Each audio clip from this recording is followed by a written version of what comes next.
The Green Hills of Earth by Robert Heinlein.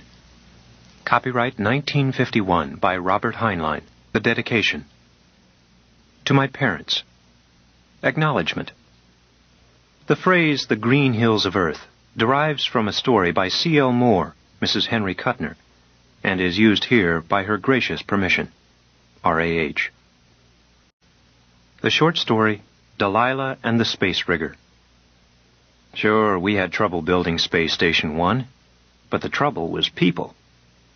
Not that building a station 22,300 miles out in space is a breeze. It was an engineering feat bigger than the Panama Canal or the pyramids, or even the Susquehanna power pile. But Tiny Larson built her, and a job Tiny tackles gets built.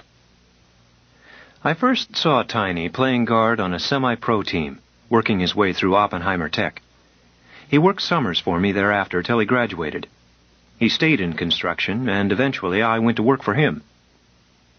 Tiny wouldn't touch a job unless he was satisfied with the engineering. The station had jobs designed into it that called for 6-armed monkeys instead of grown men in spacesuits. Tiny spotted such boners. Not a ton of material went into the sky until the specs and drawings suited him. But it was people that gave us the headaches. We had a sprinkling of married men, but the rest were wild kids, attracted by high pay and adventure. Some were busted spacemen. Some were specialists, like electricians and instrument men. About half were deep-sea divers, used to working in pressure suits. There were sandhogs and riggers and welders and ship fitters and 2 circus acrobats. We fired 4 of them for being drunk on the job. Tiny had to break one stiff's arm before he would stay fired. What worried us was, where did they get it? Turned out, a ship fitter had rigged a heatless still, using the vacuum around us. He was making vodka from potatoes swiped from the commissary. I hated to let him go, but he was too smart. Since we were falling free in a 24-hour circular orbit, with everything weightless and floating, you'd think that shooting craps was impossible. But a radio man named Peters figured a dodge to substitute steel dice in a magnetic field. He also eliminated the element of chance, so we fired him. We planned to ship him back in the next supply ship, the RS Half Moon. I was in Tiny's office when she blasted to match our orbit. Tiny swam to the viewport. "Send for Peters, Dad," he said, "and give him the old heave-ho. Who's his relief?" "Party named G. Brooks McNye," I told him. A line came snaking over from the ship. Tiny said, "I don't believe she's matched." He buzzed the radio shack for the ship's motion relative to the station. The answer didn't please him, and he told them to call the Half Moon. Tiny waited until the TV screen showed the rocket ship's CO. "Good morning, Captain. Why have you placed a line on us?" "For cargo, naturally. Get your hopheads over here. I want to blast off before we enter the shadow." The station spent about an hour and a quarter each day passing through Earth's shadow. We worked 2 11-hour shifts and skipped the dark period to avoid rigging lights and heating suits. Tiny shook his head. "Not until you've matched course and speed with us." "I am matched." "Not to specification by my instruments." "Have a heart, Tiny. I'm short on maneuvering fuel. If I juggle this entire ship to make a minor correction on a few lousy tons of cargo, I'll be so late I'll have to put down on a secondary field. I may even have to make a dead-stick landing." In those days, all ships had landing wings. "Look, Captain," Tiny said sharply, "the only purpose of your lift was to match orbits for those same few lousy tons. I don't care if you land in Little America on a pogo stick. The first load here was placed with loving care in the proper orbit, and I'm making every other load match. Get that covered wagon into the groove." "Very well, Superintendent," Captain Shields said stiffly. "Don't be sore, Don," Tiny said softly. "By the way, you've got a passenger for me?" "Oh, yes, so I have." Shields' face broke out in a grin. "Well, keep him aboard until we unload. Maybe we can beat the shadow yet." Fine. After all, Why should I add to your troubles?" The skipper switched off, leaving my boss looking puzzled. We didn't have time to wonder at his words. Shields whipped his ship around on gyros, blasted a second or two, and put her dead in space with us pronto. And used very little fuel, despite his belly aching. I grabbed every man we could spare and managed to get the cargo clear before we swung into Earth's shadow. Weightlessness is an unbelievable advantage in handling freight. We gutted the Half Moon, by hand, mind you, in 54 minutes. The stuff was oxygen tanks loaded, and aluminum mirrors to shield them, panels of outer skin, sandwich stuff of titanium alloy sheet with foamed glass filling, and cases of JADO units to spin the living quarters. Once it was all out and snapped to our cargo line, I sent the men back by the same line. I won't let a man work outside without a line, no matter how space-happy he figures he is. Then I told Shields to send over the passenger and cast off. This little guy came out of the ship's airlock and hooked onto the ship's line. Handling himself like he was used to space, he set his feet and dived, straight along the stretched line, his snap hook running free. I hurried back and motioned him to follow me. Tiny, the new man, and I reached the airlocks together. Besides the usual cargo lock, we had 3 GE quick locks. A quick lock is an Iron Maiden without spikes. It fits a man in a suit, leaving just a few pints of air to scavenge, and cycles automatically. A big time saver in changing shifts.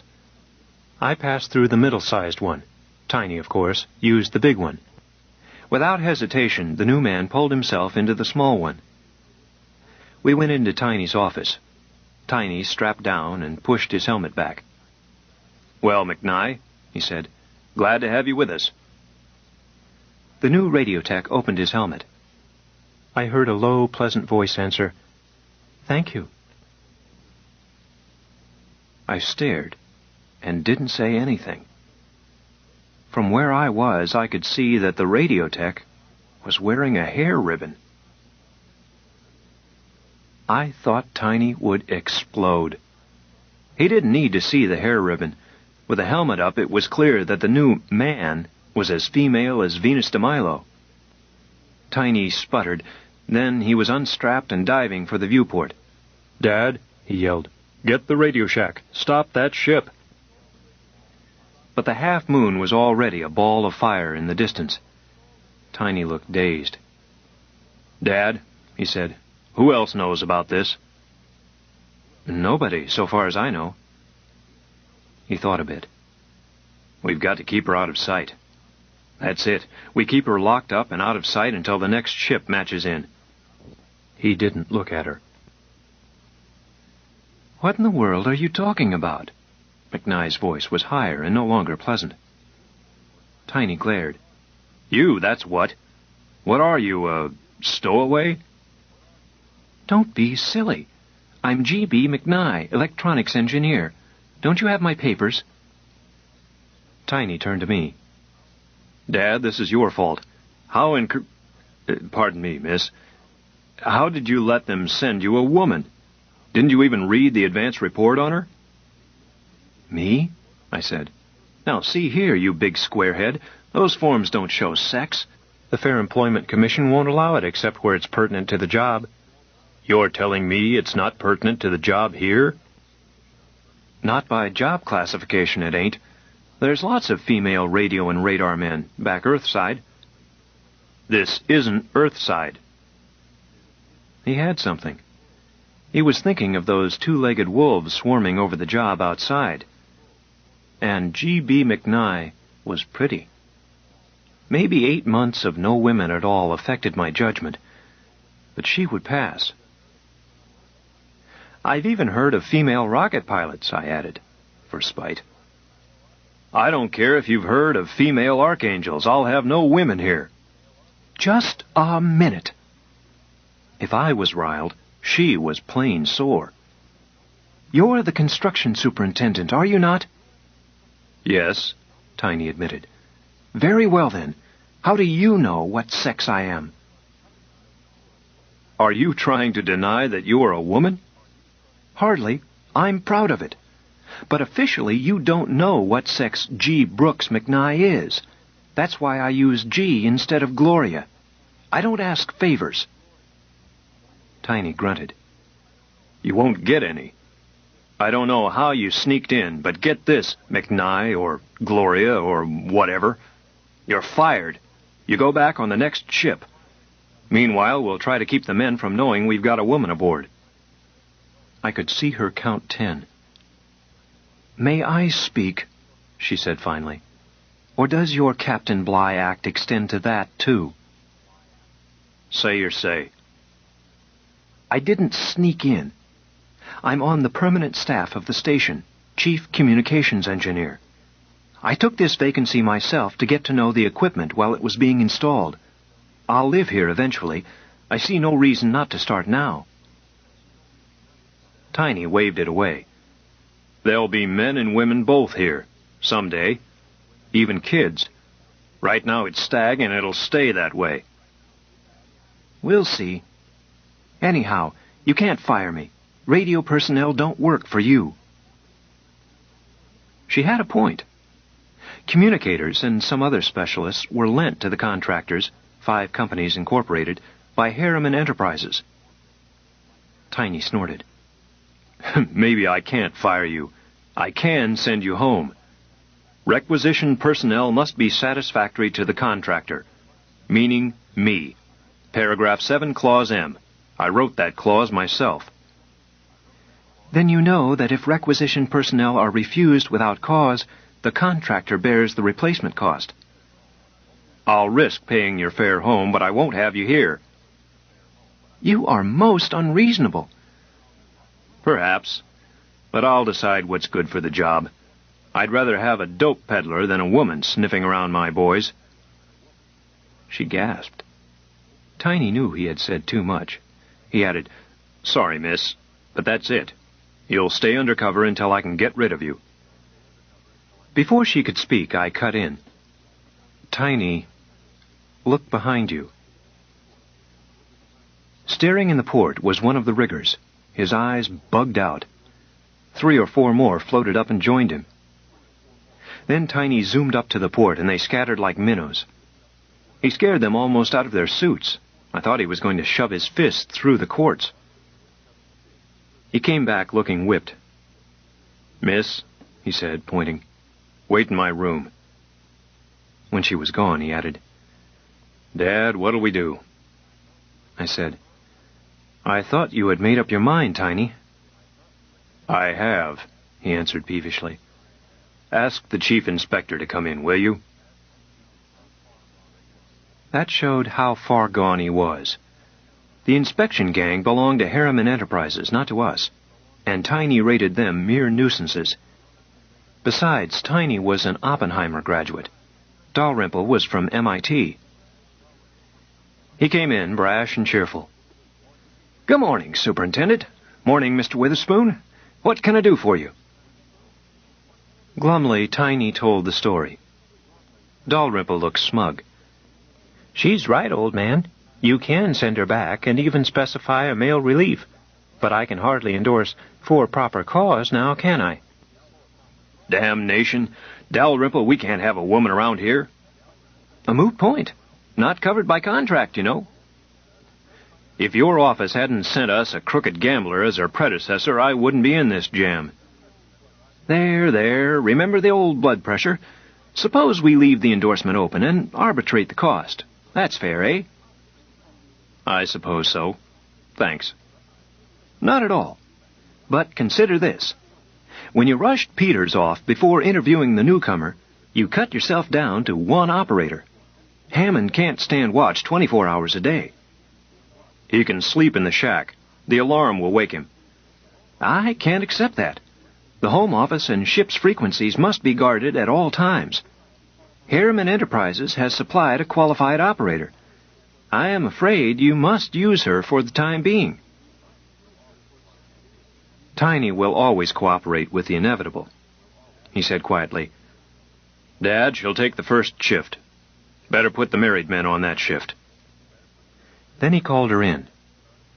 "Go to the radio shack and start makey-learny. so that Hammond can go off watch soon. Mind what he tells you. He's a good man." "I know," she said briskly. "I trained him." Tiny bit his lip. The CI said, "The superintendent doesn't bother with trivia. I'm Robert Dalrymple, chief inspector. He probably didn't introduce his assistant either, Mr. Witherspoon." "Call me Dad," I said. She smiled and said, "Howdy, Dad." I felt warm clear through. She went on to Dalrymple. "Odd that we haven't met before." Tiny butted in. "McNye, you'll sleep in my room." She raised her eyebrows. He went on angrily. "Oh, I'll get my stuff out, at once. And get this, keep the door locked, off shift." "You're darn tootin' I will." Tiny blushed. I was too busy to see much of Miss Gloria. There was cargo to stow, the new tanks to install and shield. That left the most worrisome task of all, putting spin on the living quarters. Even the optimists didn't expect much interplanetary traffic for some years. Nevertheless, Harriman Enterprises wanted to get some activities moved in and paying rent against their enormous investment. IT&T had leased space for a microwave relay station, several million a year from television alone.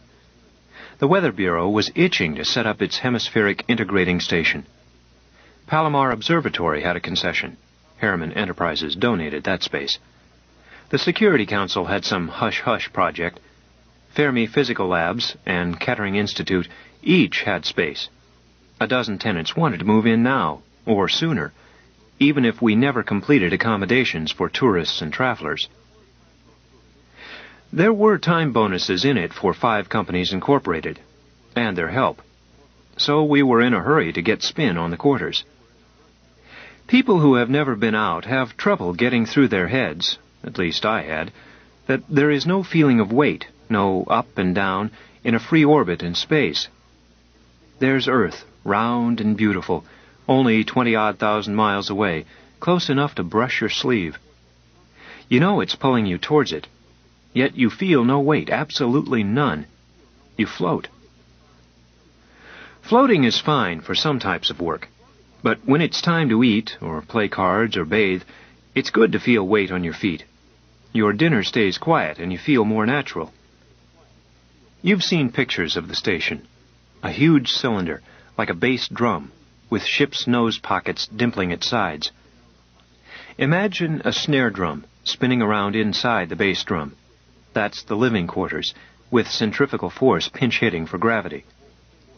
We could have spun the whole station, but you can't berth a ship against a whirling dervish. So we built a spinning part for creature comfort and an outer stationary part for docking, tanks, storerooms, and the like. You pass from one to the other at the hub. When Miss Gloria joined us, the inner part was closed in and pressurized, but the rest was a skeleton of girders. Mighty pretty, though. A great network of shiny struts and ties against black sky and stars. Titanium alloy 1403. Light, strong, and non-corrodable. The station is flimsy compared with a ship, since it doesn't have to take blast-off stresses. That meant we didn't dare put on a spin by violent means, which is where JATO units come in. JATO, Jet-Assisted Takeoff, rocket units invented to give airplanes a boost. Now we use them whenever a controlled push is needed, say to get a truck out of the mud on a dam job. We mounted 4,000 of them around the frame of the living quarters, each one placed just so. They were wired up and ready to fire when Tiny came to me looking worried. "Dad," he said, "let's drop everything and finish compartment D113. "Okay," I said. D113 was in the non-spin part. "Rig an airlock and stock it with 2 weeks' supplies." "That'll change your mass distribution for spin," I suggested. "I'll refigure it next dark period. Then we'll shift JATOs." When Dalrymple heard about it, he came charging around. It meant a delay in making rental space available. "What's the idea?" Tiny stared at him. They had been cooler than ordinary lately. Dalrymple had been finding excuses to seek out Miss Gloria. He had to pass through Tiny's office to reach her temporary room, and Tiny had finally told him to get out and stay out. "The idea," Tiny said slowly, "is to have a pup tent in case the house burns." "What do you mean?" "Suppose we fire up the JATOs and the structure cracks. Want to hang around in a spacesuit until a ship happens by?" "That's silly. The stresses have been calculated." "That's what the man said when the bridge fell. We'll do it my way." Dalrymple stormed off. Tiny's efforts to keep Gloria fenced up were sort of pitiful. In the first place, the radio tech's biggest job was repairing suit walkie-talkies done on watch. A rash of such troubles broke out. On her shift. I made some shift transfers and docked a few for cost, too. It's not proper maintenance when a man deliberately busts his aerial. There were other symptoms. It became stylish to shave. Men started wearing shirts around quarters, and bathing increased to where I thought I would have to rig another water still. Came the shift when D113 was ready and the JATOs readjusted. I don't mind saying I was nervous. All hands were ordered out of the quarters and into suits. They perched around the girders and waited. Men in spacesuits all look alike. We used numbers and colored armbands. Supervisors had 2 antennas, one for a gang frequency, one for the supervisor's circuit. With Tiny and me, the second antenna hooked back through the radio shack and to all the gang frequencies. A broadcast. The supervisors had reported their men clear of the fireworks, and I was about to give Tiny the word when this figure came climbing through the girders inside the danger zone. No safety line, no armband, 1 antenna. Miss Gloria, of course. Tim hauled her out of the blast zone and anchored her with his own safety line. I heard his voice, harsh in my helmet. "Who do you think you are, a sidewalk superintendent?" And her voice. "What do you expect me to do? Go park on a star?" "I told you to stay away from the job. If you can't obey orders, I'll lock you up." I reached him, switched off my radio, and touched helmets. Boss, I said, "you're broadcasting." "Oh," he says, switches off and touches helmets with her. We could still hear her. She didn't switch off. "Why, you big baboon, I came outside because you sent a search party to clear everybody out." And, "How would I know about a safety line rule? You've kept me penned up." And finally, "We'll see." I dragged him away, and he told the boss electrician to go ahead. Then we forgot the row, for we were looking at the prettiest fireworks ever seen. A giant St. Catherine's wheel, rockets blasting all over it. Utterly soundless out there in space, but beautiful beyond compare. The blasts died away, and there was the living quarters, spinning true as a flywheel. Tiny and I both let out sighs of relief. We all went back inside then to see what weight tasted like. It tasted funny. I went through the shaft and started down the ladders, feeling myself gain weight as I neared the rim. I felt seasick, like the first time I experienced no weight. I could hardly walk, and my calves cramped. We inspected throughout, then went to the office and sat down. It felt good, just right for comfort, 1/3 gravity at the rim. Tiny rubbed his chair arms and grinned. "Beats being penned up in D113. "Speaking of being penned up," Miss Gloria said, walking in, "may I have a word with you, Mr. Larson?" Why, certainly. As a matter of fact, I wanted to see you. I owe you an apology, Miss McNye. I was—" "Forget it," she cut in. "You were on edge. But I want to know this. How long are you going to keep up this nonsense of trying to chaperone me?" He studied her. "Not long. Just till your relief arrives."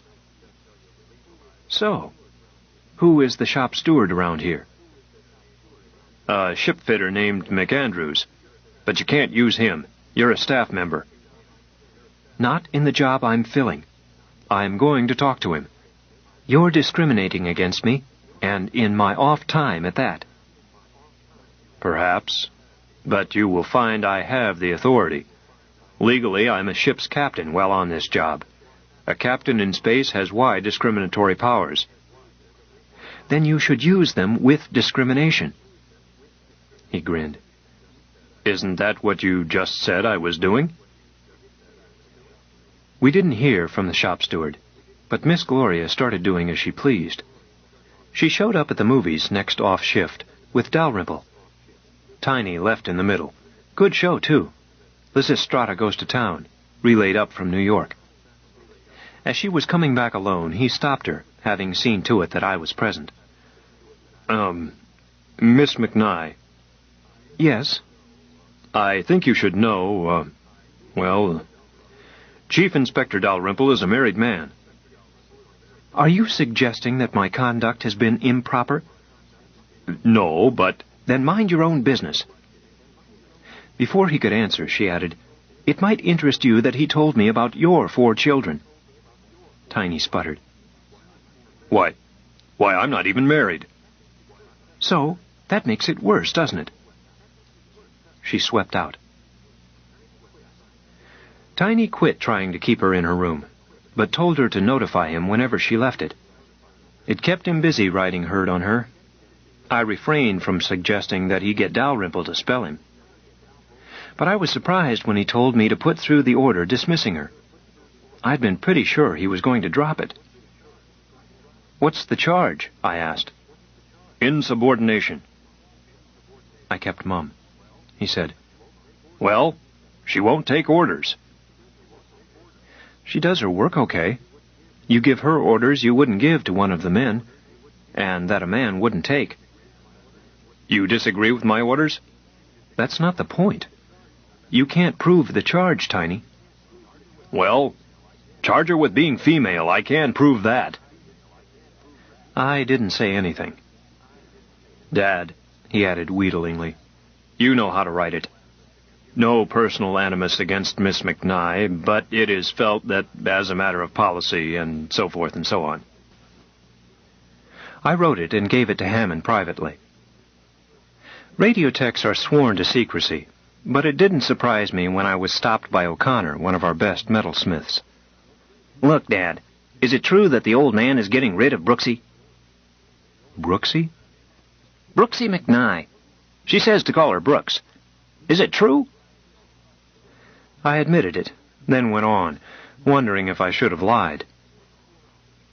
It takes 4 hours, about, for a ship to lift from Earth. The shift before the pole star was due, with Miss Gloria's relief, the timekeeper brought me 2 separation slips. 2 men were nothing. We averaged more each ship. An hour later, he reached me by supervisor's circuit and asked me to come to the time office. I was out on the rim inspecting a weld job. I said no. "Please, Mr. Witherspoon," he begged. "You've got to." When one of the boys doesn't call me Dad, it means something. I went. There was a queue like mail call outside his door. I went in, and he shut the door on them. He handed me a double handful of separation slips. "What in the great depths of night is this?" I asked. "There's dozens more I ain't had time to write up yet." None of the slips had any reason given, just own choice. "Look, Jimmy, what goes on here?" "Can't you dope it out, Dad? Shucks, I'm turning in one, too." I told him my guess, and he admitted it. So I took the slips, called Tiny, and told him for the love of heaven to come to his office. Tiny chewed his lip considerable.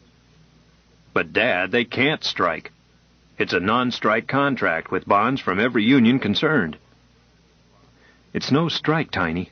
You can't stop a man from quitting." "They'll pay their own fares back, so help me." "Guess again. Most of them have worked long enough for the free ride." "We'll have to hire others quick, or we'll miss our date." "Worse than that, Tiny. We won't finish. By next dark period, you won't even have a maintenance crew." "I've never had a gang of men quit me. I'll talk to them." "No good, Tiny. You're up against something too strong for you." "You're against me, Dad?" "I'm never against you, Tiny." He said, "Dad, you think I'm pig-headed, but I'm right. You can't have one woman among several hundred men. It drives 'em nutty. I didn't say it affected him the same way. I said, "Is that bad?" Of course, I can't let the job be ruined to humor one woman. Tiny, have you looked at the progress charts lately? I've hardly had time to... What about them? I knew why he hadn't had time. You'll have trouble proving Miss Gloria interfered with the job. We're ahead of schedule. We are? While he was studying the charts, I put an arm around his shoulder. "Look, son," I said, "sex has been around our planet a long time. Earthside, they never get away from it, yet some pretty big jobs get built anyhow. Maybe we'll just have to learn to live with it here, too. Matter of fact, you had the answer a minute ago." I did? I sure didn't know it. You said, "You can't have one woman among several hundred men." Get me? Huh? No, I don't. Wait a minute, maybe I do. Ever tried jujitsu? Sometimes you win by relaxing. Yes. Yes. When you can't beat 'em, you join 'em. He buzzed the Radio Shack. Have Hammond relieve you, McNye, and come to my office. He did it handsomely, stood up and made a speech. He'd been wrong, taken him a long time to see it, hoped there were no hard feelings, etc. He was instructing the Home Office to see how many jobs could be filled at once with female help. "Don't forget married couples," I put in mildly, "and better ask for some older women, too." I'll do that, Tiny agreed. Have I missed anything, Dad? Guess not. We'll have to rig quarters, but there's time. Okay. I'm telling them to hold the Pole Star, Gloria, so they can send us a few this trip. That's fine. She looked really happy. He chewed his lip. I have a feeling I've missed something. I've got it. Dad, tell them to send up a chaplain for the station as soon as possible. Under the new policy, we may need one any time. I thought so, too. Thought so, too. Thought so, too. Thought so, too. The short story, Space Jockey. Just as they were leaving, the telephone called his name. "Don't answer it," she pleaded. "We'll miss the curtain." Who is it? He called out. The viewplate lighted. He recognized Olga Pierce, and behind her the Colorado Springs office of Trans-Lunar Transit. "Calling Mr. Pemberton. Calling... Oh, it's you, Jake. You're on. Flight 27, Supra, New York to Space Terminal. I'll have a copter pick you up in 20 minutes. "How come?" he protested. "I'm fourth down on the call board." "You were fourth down. Now you are standby pilot to Hicks. And he just got a psycho down check." "Hicks got psychoed? That's silly." "Happens to the best, chum. Be ready. Bye now." His wife was twisting $16 worth of lace handkerchief to a shapeless mass. "Jake, this is ridiculous. For 3 months I haven't seen enough of you to know what you look like." "Sorry, kid. Take Helen to the show." "Oh, Jake, I don't care about the show. I wanted to get you where they couldn't reach you for once." "They would have called me at the theater." "Oh, no. I wiped out the record you'd left." "Phyllis, are you trying to get me fired?" "Don't look at me that way." She waited, hoping that he would speak, regretting the side issue, and wondering how to tell him that her own fretfulness was caused not by disappointment, but by gnawing worry for his safety every time he went out into space. She went on desperately. "You don't have to take this flight, darling. You've been on Earth less than the time limit. Please, Jake." He was peeling off his tux. "I've told you 1,000 times. A pilot doesn't get a regular run by playing space lawyer with the rule book. Wiping out my follow-up message. Why did you do it, Phyllis? Trying to ground me?"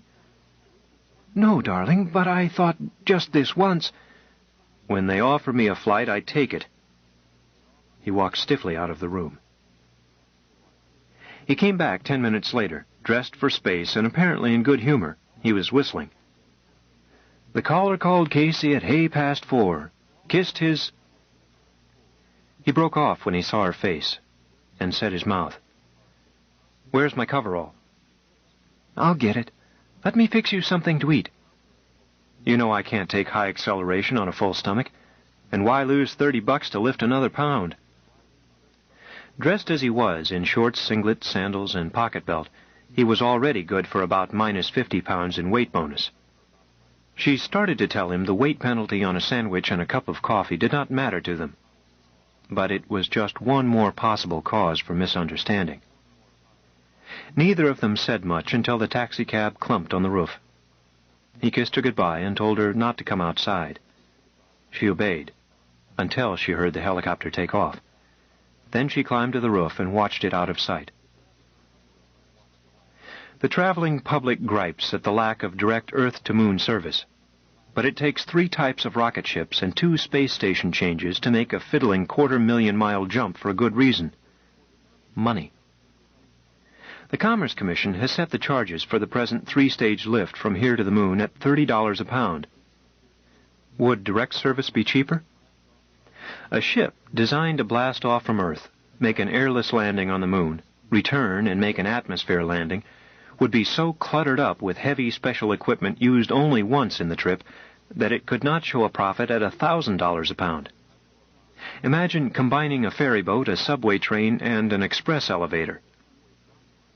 So Translunar uses rockets braced for catapulting and winged for landing on return to Earth to make the terrific lift from Earth to our satellite station, Supra New York. The long middle lap, from there to where Space Terminal circles the moon, calls for comfort, but no landing gear. The Flying Dutchman and the Philip Nolan never land. They were even assembled in space, and they resemble winged rockets like the Sky Sprite and the Firefly, as little as a Pullman train resembles a parachute. The Moonbat and the Gremlin are good only for the jump from Space Terminal down to Luna. No wings, cocoon-like acceleration and crash hammocks, fractional controls on their enormous jets. The changeover points would not have to be more than air-conditioned tanks. Of course, Space Terminal is quite a city, what with the Mars and Venus traffic, but even today Supra New York is still rather primitive, hardly more than a fueling point and a restaurant waiting room. It has only been the past 5 years that it has even been equipped to offer the comfort of one-gravity centrifuge service to passengers with queasy stomachs. Pemberton weighed in at the spaceport office, then hurried over to where the Sky Sprite stood cradled in the catapult.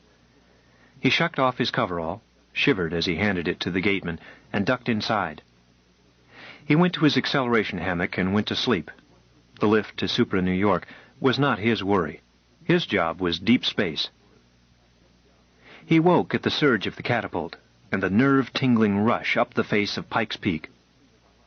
When the Sky Sprite went into free flight, flung straight up above the peak, Pemberton held his breath.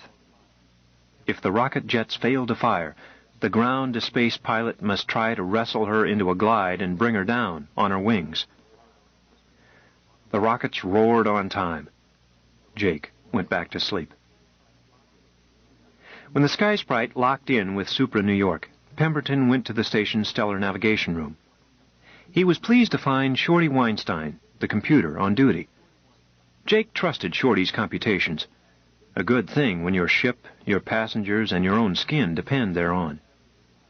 Pemberton had to be a better-than-average mathematician himself in order to be a pilot. His own limited talent made him appreciate the genius of those who computed the orbits. Hot Pilot Pemberton, the scourge of the spaceways. Hi! Weinstein handed him a sheet of paper. Jake looked at it, then looked amazed. Hey, Shorty, you've made a mistake. Huh? Impossible. Mabel can't make mistakes. Weinstein gestured at the giant astrogation computer filling the far wall. You made a mistake. You gave me an easy fix. Vega, Antares, Regulus. You make things easy for the pilot and your guild'll chuck you out. Weinstein looked sheepish but pleased. I see I don't blast off for 17 hours. I could have taken the morning freight. Jake's thoughts went back to Phyllis. UN canceled the morning trip. Oh. Jake shut up, for he knew Weinstein knew as little as he did. Perhaps the flight would have passed too close to an A-bomb rocket, circling the globe like a policeman. The General Staff of the Security Council did not give out information about the top secrets guarding the peace of the planet. Pemberton shrugged. Well, if I'm asleep, call me 3 hours minus. Right. Your tape will be ready. While he slept, the Flying Dutchman nosed gently into her slip, sealed her airlocks to the station, discharged passengers and freight from Luna City. When he woke, her holds were filling, her fuel replenished, and passengers boarding. He stopped by the post office radio desk, looking for a letter from Phyllis. Finding none, he told himself that she would have sent it to Terminal. He went on into the restaurant, bought the facsimile Herald-Tribune, and settled down grimly to enjoy the comics and his breakfast. A man sat down opposite him and proceeded to plague him with silly questions about rocketry, topping it by misinterpreting the insignia embroidered on Pemberton's singlet and miscalling him Captain. Jake hurried through breakfast to escape him, then picked up the tape from his automatic pilot and went aboard the Flying Dutchman. After reporting to the captain, he went to the control room, floating and pulling himself along by the hand grips. He buckled himself into the pilot's chair and started his checkoff. Captain Kelly drifted in and took the other chair as Pemberton was finishing his checking runs on the ballistic tracker. Have a camel, Jake? I'll take a rain check. He continued. Kelly watched him with a slight frown. Like captains and pilots on Mark Twain's Mississippi, and for the same reasons, a spaceship captain bosses his ship, his crew, his cargo, and his passengers, but the pilot is the final, legal, and unquestioned boss of how the ship is handled from blast-off to the end of the trip. A captain may turn down a given pilot, nothing more. Kelly fingered a slip of paper tucked in his pouch and turned over in his mind the words with which the company psychiatrist on duty had handed it to him. I'm giving this pilot clearance, Captain, but you need not accept it. Pemberton's a good man. What's wrong? The psychiatrist thought over what he had observed while posing as a silly tourist bothering a stranger at breakfast. He's a little more antisocial than his past record shows. Something on his mind. Whatever it is, he can tolerate it for the present. We'll keep an eye on him. Kelly had answered, Will you come along with him as pilot? If you wish. Don't bother, I'll take him. No need to lift a deadhead. Pemberton fed Weinstein's tape into the robot pilot, then turned to Kelly. Control ready, sir. Blast when ready, pilot. Kelly felt relieved when he heard himself make the irrevocable decision. Pemberton signaled the station to cast loose. The great ship was nudged out by an expanding pneumatic ram until she swam in space 1,000 feet away, secured by a single line.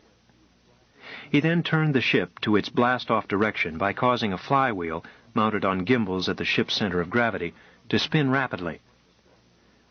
The ship spun slowly in the opposite direction, by grace of Newton's third law of motion. Guided by the tape, the robot pilot tilted prisms of the pilot's periscope so that Vega, Antares, and Regulus would shine as one image when the ship was headed right. Pemberton nursed the ship to that heading. Fussily, a mistake of 1 minute of arc here meant 200 miles at destination. When the 3 images made a pinpoint, he stopped the flywheels and locked in the gyros. He then checked the heading of his ship by direct observation of each of the stars, just as a saltwater skipper uses a sextant, but with incomparably more accurate instruments. This told him nothing about the correctness of the course Weinstein had ordered. He had to take that as gospel. But it assured him that the robot and its tape were behaving as planned. Satisfied, he cast off the last line. 7 minutes to go. Pemberton flipped the switch permitting the robot pilot to blast away when its clock told it to. He waited, hands poised over the manual controls, ready to take over if the robot failed, and felt the old, inescapable sick excitement building up inside him. Even as adrenaline poured into him, stretching his time sense, throbbing in his ears, his mind kept turning back to Phyllis. He admitted she had a kick coming. Spacemen shouldn't marry. Not that she'd starve if he messed up a landing, but a gal doesn't want insurance. She wants a husband. Minus 6 minutes. If he got a regular run, she could live in Space Terminal. No good. Idle women at Space Terminal went bad.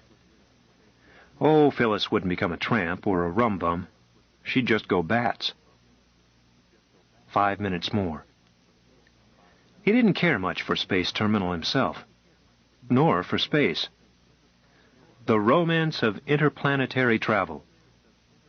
It looked well in print, but he knew what it was. A job.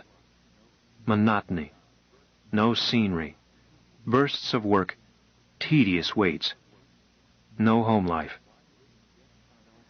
Why didn't he get an honest job and stay home nights?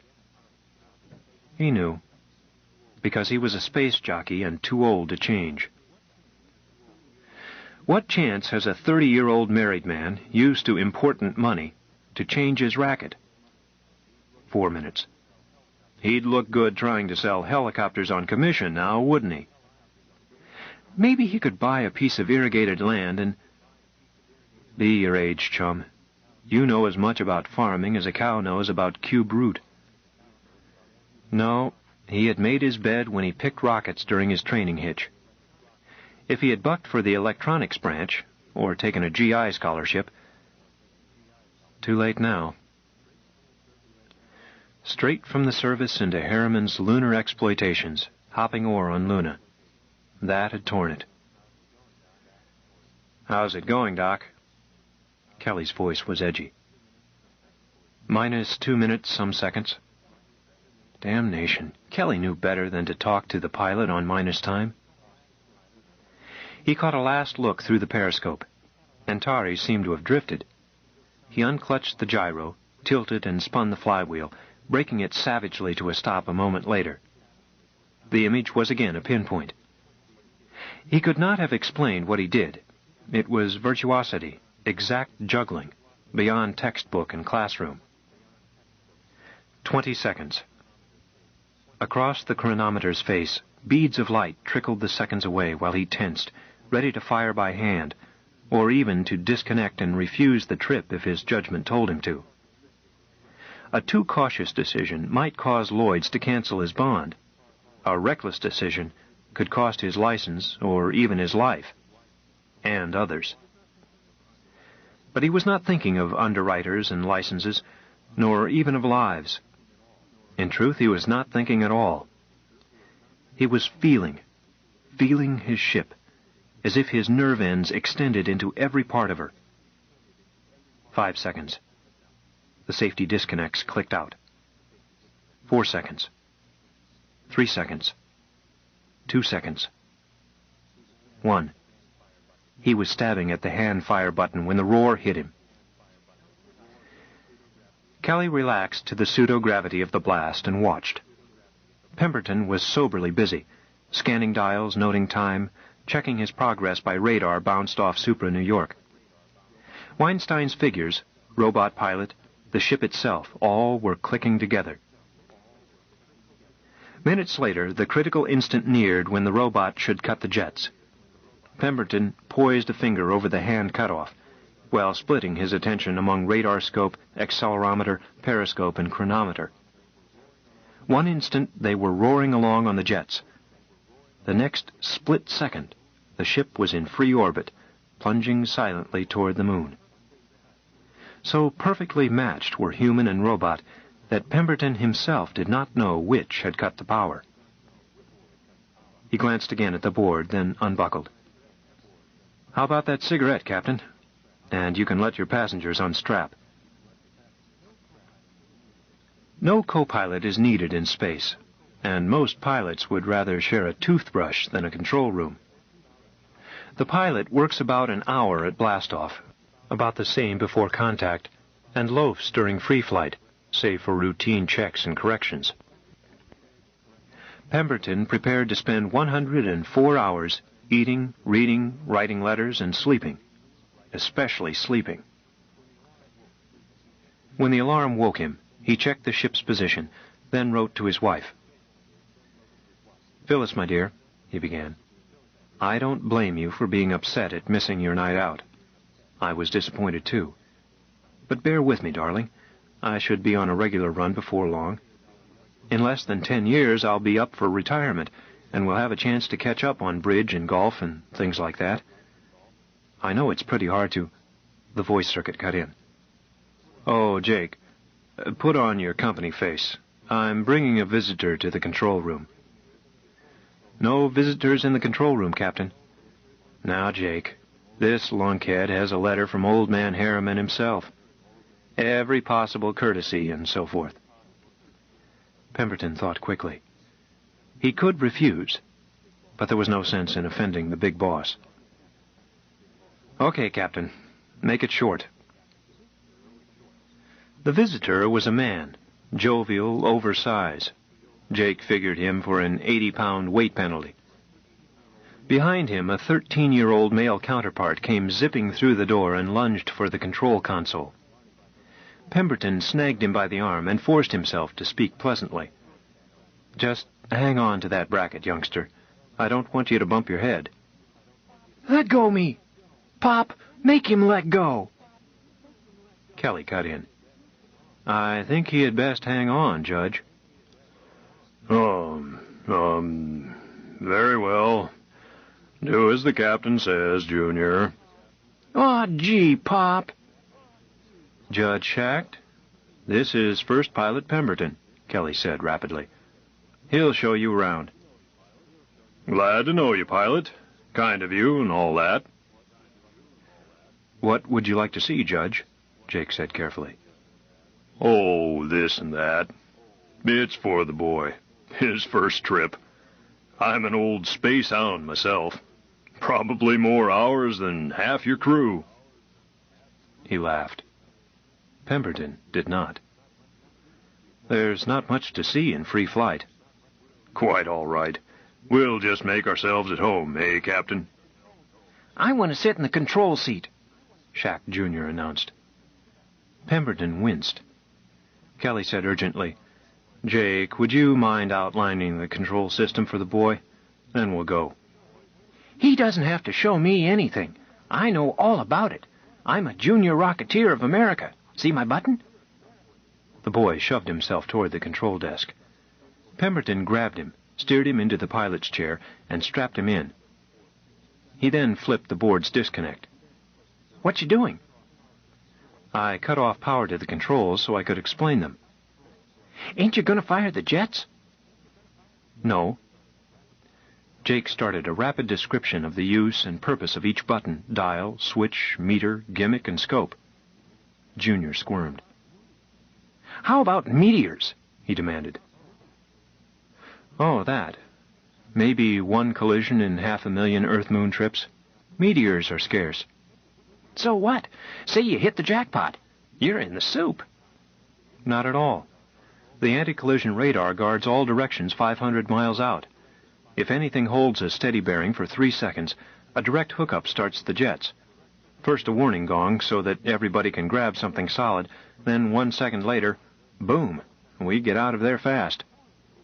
"Sounds corny to me. Looky, I'll show you how Commodore Cartwright did it in the Comet Busters." "Don't touch those controls." "You don't own this ship. My pop says—" "Oh, Jake." Hearing his name, Pemberton twisted fish-like to face Kelly. "Jake, Judge Schacht would like to know—" From the corner of his eye, Jake saw the boy reach for the board. He turned, started to shout.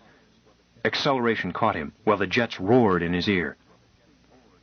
An old space hand can usually recover, cat-like, in an unexpected change from weightlessness to acceleration. But Jake had been grabbing for the boy instead of for anchorage.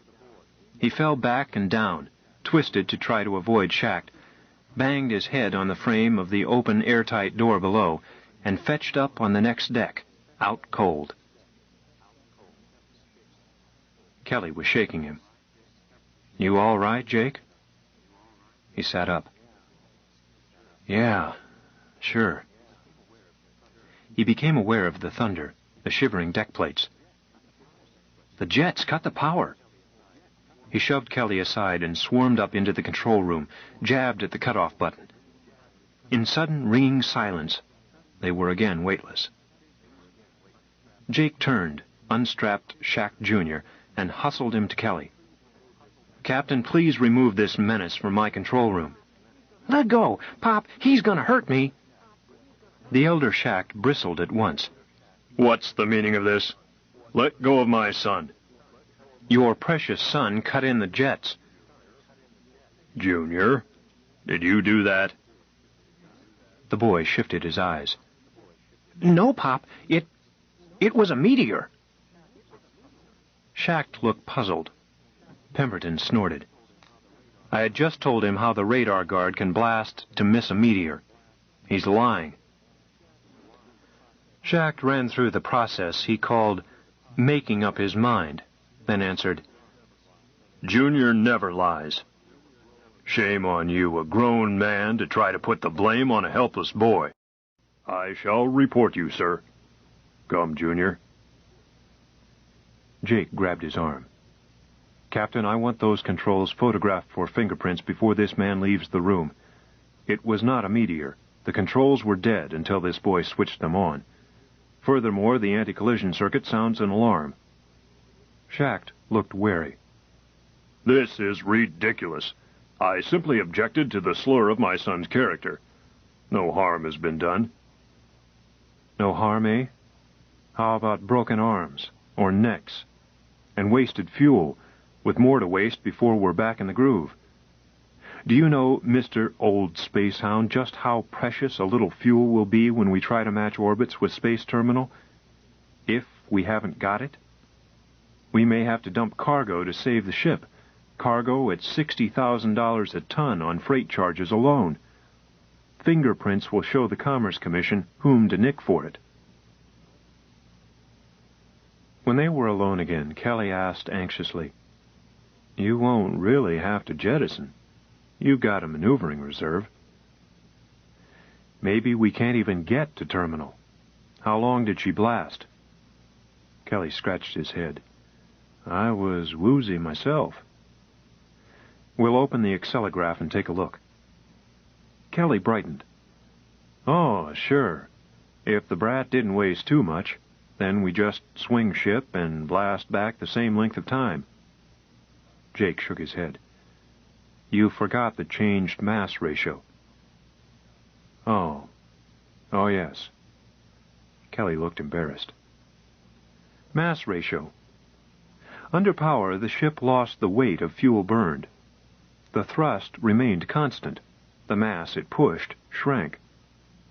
Getting back to proper position, course, and speed became a complicated problem in the calculus of ballistics." "But you can do it, can't you?" "I'll have to. But I sure wish I had Weinstein here."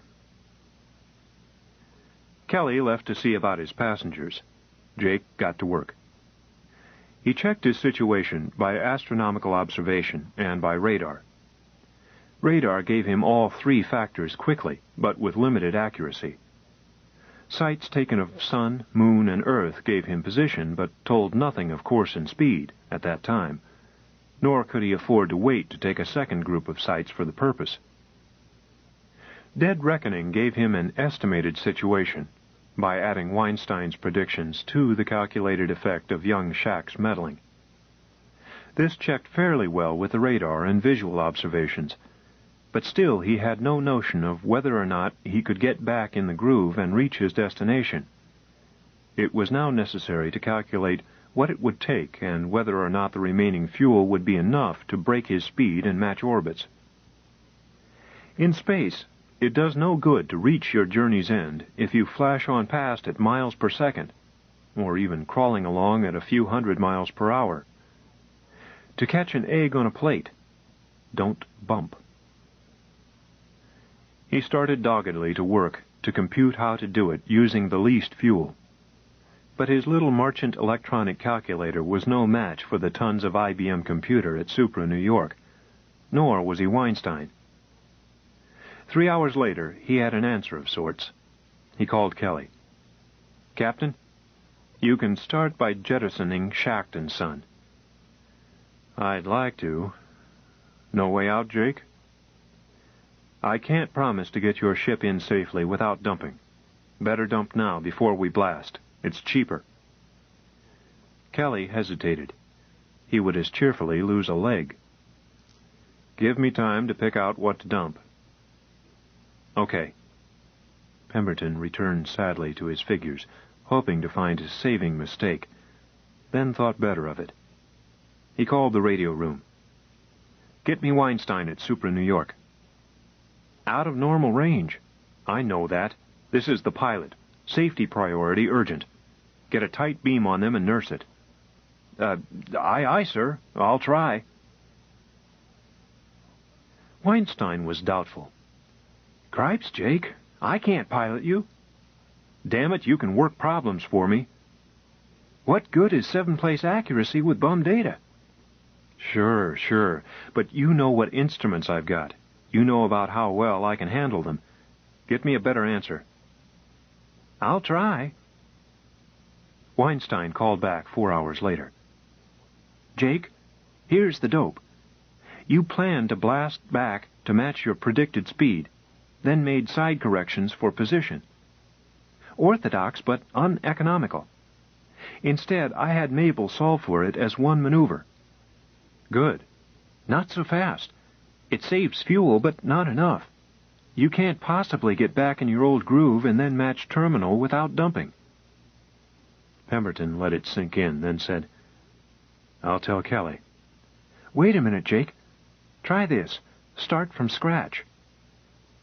"Huh?" "Treat it as a brand new problem. Forget about the orbit on your tape. With your present course, speed, and position, compute the cheapest orbit to match with terminals. Pick a new groove." Pemberton felt foolish. "I never thought of that." "Of course not. With the ship's little one-lung calculator, it'd take you 3 weeks to solve it. You set to record?" "Sure." "Here's your data." Weinstein started calling it off. When they had checked it, Jake said, "That'll get me there?" "Maybe. If the data you gave me is up to your limit of accuracy, if you can follow instructions as exactly as a robot, if you can blast off and make contact so precisely that you don't need side corrections, then you might squeeze home. Maybe. Good luck anyhow." The wavering reception muffled their goodbyes. Jake signaled Kelly. "Don't jettison, Captain. Have your passengers strapped down. Stand by to blast. Minus 14 minutes. "Very well, pilot." The new departure made and checked, he again had time to spare. He took out his unfinished letter, read it, then tore it up. "Dearest Phyllis," he started again.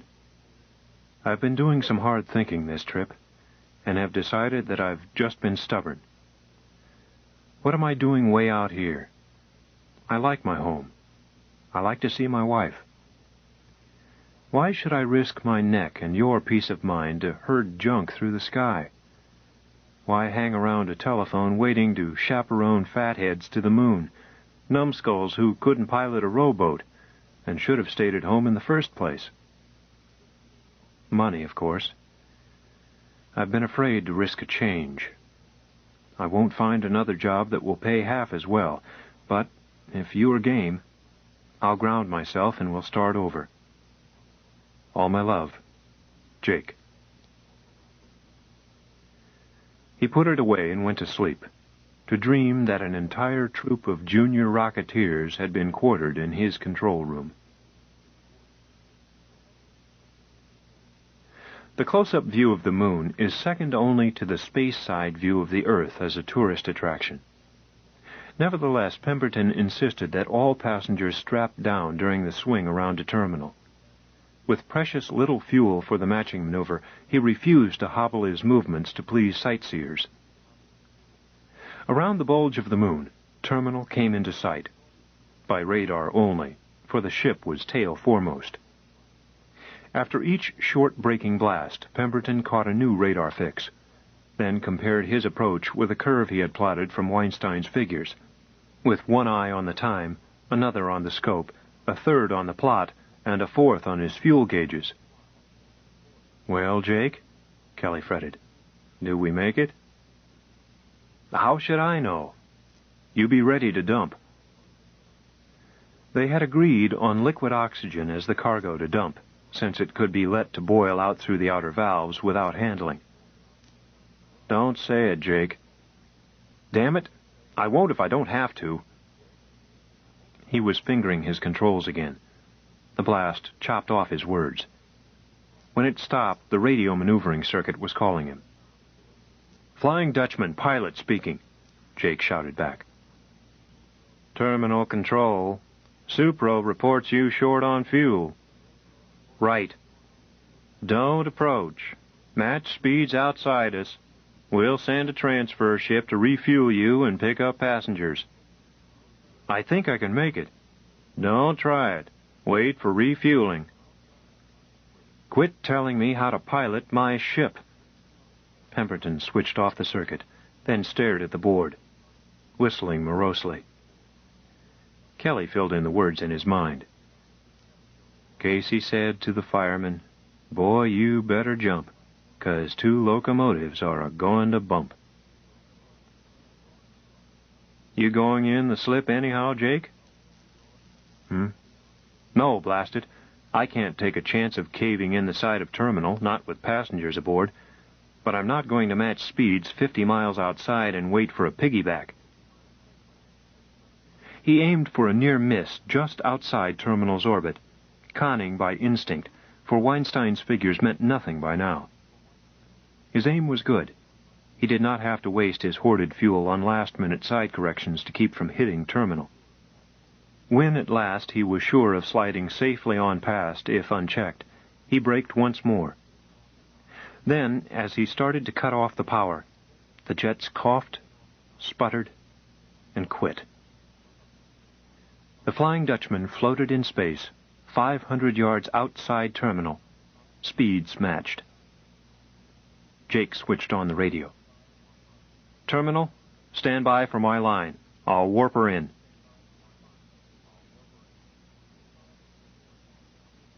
He had filed his report, showered, and was headed for the post office to radiostat his letter when the bullhorn summoned him to the Commodore pilot's office. "Uh-oh," he told himself. "Schacht has kicked the brass. I wonder just how much stock that Bliffy owns. And there's that other matter, getting snotty with control." He reported stiffly. "First Pilot Pemberton, sir." Commodore Soames looked up. "Pemberton. Oh, yes. You hold 2 ratings, space-to-space and airless landing." "Let's not stall around," Jake told himself. Aloud he said, "I have no excuses for anything this last trip. If the Commodore does not approve the way I run my control room, he may have my resignation." "What are you talking about?" Well, don't you have a passenger complaint on me?" "Oh, that." Soames brushed it aside. "Yes, he's been here. But I have Kelly's report, too. And your chief jetman's. And a special from Supra New York. That was crack piloting, Pemberton." "You mean there's no beef from the company?" "When have I failed to back up my pilots? You were perfectly right. I would have stuffed him out the airlock. Let's get down to business. You're on the Space-to-Space board, but I want to send a special to Luna City. Will you take it, as a favor to me?" Pemberton hesitated. Soames went on. "That oxygen you saved is for the Cosmic Research Project. They blew the seals on the North Tunnel and lost tons of the stuff. The work is stopped. About $130,000 a day in overhead, wages, and penalties. The Gremlin is here, but no pilot until the Moonbat gets in. Except you." "Well?" "But Look, Commodore, you can't risk people's necks on a jet landing of mine. I'm rusty. I need a refresher and a checkout. No passengers, no crew, no captain. Your neck alone. I'll take her. 28 minutes later, with the ugly, powerful hull of the Gremlin around him, he blasted away. One strong shove to kill her orbital speed and let her fall toward the moon. Then no more worries until it came time to ride her down on her tail. He felt good until he hauled out 2 letters, the one he had failed to send, and one from Phyllis delivered at terminal. The letter from Phyllis was affectionate and superficial. She did not mention his sudden departure. She ignored his profession completely. The letter was a model of correctness, but it worried him. He tore up both letters and started another. It said, in part, "Never said so outright, but you resent my job. I have to work to support us. You've got a job, too. It's an old job that women have been doing a long time, crossing the plains in covered wagons, waiting for ships to come back from China, or waiting around a mine head after an explosion. Kiss him goodbye with a smile. Take care of him at home. You married a spaceman, so part of your job is to accept my job cheerfully. I think you can do it, when you realize it. I hope so, for the way things have been going won't do for either of us. Believe me, I love you. Jake." He brooded on it until time to bend the ship down for his approach. From 20 miles altitude down to 1 mile, he let the robot brake her, then shifted to manual while still falling slowly. A perfect airless landing would be the reverse of the takeoff of a war rocket. Free fall, then one long blast of the jets, ending with the ship stopped dead as she touches the ground. In practice, a pilot must feel his way down, not too slowly. A ship could burn all the fuel this side of Venus fighting gravity too long. 40 seconds later, falling a little more than 140 miles per hour, he picked up in his periscopes the 1,000-foot static towers. At 300 feet, he blasted 5 gravities for more than a second, cut it, and caught her with a 1/6 gravity moon-normal blast. Slowly he eased this off, feeling happy. The Gremlin hovered, her bright jet splashing the soil of the moon, then settled with dignity to land without a jar. The ground crew took over. A sealed runabout jeeped Pemberton to the tunnel entrance. Inside Luna City, he found himself paged before he finished filing his report. When he took the call, Soames smiled at him from the viewplate. "I saw that landing from the field pickup, Pemberton.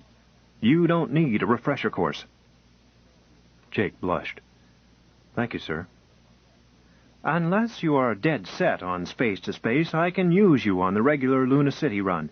Quarters here or Luna City. Want it?"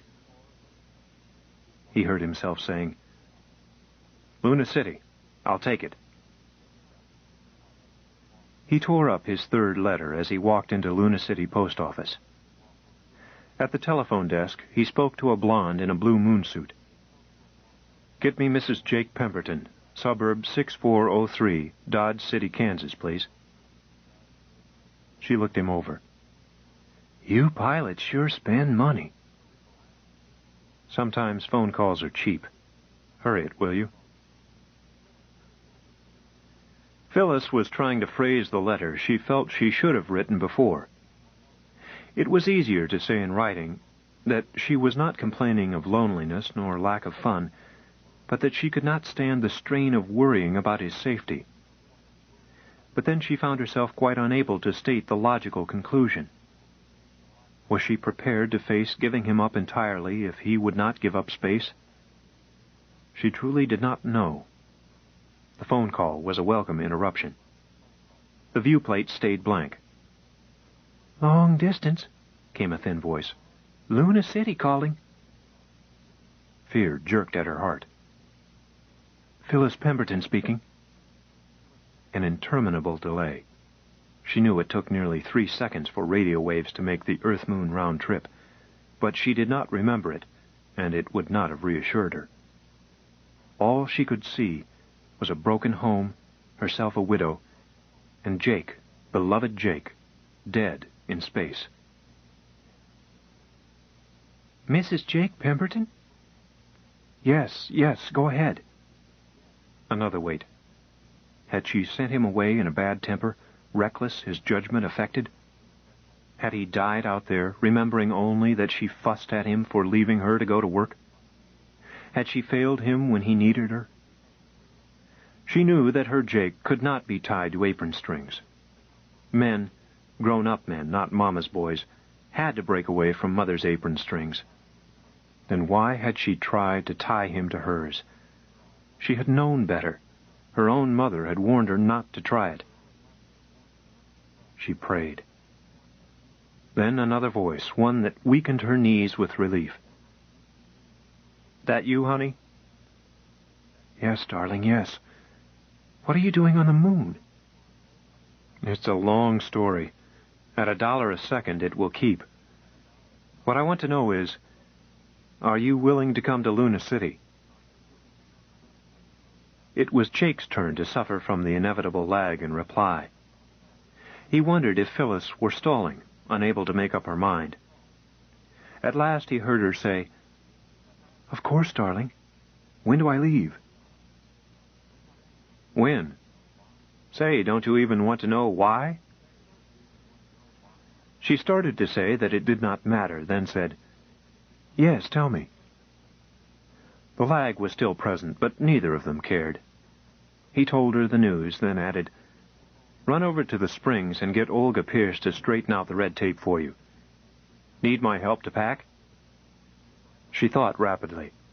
Had he meant to come back anyhow, he would not have asked. "No, I can manage." "Good girl. I'll radiostat you a long letter about what to bring and so forth. I love you. Bye now." "Oh, I love you too. Goodbye, darling." Pemberton came out of the booth whistling. Good girl, Phyllis. Staunch. He wondered why he had ever doubted her.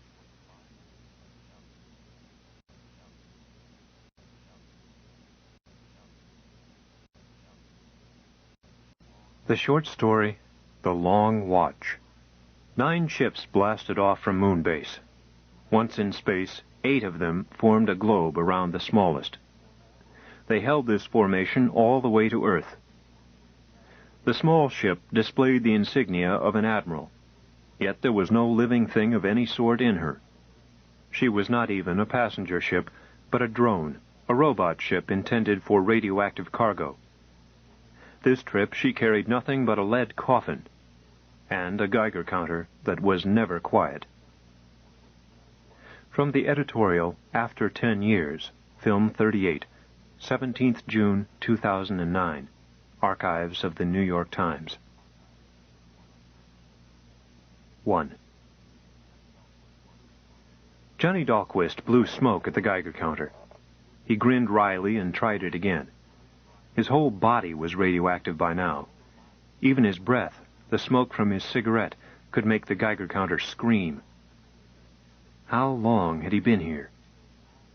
Time doesn't mean much on the moon. 2 days, 3, a week. He let his mind run back. The last clearly marked time in his mind was when the executive officer had sent for him right after breakfast. "Lieutenant Dahlquist, reporting to the executive officer." Colonel Towers looked up. "Ah, John Ezra. Sit down, Johnny. Cigarette?" Johnny sat down, mystified but flattered. He admired Colonel Towers for his brilliance, his ability to dominate, and for his battle record. Johnny had no battle record. He had been commissioned on completing his doctor's degree in nuclear physics and was now junior bomb officer of Moonbase. The colonel wanted to talk politics. Johnny was puzzled. Finally, Towers had come to the point. It was not safe, so he said, to leave control of the world in political hands. Power must be held by a scientifically selected group. In short, the Patrol. Johnny was startled rather than shocked. As an abstract idea, Towers' notion sounded plausible. The League of Nations had folded up. What would keep the United Nations from breaking up too, and thus lead to another world war? And you know how bad such a war would be, Johnny. Johnny agreed. Towers said he was glad that Johnny got the point. The senior bomb officer could handle the work, but it was better to have both specialists. Johnny sat up with a jerk. You were going to do something about it? He had thought the exec was just talking. Towers smiled. We're not politicians. We don't just talk. We act. Johnny whistled. When does this start? Towers flipped a switch. Johnny was startled to hear his own voice, then identified the recorded conversation as having taken place in the junior officers' mess room. A political argument he remembered, which he had walked out on. A good thing, too. But being spied on annoyed him. Towers switched it off. We have acted, he said. We know who is safe and who isn't. Take Kelly. He waved at the loudspeaker. Kelly is politically unreliable. You noticed he wasn't at breakfast? Huh? I thought he was on watch. Kelly's watch-standing days are over. Oh, relax. He isn't hurt. Johnny thought this over. Which list am I on? He asked. Safe or unsafe? Your name has a question mark after it, but I have said all along that you could be depended on. He grinned engagingly. You won't make a liar of me, Johnny. Dahlquist didn't answer. Towers said sharply, Come now, what do you think of it? Speak up. Well, if you ask me, you've bitten off more than you can chew. While it's true that Moonbase controls the Earth, Moonbase itself is a sitting duck for a ship. One bomb, bluey. Towers picked up a message for him and handed it over. It read, I have your clean laundry, Zach. That means every bomb in the Trigva Lee has been put out of commission. I have reports from every ship we need worry about. He stood up. Think it over and see me after lunch. Major Morgan needs your help right away to change control frequencies on the bombs. The control frequencies? Naturally, we don't want the bombs jammed before they reach their targets. What? You said the idea was to prevent war. Towers brushed it aside. There won't be a war, just a psychological demonstration, an unimportant town or two. A little bloodletting to save an all-out war. Simple arithmetic. He put a hand on Johnny's shoulder. You aren't squeamish, or you wouldn't be a bomb officer. Think of it as a surgical operation. And think of your family. Johnny Dahlquist had been thinking of his family. Please, sir, I want to see the commanding officer. Towers frowned. The Commodore is not available. As you know, I speak for him. See me again after lunch. The Commodore was decidedly not available. The Commodore was dead. But Johnny did not know that.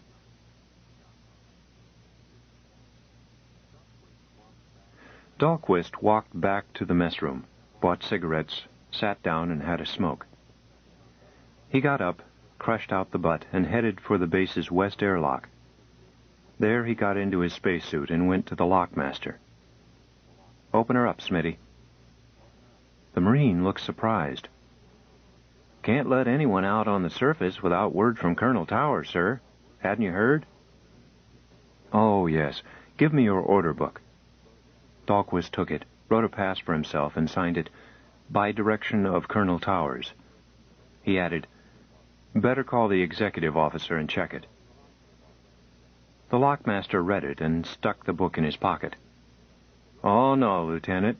Your word's good. Hate to disturb the executive officer, eh? Don't blame you. He stepped in, closed the inner door, and waited for the air to be sucked out. Out on the moon's surface, he blinked at the light and hurried to the track rocket terminus. A car was waiting. He squeezed in, pulled down the hood, and punched the starting button. The rocket car flung itself at the hills, dived through, and came out on a plain studded with projectile rockets, like candles on a cake. Quickly, it dived into a second tunnel, through more hills. There was a stomach-wrenching deceleration, and the car stopped at the underground atom bomb armory. As Dahlquist climbed out, he switched on his walkie-talkie. The space-suited guard at the entrance came to port arms. Dahlquist said, "Morning, Lopez," and walked by him to the airlock. He pulled it open. The guard motioned him back. "Hey, nobody goes in without the executive officer say so." He shifted his gun, fumbled in his pouch, and got out a paper. "Read it, Lieutenant." Dahlquist waved it away. "I drafted that order myself. You read it. You've misinterpreted it." "I don't see how, Lieutenant." Dahlquist snatched the paper, glanced at it, then pointed to a line. "See? Except persons specifically designated by the executive officer. That's the bomb officers, Major Morgan and me." The guard looked worried. Dahlquist said, "Damn it, look up 'specifically designated.' It's under Bomb Room Security Procedure 4 in your standing orders. Don't tell me you left them in the barracks." "Oh, no, sir. I've got 'em." The guard reached into his pouch. Dahlquist gave him back the sheet. The guard took it, hesitated, then leaned his weapon against his hip, shifted the paper to his left hand, and dug into his pouch with his right. Dahlquist grabbed the gun, shoved it between the guard's legs, and jerked. He threw the weapon away and ducked into the airlock.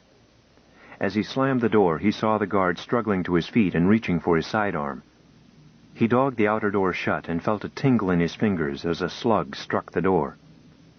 He flung himself at the inner door, jerked the spill lever, rushed back to the outer door, and hung his weight on the handle. At once he could feel it stir. The guard was lifting up. The lieutenant was pulling down, with only his low moon weight to anchor him. Slowly the handle raised before his eyes. Air from the bomb room rushed into the lock through the spill valve. Dahlquist felt his spacesuit settle on his body as the pressure in the lock began to equal the pressure in the suit. He quit straining and let the guard raise the handle. It did not matter. 13 tons of air pressure now held the door closed. He latched open the inner door to the bomb room so that it could not swing shut. As long as it was open, the airlock could not operate. No one could enter. Before him in the room, one for each projectile rocket, were the atom bombs, spaced in rows far enough apart to defeat any faint possibility of spontaneous chain reaction. They were the deadliest things in the known universe. But they were his babies. He had placed himself between them and anyone who would misuse them. But now that he was here, he had no plan to use his temporary advantage. The speaker on the wall sputtered into life. "Hey, Lieutenant, what goes on here? You gone crazy?" Dahlquist did not answer. Let Lopez stay confused. It would take him that much longer to make up his mind what to do. And Johnny Dahlquist needed as many minutes as he could squeeze. Lopez went on protesting. Finally, he shut up. Johnny had followed a blind urge not to let the bombs, his bombs, be used for demonstrations on unimportant towns. But what to do next? Well, Towers couldn't get through the lock. Johnny would sit tight until hell froze over. Don't kid yourself, John Ezra. Towers could get in. Some high explosive against the outer door. Then the air would whoosh out. Our boy Johnny would drown in blood from his burst lungs, and the bombs would be sitting there unhurt. They were built to stand the jump from Moon to Earth. Vacuum would not hurt them at all. He decided to stay in his spacesuit. Explosive decompression didn't appeal to him.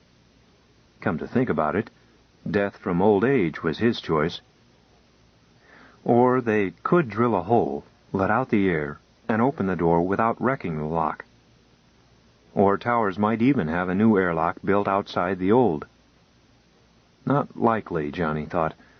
A coup d'etat depended on speed. Towers was almost sure to take the quickest way, blasting. And Lopez was probably calling the base right now. 15 minutes for Towers to suit up and get here, maybe a short dicker, then whoosh, the party is over. 15 minutes.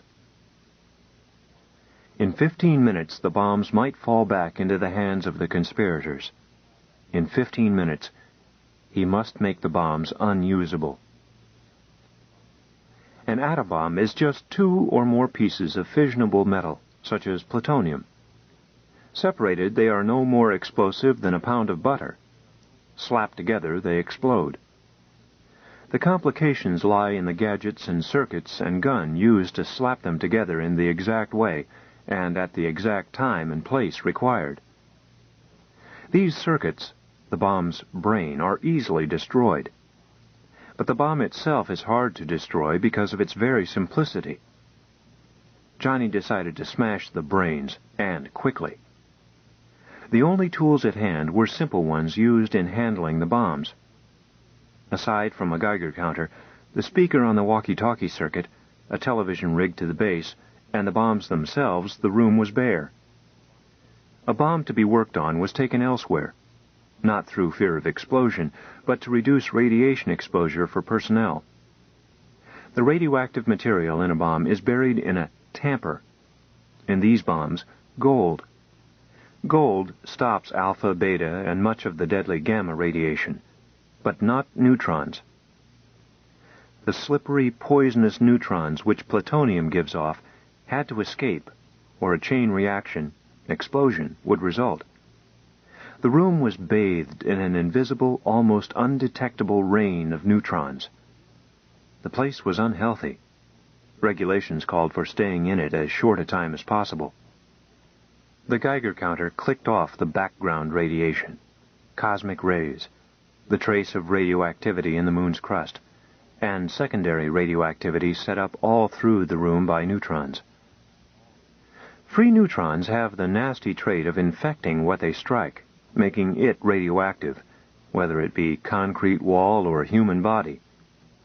In time, the room would have to be abandoned. Dahlquist twisted a knob on the Geiger counter. The instrument stopped clicking. He had used a suppressor circuit to cut out noise of background radiation at the level then present. It reminded him uncomfortably of the danger of staying here.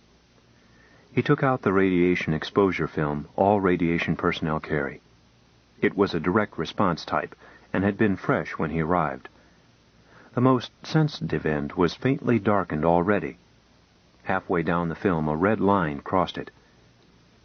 Theoretically, if the wearer was exposed to enough radioactivity in a week to darken the film to that line, he was, as Johnny reminded himself, a dead duck. Off came the cumbersome spacesuit. What he needed was speed. Do the job and surrender. Better to be a prisoner than to linger in a place as hot as this. He grabbed a ball hammer from the tool rack and got busy, pausing only to switch off the television pickup. The first bomb bothered him. He started to smash the cover plate of the brain, then stopped, filled with reluctance. All his life he had prized fine apparatus. He nerved himself and swung. Glass tinkled, metal creaked. His mood changed. He began to feel a shameful pleasure in destruction. He pushed on with enthusiasm, swinging, smashing, destroying. So intent was he that he did not at first hear his name called. "Dahlquist, answer me. Are you there?" He wiped sweat and looked at the TV screen. Towers' perturbed features stared out. Johnny was shocked to find that he had wrecked only 6 bombs. Was he going to be caught before he could finish? Oh, no. He had to finish. Stall, son, stall. "Yes, Colonel? You called me?" "I certainly did. What's the meaning of this?" "I'm sorry, Colonel." Towers' expression relaxed a little. "Turn on your pickup, Johnny. I can't see you. What was that noise?" "The pickup is on," Johnny lied. "It must be out of order. That noise... to tell the truth, Colonel, I was fixing things so that nobody could get in here." Towers hesitated, then said firmly, "I'm going to assume that you are sick and send you to the medical officer, but I want you to come out of there right away. That's an order, Johnny." Johnny answered slowly, "I can't just yet, Colonel. I came here to make up my mind, and I haven't quite made it up. You said to see you after lunch." "I meant you to stay in your quarters." "Yes, sir, but I thought I ought to stand watch on the bombs in case I decided you were wrong." "It's not for you to decide, Johnny. I'm your superior officer. You are sworn to obey me." "Yes, sir." This was wasting time.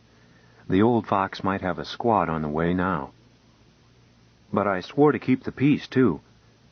Could you come out here and talk it over with me? I don't want to do the wrong thing." Towers smiled. "A good idea, Johnny. You wait there. I'm sure you'll see the light." He switched off. "There," said Johnny. "I hope you're convinced that I'm a half-wit, you slimy mistake." He picked up the hammer, ready to use the minutes gained. He stopped almost at once. It dawned on him that wrecking the brains was not enough. There were no spare brains, but there was a well-stocked electronics shop. Morgan could jury-rig control circuits for bombs. Why, he could himself. Not a neat job, but one that would work. Damnation. He would have to wreck the bombs themselves, and in the next 10 minutes.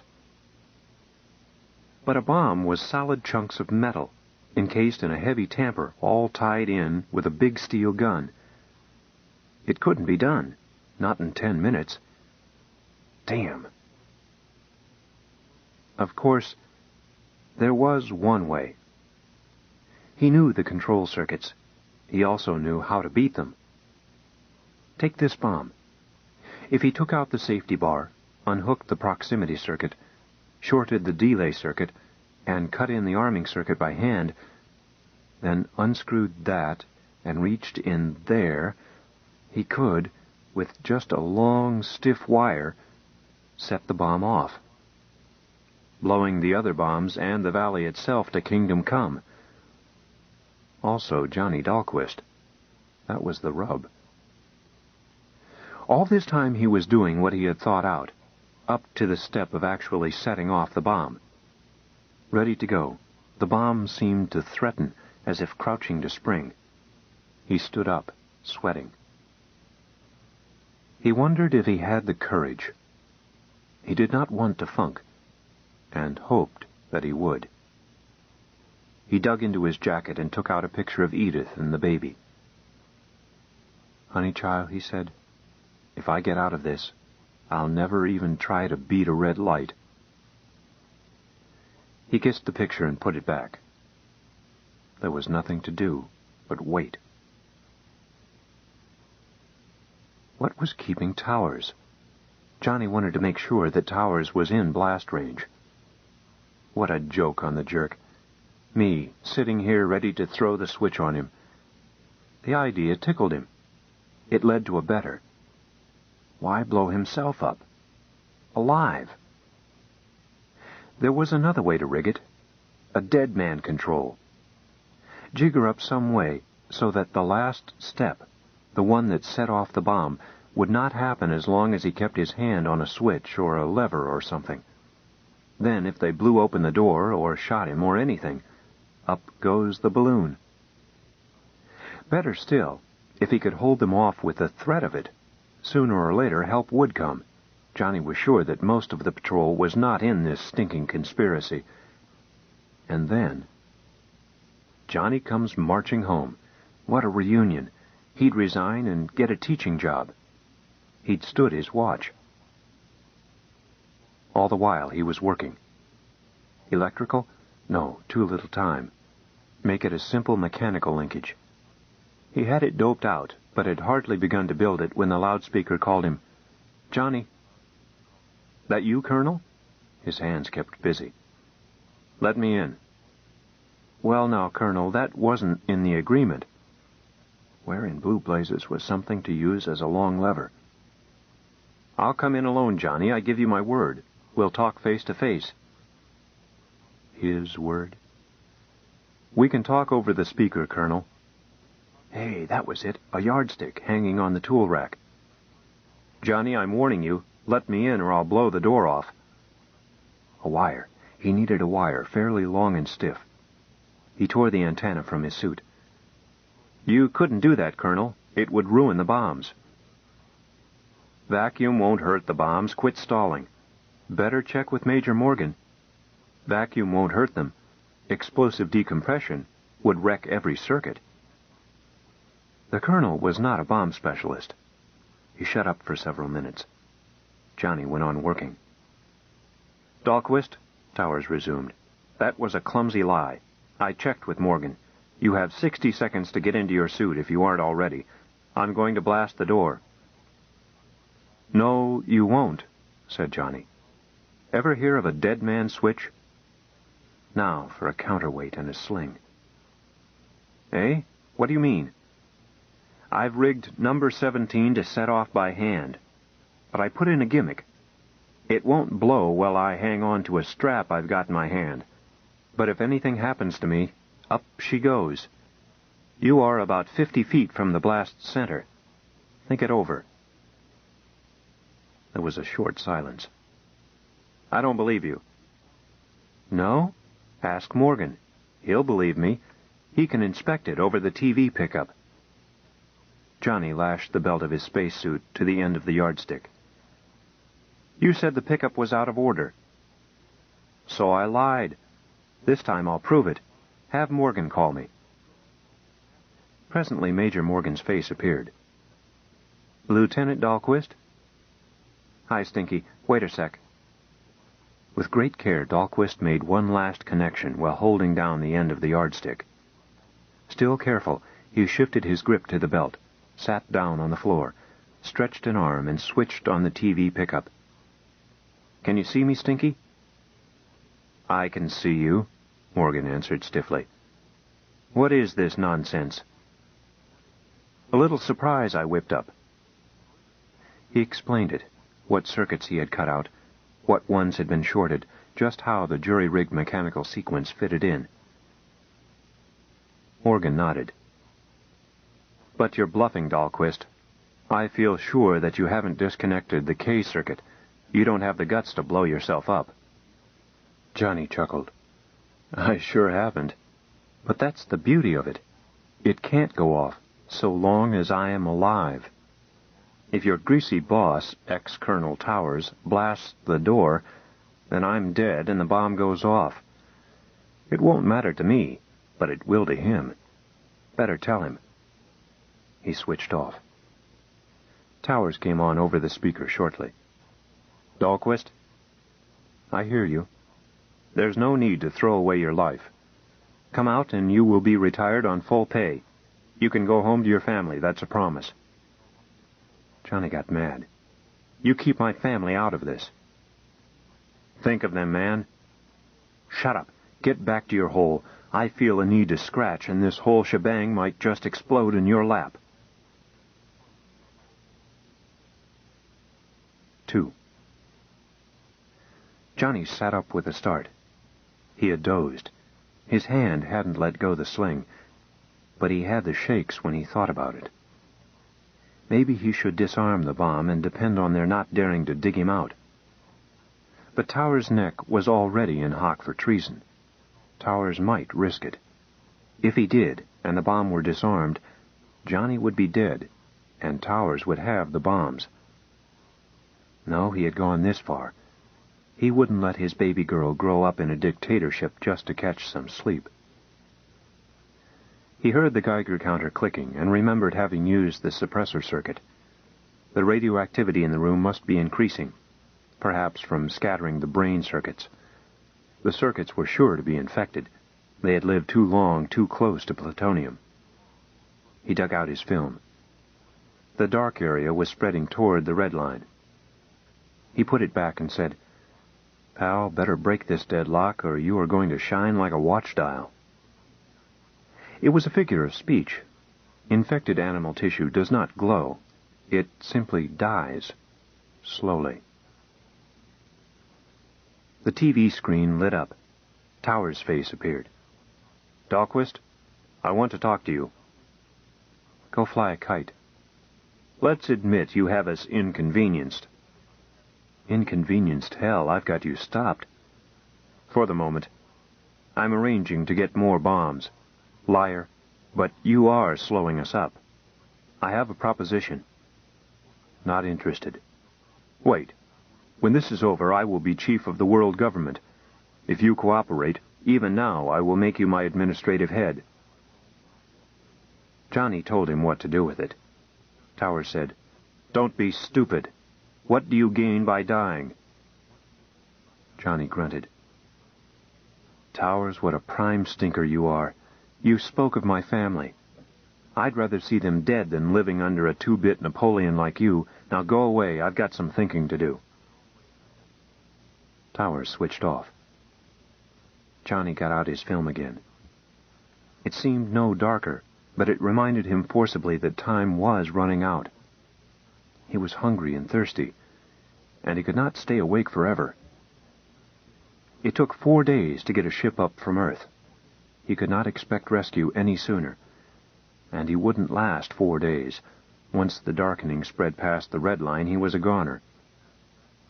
His only chance was to wreck the bombs beyond repair and get out, before the film got much darker. He thought about ways, then got busy. He hung a weight on the sling, tied a line to it. If Towers blasted the door, he hoped to jerk the rig loose before he died. There was a simple, though arduous, way to wreck the bombs beyond any capacity of Moonbase to repair them. The heart of each was 2 hemispheres of plutonium, their flat surface polished smooth to permit perfect contact when slapped together. Anything less would prevent the chain reaction on which atomic explosion depended. Johnny started taking apart one of the bombs. He had to bash off 4 lugs, then break the glass envelope around the inner assembly. Aside from that, the bomb came apart easily. At last he had in front of him 2 gleaming, mirror-perfect half-globes.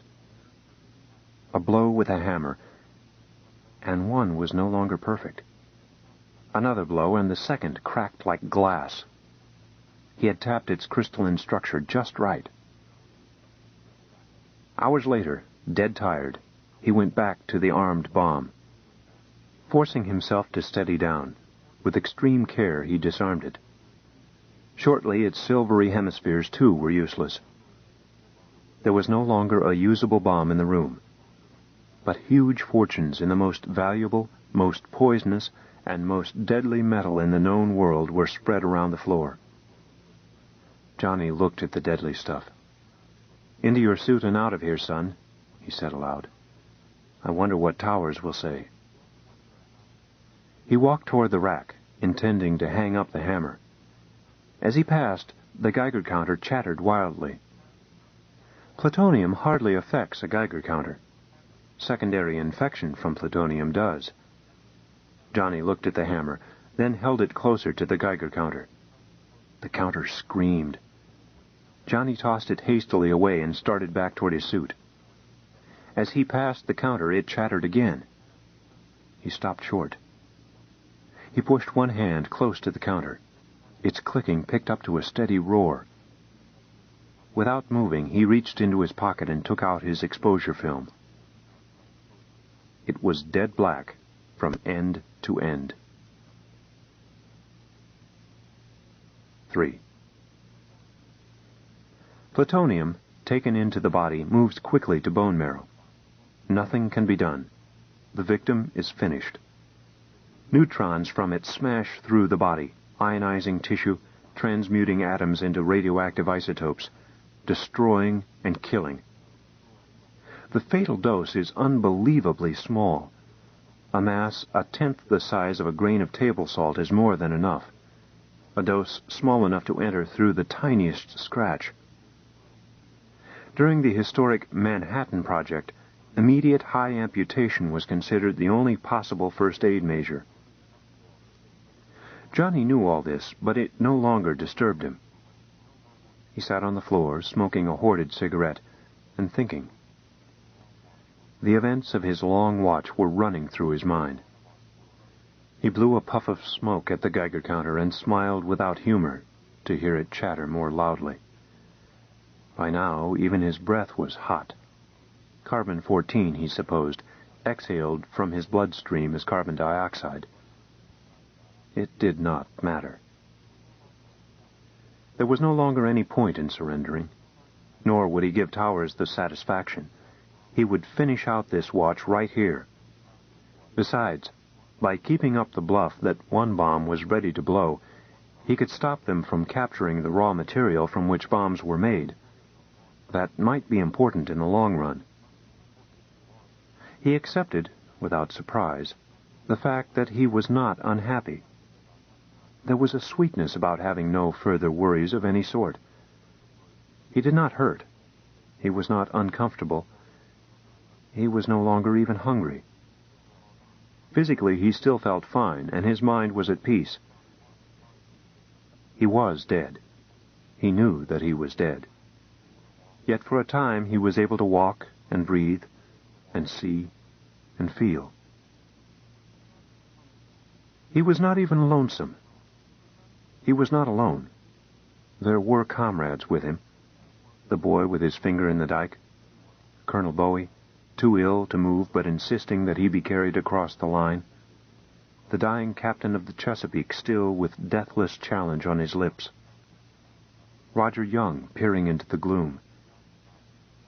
They gathered about him in the dusky bomb room. And, of course, there was Edith. She was the only one he was aware of. Johnny wished that he could see her face more clearly. Was she angry? Or proud and happy? Proud, though unhappy. He could see her better now, and even feel her hand. He held very still. Presently his cigarette burned down to his fingers. He took a final puff, blew it at the Geiger counter, and put it out. It was his last. He gathered several butts and fashioned a roll-your-own with a bit of paper found in a pocket. He lit it carefully and settled back to wait for Edith to show up again. He was very happy. He was still propped against the bomb case, the last of his salvaged cigarettes cold at his side, when the speaker called out again. "Johnny? Hey, Johnny, can you hear me? This is Kelly. It's all over. The Lafayette landed and Towers blew his brains out. Johnny? Answer me." When they opened the outer door, the first man in carried a Geiger counter in front of him on the end of a long pole.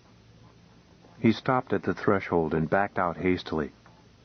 "Hey, Chief," he called, "better get some handling equipment, and a lead coffin, too."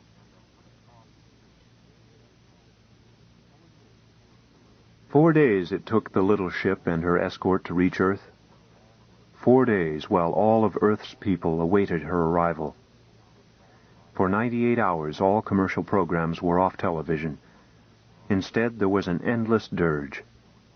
The Dead March from Saul, the Valhalla theme, Going Home, the patrol's own landing orbit. The 9 ships landed at Chicago port. A drone tractor removed the casket from the small ship. The ship was then refueled and blasted off in an escape trajectory, thrown away into outer space, never again to be used for a lesser purpose. The tractor progressed to the Illinois town where Lieutenant Dahlquist had been born, while the dirge continued. There it placed the casket on a pedestal, inside a barrier marking the distance of safe approach. Space Marines, arms reversed and heads bowed, stood guard around it.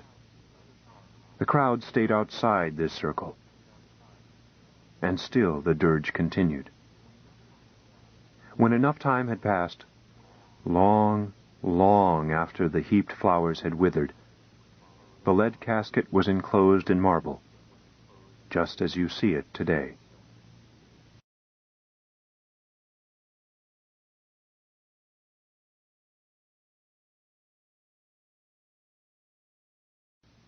The short story, Gentlemen, Be Seated. It takes both agoraphobes and claustrophobes to colonize the moon, or make it agorophiles and claustrophiles. For the men who go out into space had better not have phobias. If anything on a planet, in a planet, or in the empty reaches around the planets can frighten a man, he should stick to Mother Earth. A man who would make his living away from terra firma must be willing to be shut up in a cramped spaceship, knowing that it may become his coffin, and yet he must be undismayed by the wide-open spaces of space itself. Spacemen, men who work in space, pilots and jetmen and astrogators and such, are men who like a few million miles of elbow room. On the other hand, the moon colonists need to be the sort who feel cozy burrowing around underground like so many pesky moles. On my second trip to Luna City, I went over to Richardson Observatory, both to see the Big Eye and to pick up a story to pay for my vacation. I flashed my journalist's guild card, sweet-talked a bit, and ended with the paymaster showing me around.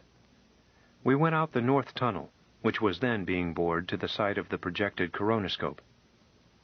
It was a dull trip.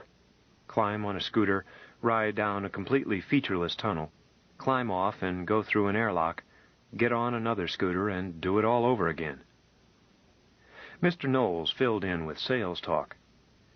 This is temporary, he explained.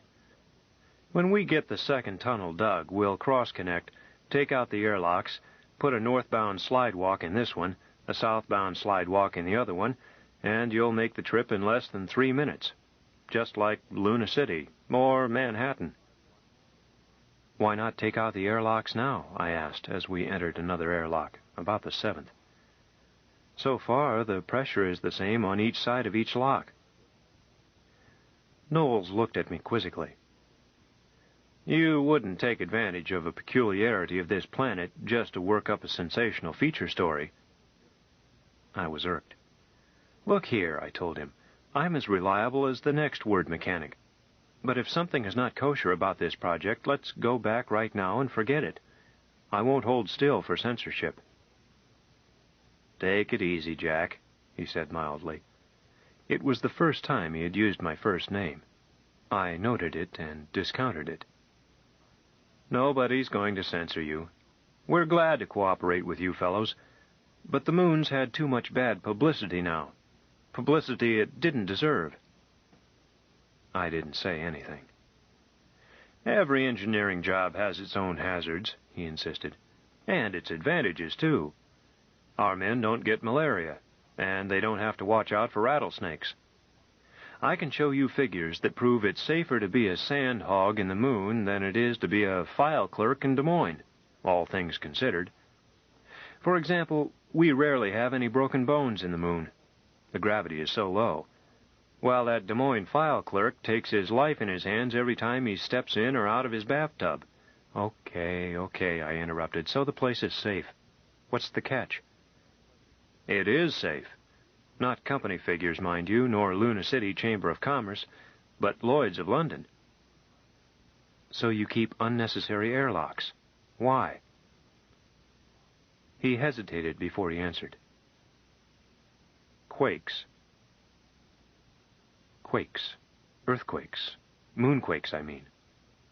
I glanced at the curving walls sliding past. And I wished I were in Des Moines. Nobody wants to be buried alive, but to have it happen in the moon, why, you wouldn't stand a chance. No matter how quick they got to you, your lungs would be ruptured. No air. They don't happen very often, Knowles went on. But we have to be prepared. Remember, the Earth is 80 times the mass of the Moon, so the tidal stresses here are 80 times as great as the Moon's effect on Earth tides. Come again? I said. There isn't any water on the Moon. How can there be tides? You don't have to have water to have tidal stresses. Don't worry about it. Just accept it. What you get is unbalanced stresses. They can cause quakes. I nodded. I see. Since everything in the Moon has to be sealed airtight, you've got to watch out for quakes. These airlocks are to confine your losses. I started visualizing myself as one of the losses. Yes and no. The airlocks would limit an accident, all right. If there was one, which there won't be, this place is safe. Primarily, they let us work on a section of the tunnel at no pressure without disturbing the rest of it. But they are more than that. Each one is a temporary expansion joint. You can tie a compact structure together and let it ride out a quake, but a thing as long as this tunnel has to give, or it will spring a leak. A flexible seal is hard to accomplish in the Moon. What's wrong with rubber? I demanded. I was feeling jumpy enough to be argumentative. I've got a ground car back home with 200,000 miles on it, yet I've never touched the tires since they were sealed up in Detroit. Knowles sighed. I should have brought one of the engineers along, Jack. The volatiles that keep rubbers soft tend to boil away in vacuum, and the stuff gets stiff. Same for the flexible plastics. When you expose them to low temperature as well, they get brittle as eggshells. The scooter stopped as Knowles was speaking, and we got off just in time to meet half a dozen men coming out of the next airlock. They were wearing spacesuits, or more properly, pressure suits, for they had hose connections instead of oxygen bottles, and no sun visors. Their helmets were thrown back, and each man had his head pushed through the open zipper in the front of his suit, giving him a curiously two-headed look. Knowles called out, "Hey, Konski!" One of the men turned around. He must have been 6'2" and fat for his size. I guessed him at 300 pounds, Earthside. "It's Mr. Knowles," he said happily. "Don't tell me I've gotten a raise."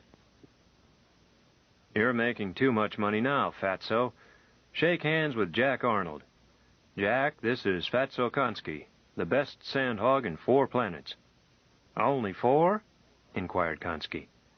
He slid his right arm out of his suit and stuck his bare hand into mine.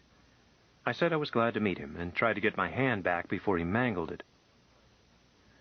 "Jack Arnold wants to see how you seal these tunnels," Knowles went on. "Come along with us." Konski stared at the overhead. "Well, now that you mention it, Mr. Knowles, I've just finished my shift." Knowles said, "Fatso, you're a money grubber and inhospitable as well." "Okay, time and a half." Konski turned and started unsealing the airlock. The tunnel beyond looked much the same as the section we had left, except that there were no scooter tracks, and the lights were temporary, rigged on extensions. A couple of 100 feet away, the tunnel was blocked by a bulkhead with a circular door in it. The fat man followed my glance. "That's a movable lock," he explained. "No air beyond it. We excavate just ahead of it." "Can I see where you've been digging?"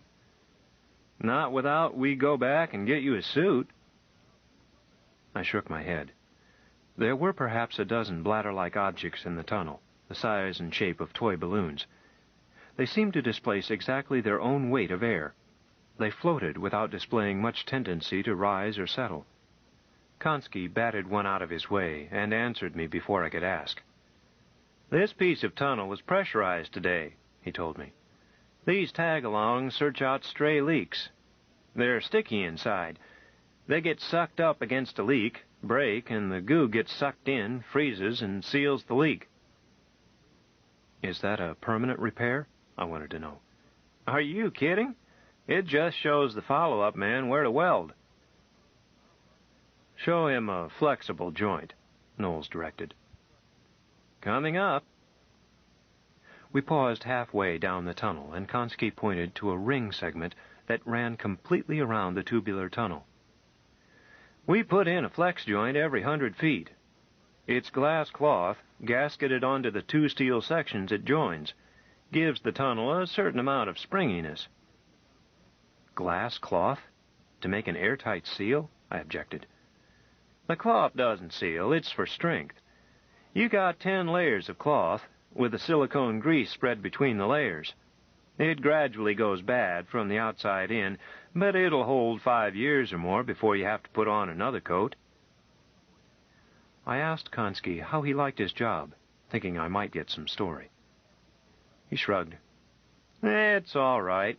Nothing to it. Only 1 atmosphere of pressure. Now you take when I was working under the Hudson. And getting paid 1/10 of what you get here, put in Knowles.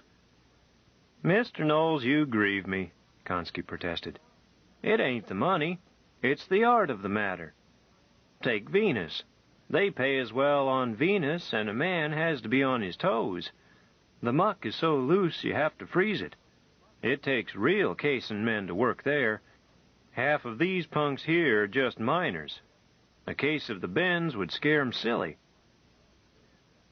Tell him why you left Venus, Fatso. Konski expressed dignity. Shall we examine the movable shield, gentlemen? He asked. We puttered around a while longer, and I was ready to go back. There wasn't much to see, and the more I saw of the place, the less I liked it. Konski was undogging the door of the airlock leading back when something happened. I was down on my hands and knees, and the place was pitch dark. Maybe I screamed, I don't know. There was a ringing in my ears. I tried to get up and then stayed where I was. It was the darkest dark I ever saw, complete blackness. I thought I was blind. A torchlight beam cut through it, picked me out, and then moved on. What was it? I shouted. What happened? Was it a quake? Stop yelling, Konski's voice answered me casually. That was no quake. It was some sort of explosion. Mr. Knowles, you all right? I guess so, he gasped for breath. What happened? Dunno. Let's look around a bit. Konski stood up and poked his beam around the tunnel, whistling softly. His light was the sort that has to be pumped. It flickered. Looks tight, but I hear... Uh-oh, sister. His beam was focused on a part of the flexible joint near the floor. The tag-along balloons were gathering at this spot. 3 were already there. Others were drifting in slowly. As we watched, one of them burst and collapsed in a sticky mass that marked the leak. The hole sucked up the burst balloon and began to hiss. Another rolled onto the spot, joggled about a bit, then it too burst. It took a little longer this time for the leak to absorb and swallow the gummy mass. Konski passed me the light. Keep pumping it, kid. He shrugged his right arm out of the suit and placed his bare hand over the spot where, at that moment, a 3rd bladder burst. How about it, Fats? Mr. Knowles demanded. Couldn't say. Feels like a hole as big as my thumb. Sucks like the devil. How could you get a hole like that? Search me. Poke through from the outside, maybe. You got the leak checked? I think so. Go back and check the gauge. Jack, give him the light. Knowles trotted back to the airlock.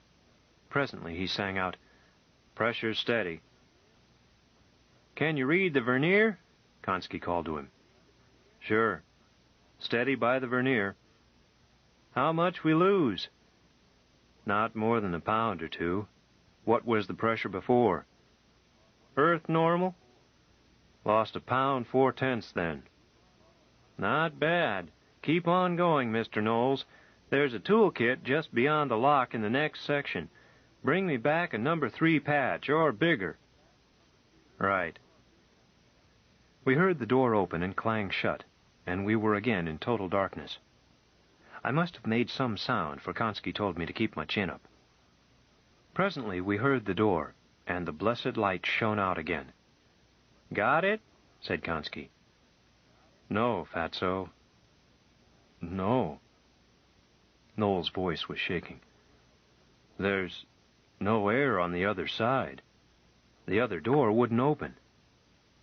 "Jammed, maybe." "No, I checked the manometer. There's no pressure in the next section." Konski whistled again. "Looks like we'll wait till they come for us. In that case, keep the light on me, Mr. Knowles. Jack, help me out of this suit." "What are you planning to do?" "If I can't get a patch, I got to make one, Mr. Knowles. This suit is the only thing around." I started to help him, a clumsy job since he had to keep his hand on the leak. "You can stuff my shirt in the hole," Knowles suggested. "I'd as soon bail water with a fork. It's got to be the suit. There's nothing else around that will hold the pressure." When he was free of the suit, he had me smooth out a portion of the back. Then, as he snatched his hand away, I slapped the suit down over the leak. Konski promptly sat on it. "There," he said happily. "We've got it corked. Nothing to do but wait." I started to ask him why he hadn't just sat down on the leak while wearing the suit. Then I realized that the seat of the suit was corrugated with insulation. He needed a smooth piece to seal onto the sticky stuff left by the balloons. "Let me see your hand," Knowles demanded. "It's nothing much." But Knowles examined it anyway. I looked at it and got a little sick. He had a mark like a stigma on the palm, a bloody, oozing wound. Knowles made a compress of his handkerchief, and then used mine to tie it in place. "Thank you, gentlemen," Konski told us, then added, "We've got time to kill. How about a little pinochle?" "With your cards?" asked Knowles. "Why, Mr. Knowles—" "Well, never mind. It isn't right for paymasters to gamble anyhow. Speaking of paymasters, you realize this is pressure work now, Mr. Knowles." "For a £1 and 4/10 differential?" "I'm sure the union would take that view, in the circumstances." "Suppose I sit on the leak?" "But the rate applies to helpers, too." "Okay, miser. Triple time it is." "That's more like your own sweet nature, Mr. Knowles. I hope it's a nice, long wait." "How long a wait do you think it will be, Fatso?" "Well, it shouldn't take them more than an hour, even if they have to come all the way from Richardson." What makes you think they will be looking for us?" "Huh? Doesn't your office know where you are?" "I'm afraid not. I told them I wouldn't be back today." Konski thought about it. "I didn't drop my time card. They'll know I'm still inside." "Sure they will. Tomorrow, when your car doesn't show up at my office." "There's that lunkhead on the gate. He'll know he's got 3 extra inside." "Provided he remembers to tell his relief, and provided he wasn't caught in it, too." "Yes, I guess so," Konski said thoughtfully. "Jack, better quit pumping that light. You just use up more oxygen." We sat there in the darkness for quite a long time, speculating about what had happened. Konski was sure it was an explosion. Knowles said that it put him in mind of a time when he had seen a freight rocket crash on takeoff. When the talk started to die out, Konski told some stories. I tried to tell one, but I was so nervous, so afraid, I should say, that I couldn't remember the snapper. I wanted to scream. After a long silence, Konski said, "Jack, give us the light again. I got something figured out." "What is it?" Knowles asked. "If we had a patch, you could put on my suit and go for help." "There's no oxygen for the suit." "That's why I mentioned you. You're the smallest. There'll be enough air in the suit itself to take you through the next section." "Well, okay," What are you going to use for a patch? I'm sitting on it. Huh? This big, broad, round thing I'm sitting on. I'll take my pants off. If I push one of my hams against that hole, I'll guarantee you it'll be sealed tight. But, no, Fats, it won't do. Look what happened to your hand. You'd hemorrhage through your skin and bleed to death before I could get back. I'll give you 2 to 1, I wouldn't. For 50, say. If I win, how do I collect? You're a cute one, Mr. Knowles. But look, I've got 2 or 3 inches of fat padding me. I won't bleed much. A strawberry mark, no more. Knowles shook his head. It's not necessary. If we keep quiet, there's air enough here for several days. It's not the air, Mr. Knowles. Noticed it's getting chilly? I had noticed, but hadn't thought about it. In my misery and funk, being cold didn't seem anything more than appropriate. Now I thought about it. When we lost the power line, we lost the heaters, too. It would keep getting colder and colder and colder. Mr. Knowles saw it, too. Okay, Fats, let's get on with it. I sat on the suit while Konski got ready. After he got his pants off, he snagged one of the tag-alongs, burst it, and smeared the sticky insides on his right buttock. Then he turned to me. Okay, kid. Up off the nest. We made the swap over fast, without losing much air, though the leak hissed angrily. Comfortable as an easy chair, folks. He grinned. Knowles hurried into the suit and left, taking the light with him. We were in darkness again. After a while, I heard Konski's voice. There's a game we can play in the dark, Jack. You play chess? Why, yes. Play at it, that is. A good game. Used to play it in the decompression chamber when I was working under the Hudson. What do you say to 20 on a side, just to make it fun? Well, all right. He could have made it 1,000. I didn't care. Fine. King's pawn to king 3. King's pawn to king's 4. Conventional, aren't you? Puts me in mind of a girl I knew in Hoboken.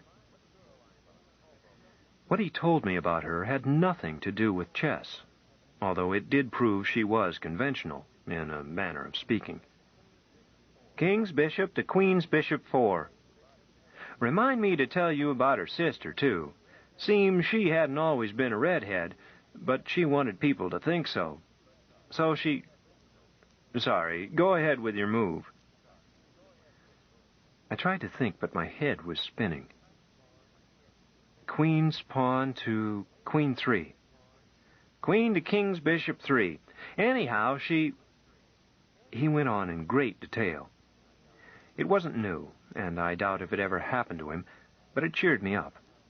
I actually smiled there in the dark. It's your move, he added. Oh. I couldn't remember the board. I decided to get ready to castle, always fairly safe in the early game. Queen's knight to queen's bishop 3. Queen advances to capture your king's bishop's pawn.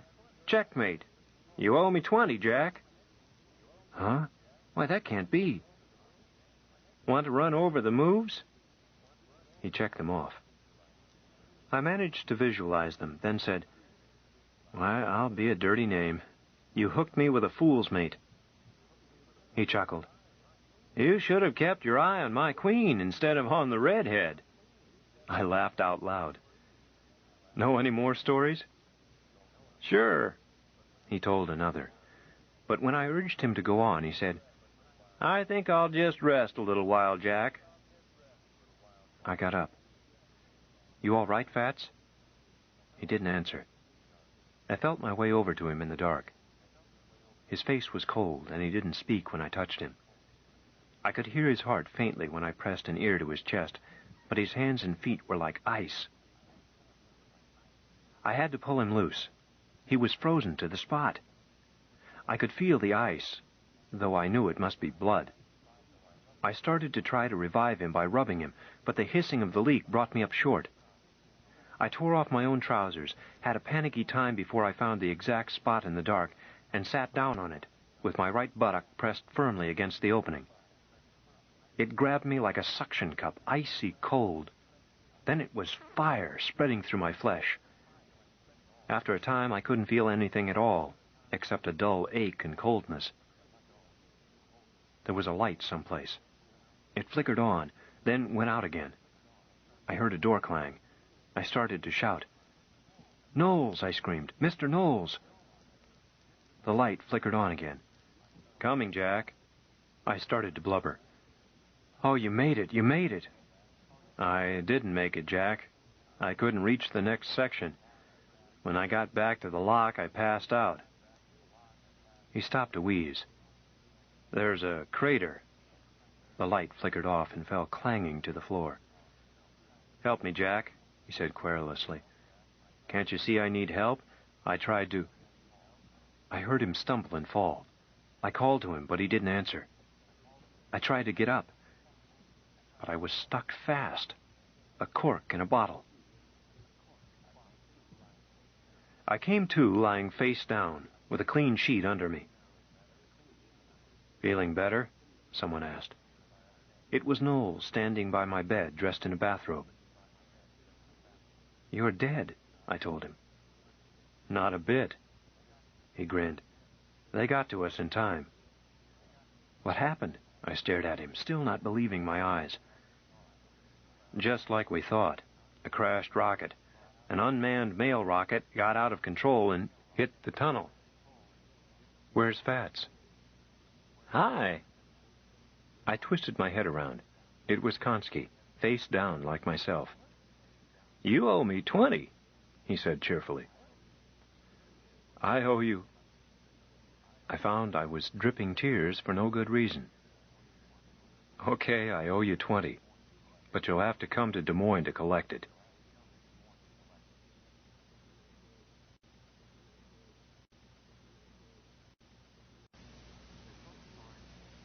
The short story, The Black Pits of Luna.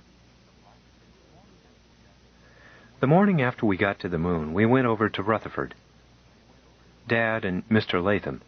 Mr. Latham is the man from the Harriman Trust that Dad came to Luna City to see. Dad and Mr. Latham had to go anyhow on business. I got Dad to promise I could go along because it looked like just about my only chance to get out on the surface of the moon. Luna City is all right, I guess, but I defy you to tell a corridor in Luna City from the sublevels in New York. Except that you're light on your feet, of course. When Dad came into our hotel suite to say we were ready to leave, I was down on the floor, playing mumbledy-peg with my kid brother. Mother was lying down and had asked me to keep the runt quiet. She had been drop-sick all the way out from Earth, and I guess she didn't feel very good. The runt had been fiddling with the lights, switching them from dusk to desert suntan and back again. I collared him and sat him down on the floor. Of course, I don't play mumbledy-peg anymore, but on the moon, it's a right good game. The knife practically floats, and you can do all kinds of things with it. We made up a lot of new rules. Dad said, "Switching plans, my dear. We're leaving for Rutherford right away. Let's pull ourselves together." Mother said, "Oh, mercy me. I don't think I'm up to it. You and Dickie run along. Baby Darling and I will just spend a quiet day right here." Baby Darling is the runt. I could have told her it was the wrong approach. He nearly put my eye out with the knife and said, "Who? What? I'm going too. Let's go." Mother said, "Oh, now, Baby Darling, don't cause Mother dear any trouble.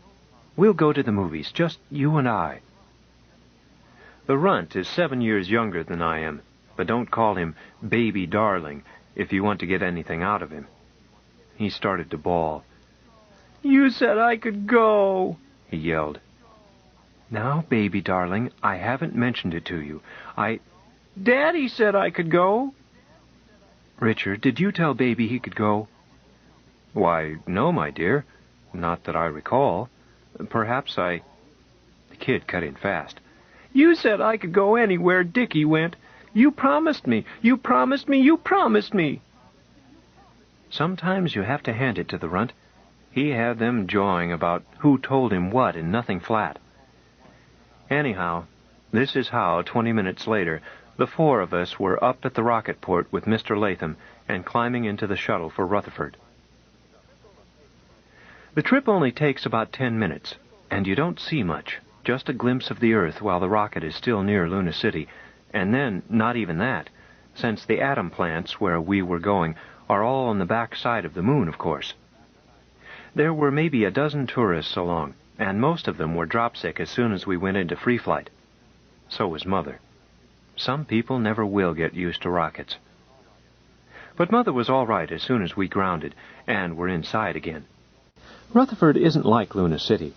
Instead of extending a tube out to the ship, they send a pressurized car out to latch onto the airlock of the rocket. Then you jeep back about a mile to the entrance to underground. I like that, and so did the runt. Dad had to go off on business with Mr. Latham, leaving Mother and me and the runt to join up with a party of tourists for the trip through the laboratories. It was all right, but nothing to get excited about. So far as I can see, one atomics plant looks about like another. Rutherford could just as well have been the main plant outside Chicago. I mean to say, everything that is anything is out of sight, covered up, shielded. All you get to see are some dials and instrument boards and people watching them. Remote control stuff like Oak Ridge. The guide tells you about the experiments going on, and they show you some movies. That's all. I liked our guide. He looked like Tom Jeremy in The Space Troopers. I asked him if he was a spaceman, and he looked at me kind of funny and said no, that he was just a Colonial Services Ranger. Then he asked me where I went to school and if I belonged to the Scouts. He said he was Scoutmaster of Troop 1, Rutherford City Moonbat Patrol. I found out there was just one patrol. Not many Scouts on the moon, I suppose. Dad and Mr. Latham joined us just as we finished the tour while Mr. Perrin, that's our guide, was announcing the trip outside. "The conducted tour of Rutherford," he said, talking as if it were a transcription, "includes a trip by spacesuit out on the surface of the moon without extra charge to see the Devil's Graveyard and the site of the great disaster of 1984. The trip is optional. There is nothing particularly dangerous about it, and we've never had anyone hurt, but the Commission requires that you sign a separate release for your own safety, if you choose to make this trip. The trip takes about 1 hour.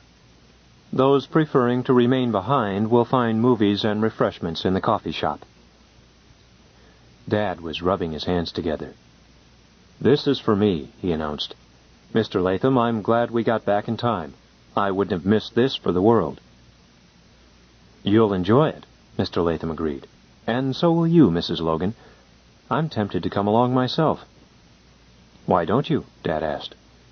"No, I want to have the papers ready for you and the director to sign when you get back, and before you leave for Luna City." "Why knock yourself out?" Dad urged him. "If a man's word is no good, his signed contract is no better. You can mail the stuff to me at New York." Mr. Latham shook his head.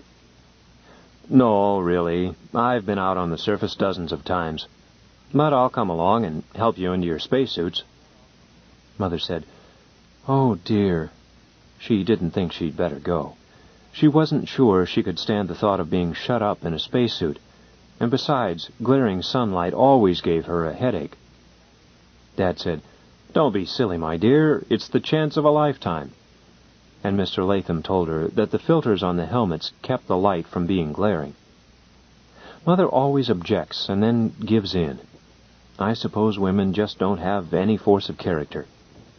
Like the night before, Earth night, I mean, Luna City time, she had bought a fancy moon suit to wear to dinner in the Earthview room at the hotel. Then she got cold feet. She complained to Dad that she was too plump to dare to dress like that. Well, she did show an awful lot of skin.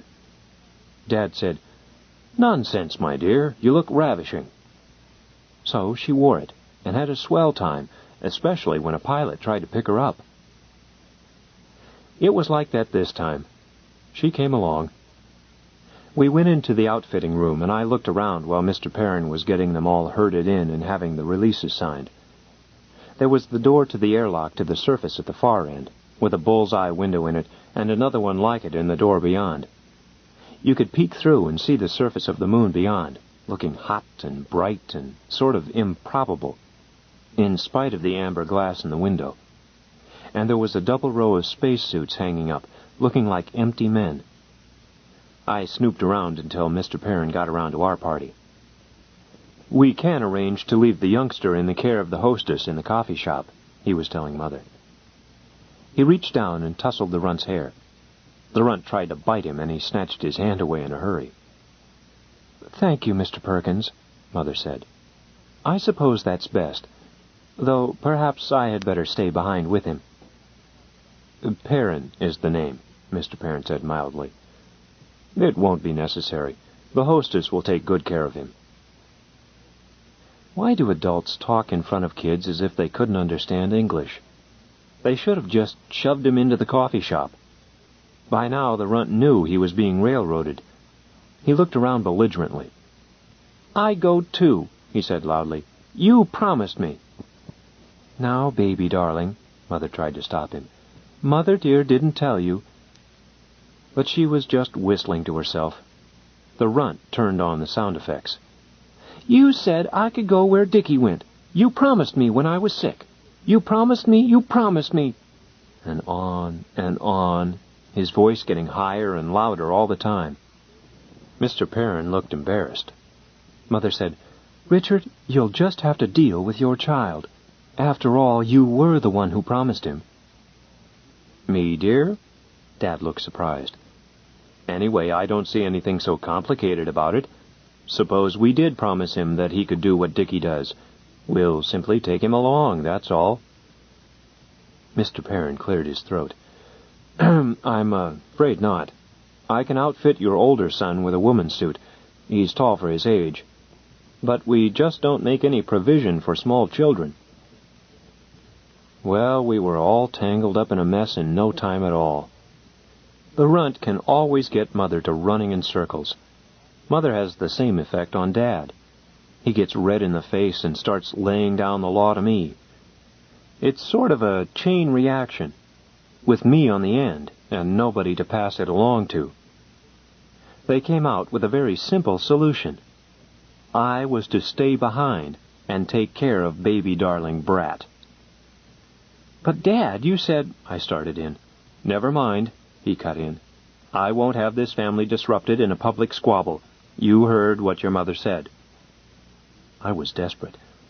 "Look, Dad," I said, keeping my voice low, "if I go back to Earth without once having put on a spacesuit and set foot on the surface, you'll just have to find another school to send me to. I won't go back to Lawrenceville.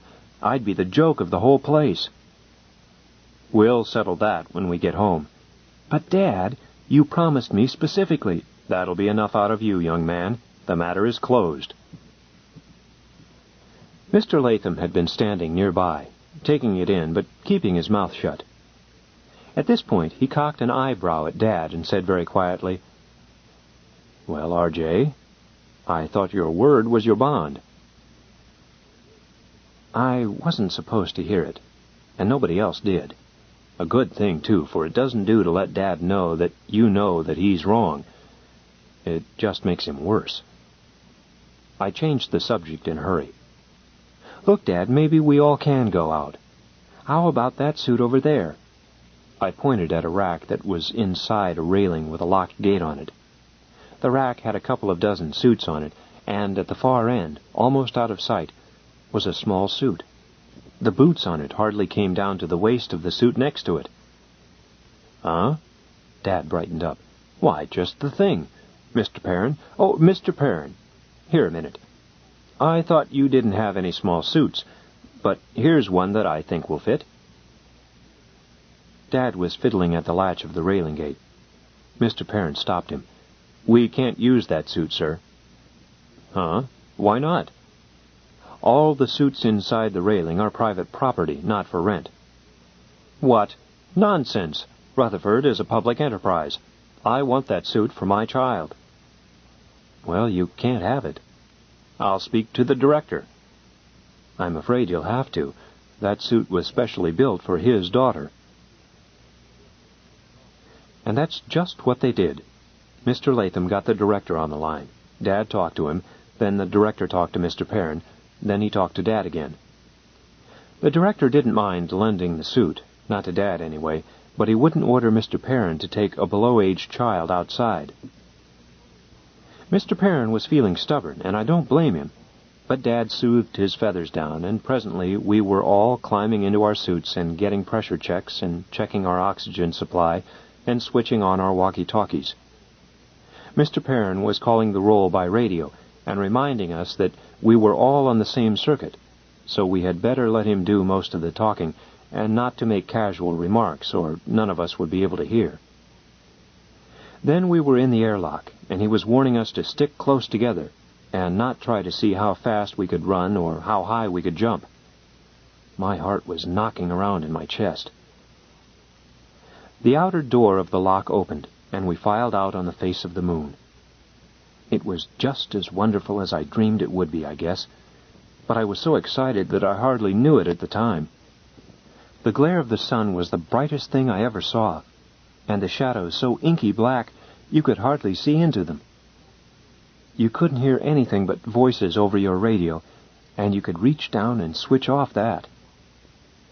The pumice was soft and kicked up around our feet like smoke, settling slowly, falling in slow motion.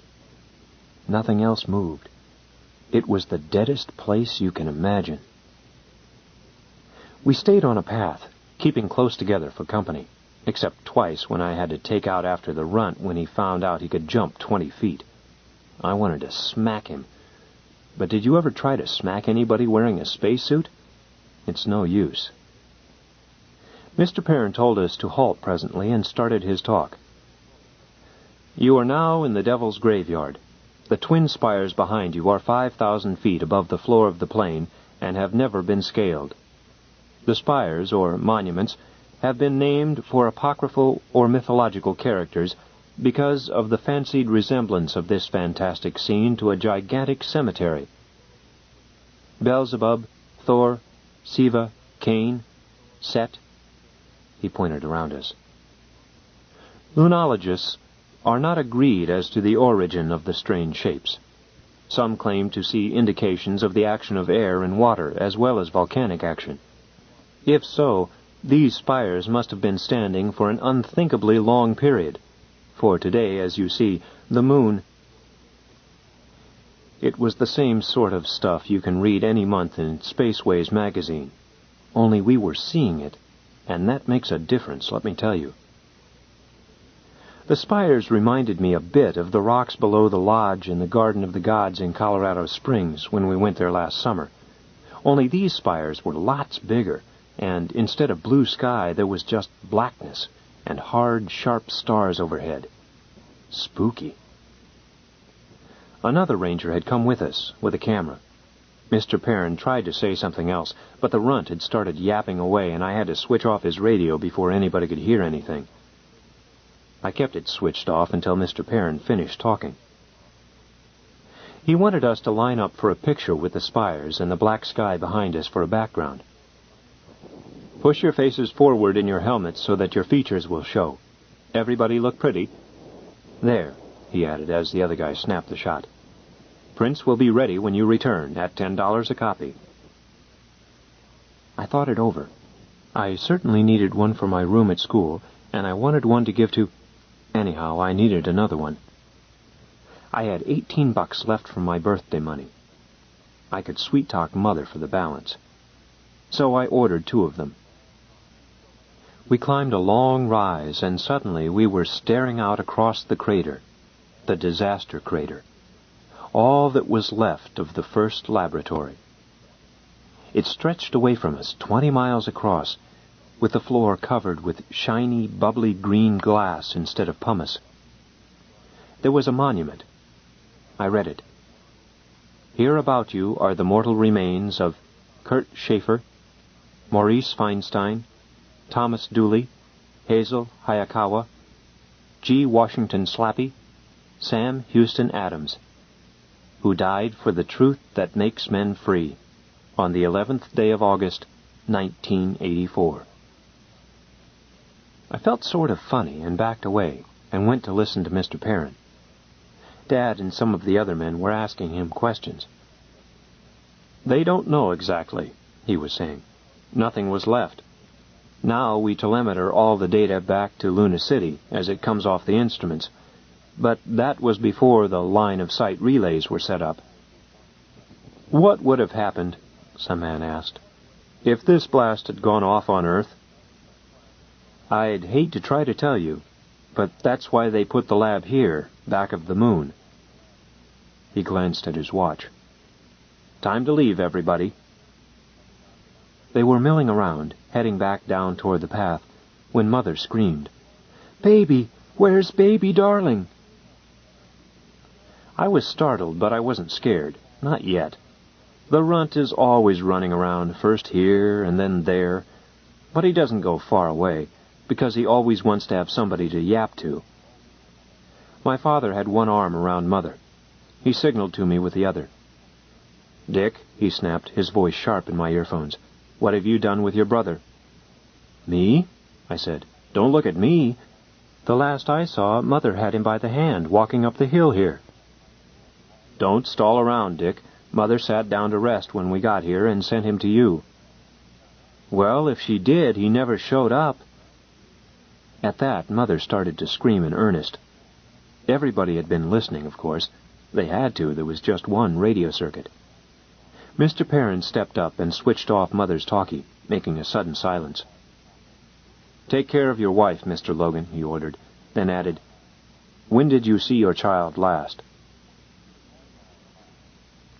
Dad couldn't help him any. When they tried switching Mother back into the hookup, they switched her right off again. She couldn't help, and she deafened us.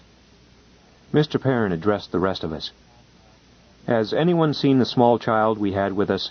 Don't answer unless you have something to contribute. Did anyone see him wander away?" Nobody had. I figured he probably ducked out when everybody was looking at the crater and had their backs to him. I told Mr. Perrin so. "Seems likely," he agreed.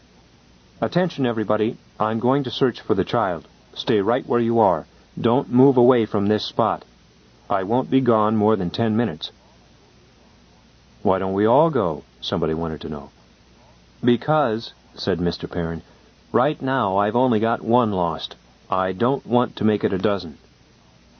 Then he left, taking big, easy lopes that covered 50 feet at a step. Dad started to take out after him, then thought better of it, for Mother suddenly keeled over, collapsing at the knees and floating gently to the ground. Everybody started talking at once. Some idiot wanted to take her helmet off, but Dad isn't crazy.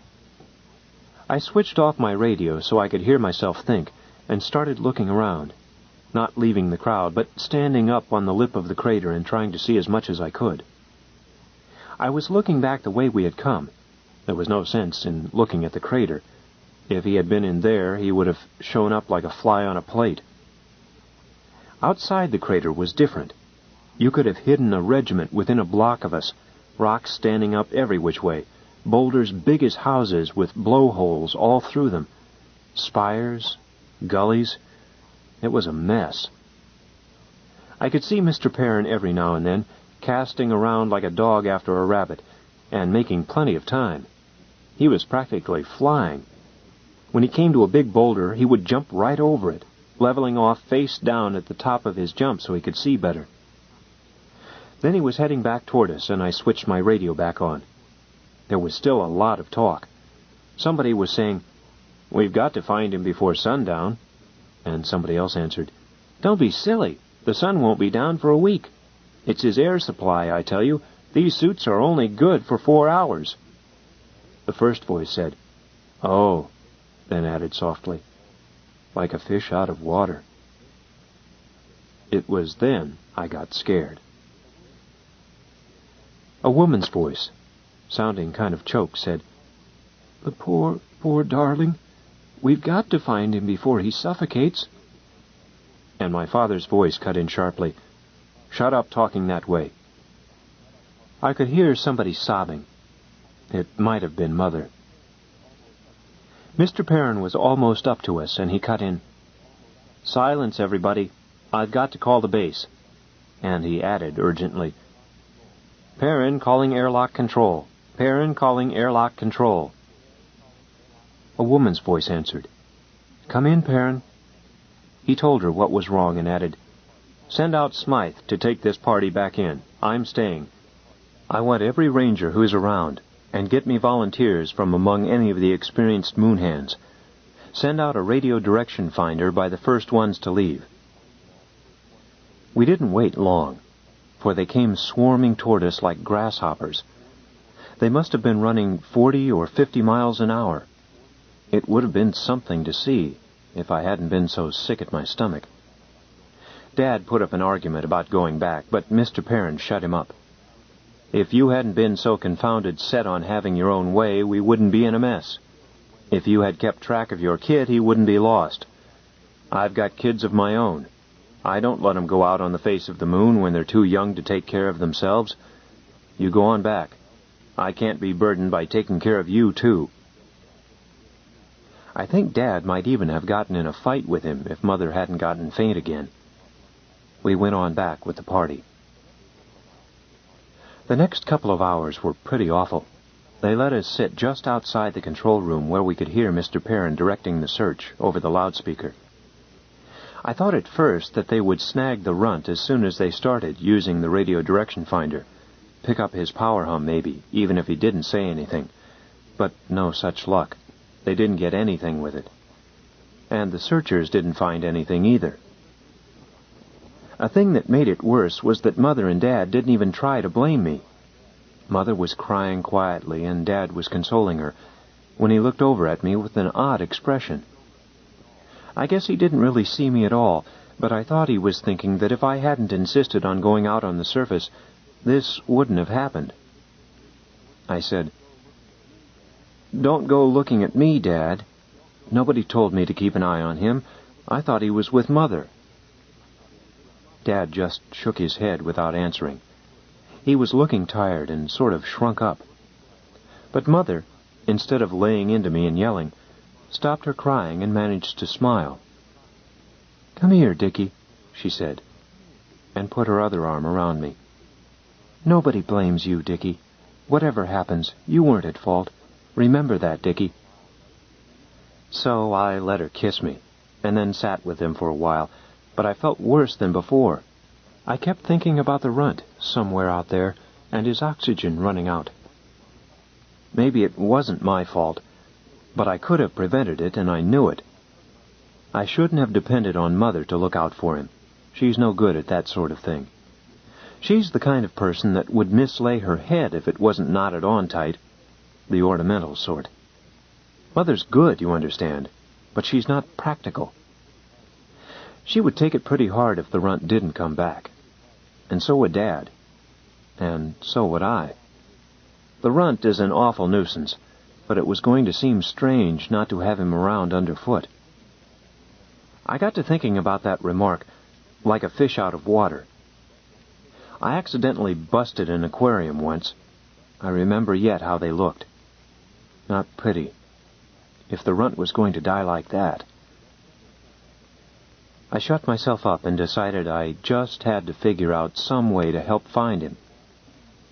After a while, I had myself convinced that I could find him if they would just let me help look. But they wouldn't, of course. Dr. Evans, the director, showed up again. He'd met us when we first came in, and asked if there was anything he could do for us and how was Mrs. Logan feeling. "You know, I wouldn't have had this happen for the world," he added. "We're doing all we can. I'm having some ore detectors shot over from Luna City. We might be able to spot the child by the metal in his suit." Mother asked, "How about bloodhounds?" And Dr. Evans didn't even laugh at her. Dad suggested helicopters, then corrected himself and made it rockets. Dr. Evans pointed out that it was impossible to examine the ground closely from a rocket. I got him aside presently and braced him to let me join the hunt. He was polite but unimpressed, so I insisted. "What makes you think you can find him?" he asked me. "We've got the most experienced moon men available out there now. I'm afraid, son, that you would get yourself lost or hurt if you tried to keep up with them. In this country, if you once lose sight of landmarks, you can get hopelessly lost." "But look, Doctor," I told him. "I know the runt. I mean my kid brother, better than anyone else in the world. I won't get lost. I will get lost, but just the way he did. You can send somebody to follow me." He thought about it. "It's worth trying," he said suddenly. "I'll go with you. Let's suit up." We made a fast trip out, taking 30-foot strides, the best I could manage even with Dr. Evans hanging onto my belt to keep me from stumbling. Mr. Perrin was expecting us. He seemed dubious about my scheme. "Maybe the old lost mule dodge will work," he admitted, "but I'll keep the regular search going just the same. Here, Shorty, take this flashlight. You'll need it in the shadows." I stood on the edge of the crater and tried to imagine I was the runt, feeling bored and maybe a little bit griped at the lack of attention. What would I do next? I went skipping down the slope, not going anywhere in particular, the way the runt would have done. Then I stopped and looked back to see if Mother and Daddy and Dickie had noticed me. I was being followed, all right. Dr. Evans and Mr. Perrin were close behind me. I pretended that no one was looking and went on. I was pretty close to the first rock outcroppings by now, and I ducked behind the first one I came to. It wasn't high enough to hide me, but it would have covered the runt. It felt like what he would do. He loved to play hide-and-go-seek. It made him the center of attention. I thought about it. When the runt played that game, his notion of hiding was always to crawl under something, a bed or a sofa or an automobile, or even under the sink. I looked around. There were a lot of good places. The rocks were filled with blowholes and overhangs. I started working them over. It seemed hopeless. There must have been 100 such places right around close. Mr. Perrin came up to me as I was crawling out of the fourth tight spot. "The men have shined flashlights around in every one of these places," he told me. "I don't think it's much use, Shorty." "Okay," I said, but I kept at it. I knew I could get at spots a grown man couldn't reach. I just hoped the runt hadn't picked a spot I couldn't reach. It went on, and I was getting cold and stiff and terribly tired. The direct sunlight is hot on the moon, but the second you get in the shade, it's cold. Down inside those rocks, it never got warm at all. The suits they gave us tourists are well enough insulated, but the extra insulation is in the gloves and the boots and the seats of the pants. And I had been spending most of my time down on my stomach, wiggling into tight places. I was so numb I could hardly move, and my whole front felt icy. Besides, it gave me one more thing to worry about. How about the runt? Was he cold too? If it hadn't been for thinking how those fish looked and how maybe the runt would be frozen stiff before I could get to him, I would have quit. I was about beat. Besides, it's rather scary down inside those holes. You don't know what you'll come to next. Dr. Evans took me by the arm as I came out of one of them and touched his helmet to mine so that I got his voice directly. "Might as well give up, son. You're knocking yourself out, and you haven't covered an acre." I pulled away from him. The next place was a little overhang, not a foot off the ground. I flashed a light into it. It was empty and didn't seem to go anywhere. Then I saw there was a turn in it. I got down flat and wiggled in. The turn opened out a little and dropped off. I didn't think it was worthwhile to go any deeper, as the runt wouldn't have crawled very far in the dark. But I scrunched ahead a little farther and flashed the light down. I saw boots sticking out. That's about all there is to it. I nearly bashed in my helmet getting out of there, but I was dragging the runt after me. He was limp as a cat, and his face was funny. Mr. Perrin and Dr. Evans were all over me as I came out, pounding me on the back and shouting. "Is he dead, Mr. Perrin?" I asked when I could get my breath. "He looks awful bad." Mr. Perrin looked him over. "No, I can see a pulse in his throat. Shock and exposure, but this suit was specially built. We'll get him back fast." He picked the runt up in his arms, and I took out after him. 10 minutes later, the runt was wrapped in blankets and drinking hot cocoa. I had some, too. Everybody was talking at once, and Mother was crying again, but she looked normal, and Dad had filled out. He tried to write out a check for Mr. Perrin, but he brushed it off.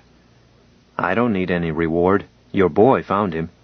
You can do me just one favor." "Yes?" Dad was all honey.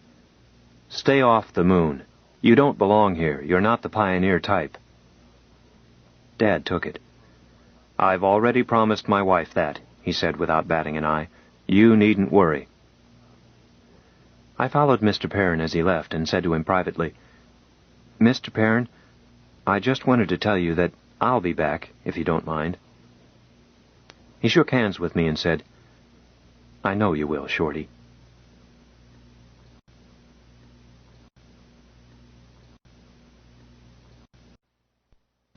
The short story, It's Great to Be Back.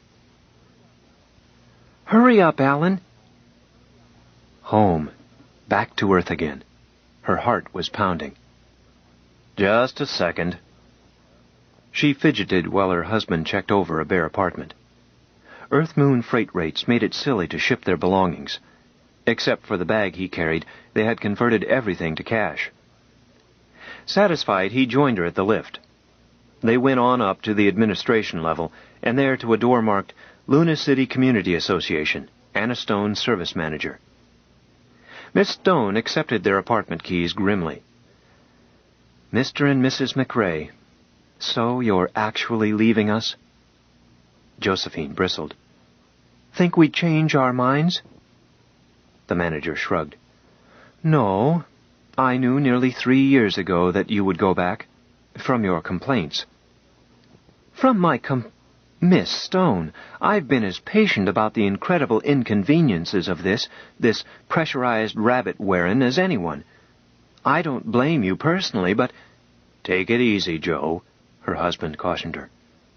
Josephine flushed. "Sorry, Miss Stone." "Never mind. We just see things differently. I was here when Luna City was 3 air-sealed Quonset huts connected by tunnels you crawled through, on your knees." She stuck out a square hand. "I hope you enjoy being groundhogs again. I honestly do. Hot jets, good luck, and a safe landing." Back in the lift, Josephine sputtered. "Groundhogs indeed. Just because we prefer our native planet, where a person can draw a breath of fresh air—" "You used the term," Alan pointed out. "But I use it about people who've never been off Terra. We've both said more than once that we wished we had had sense enough never to have left Earth. We're groundhogs at heart, Joe." "Yes, but—" "Oh, Alan, you're being obnoxious. This is the happiest day of my life. Aren't you glad to be going home? Aren't you?" "Of course I am. It'll be great to be back. Horseback riding, skiing. And opera. Real live grand opera. Alan, we've simply got to have a week or 2 in Manhattan before we go to the country." "I thought you wanted to feel rain on your face." "I want that, too. I want it all at once, and I can't wait. Oh, darling, it's like getting out of jail." She clung to him. He unwound her as the lift stopped. "Don't blubber." "Alan, you're a beast," she said dreamily. "I'm so happy." They stopped again in Bankers Row. The clerk in the National City Bank office had their transfer of account ready. "Going home, eh? Just sign there and your print. I envy you. Hunting, fishing. Surf bathing is more my style. And sailing." "I," said Joe, "simply want to see green trees and blue sky." The clerk nodded. "I know what you mean. It's long ago and far away. Well, have fun. Are you taking 3 months or 6? We're not coming back, Alan stated flatly. 3 years of living like a fish in an aquarium is enough. So? The clerk shoved the papers toward him and added, without expression, Well, hot jets. Thanks. They went on up to the subsurface level and took the crosstown slidewalk out to the rocket port. The slidewalk tunnel broke the surface at one point, becoming a pressurized shed. A view window on the west looked out on the surface of the moon, and beyond the hills, the earth. The sight of it, great and green and bountiful, against the black lunar sky and harsh, unwinking stars, brought quick tears to Joe's eyes. Home.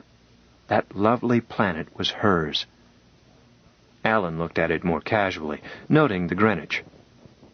The sunrise line had just touched South America. Must be about 8:20. Better hurry. They stepped off the slidewalk into the arms of some of their friends waiting to see them off. Hey, where have you lugs been? The Gremlin blasts off in 7 minutes. But we aren't going in it, McRae answered. No, siree. What? Not going? Did you change your minds? Josephine laughed. Pay no attention to him, Jack. We're going in the express instead. We swapped reservations, so we've got 20 minutes yet. Well, a couple of rich tourists, eh? Oh, the extra fare isn't so much, and I didn't want to make 2 changes and spend a week in space when we could be home in 2 days. She rubbed her bare middle significantly. She can't take free flight, Jack, her husband explained. Well, neither can I. I was sick the whole trip out.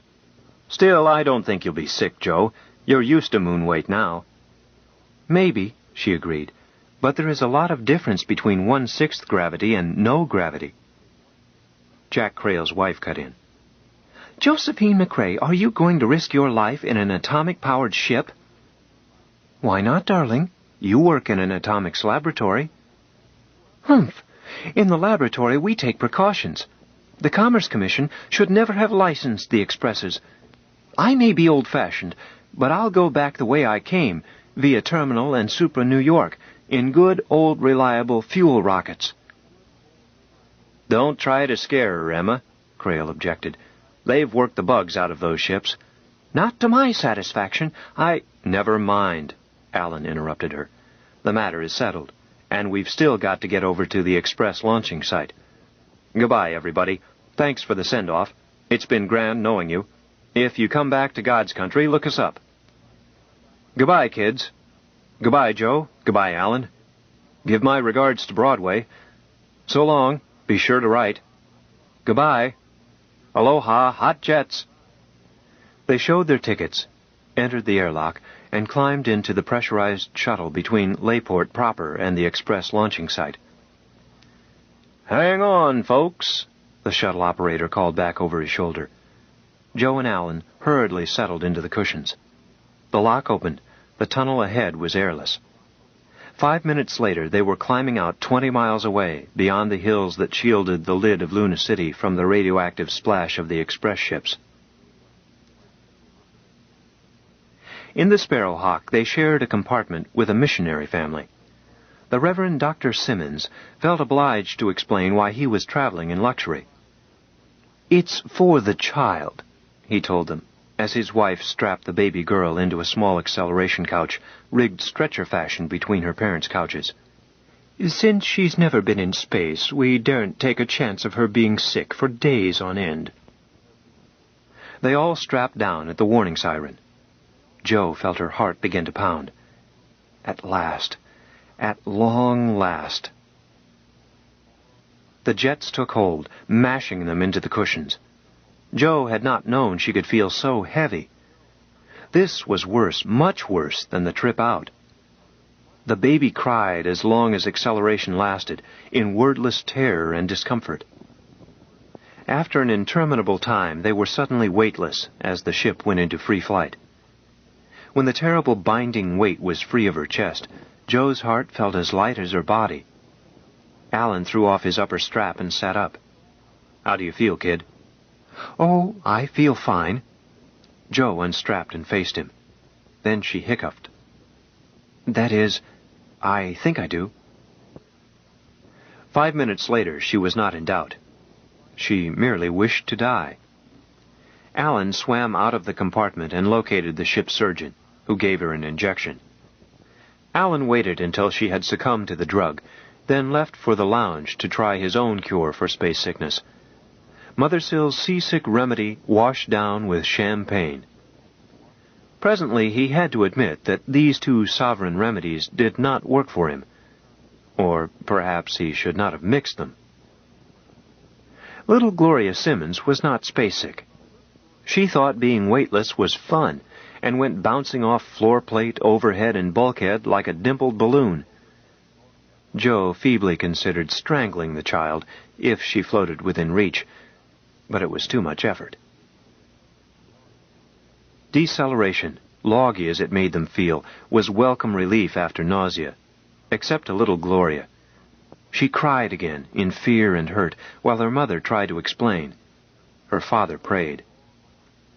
After a long, long time came a slight jar and the sound of the siren. Joe managed to raise her head. "What's the matter? Is there an accident?" "I don't think so. I think we've landed." "We can't have. We're still braking. I'm heavy as lead." Alan grinned feebly. "So am I. Earth gravity, remember?" The baby continued to cry. They said goodbye to the missionary family, as Mrs. Simmons decided to wait for a stewardess from the skyport. The McRaes staggered out of the ship, supporting each other. "It can't be just the gravity," Joe protested, her feet caught in invisible quicksand. "I've taken Earth normal acceleration in the centrifuge at the Y, back home. I mean, back in Luna City. We're weak from space sickness." Alan steadied himself. "That's it. We haven't eaten anything for 2 days." "Alan, didn't you eat anything either?" "No. But not permanently, so to speak. Are you hungry?" "Starving." "How about dinner at Keene's Chop House?" "Wonderful. Oh, Alan, we're back." Her tears started again. They glimpsed the Simmons once more after shooting down the Hudson Valley and into Grand Central Station. While they were waiting at the tube dock for their bag, Joe saw the Reverend Doctor climb heavily out of the next tube capsule, carrying his daughter and followed by his wife. He set the child down carefully. Gloria stood for a moment, trembling on her pudgy legs, then collapsed to the dock. She lay there crying thinly. A spaceman, pilot by his uniform, stopped and looked pityingly at the child. "Born in the moon?" he asked. "Why, yes, she was, sir." Simmons' courtesy transcended his troubles. "Pick her up and carry her.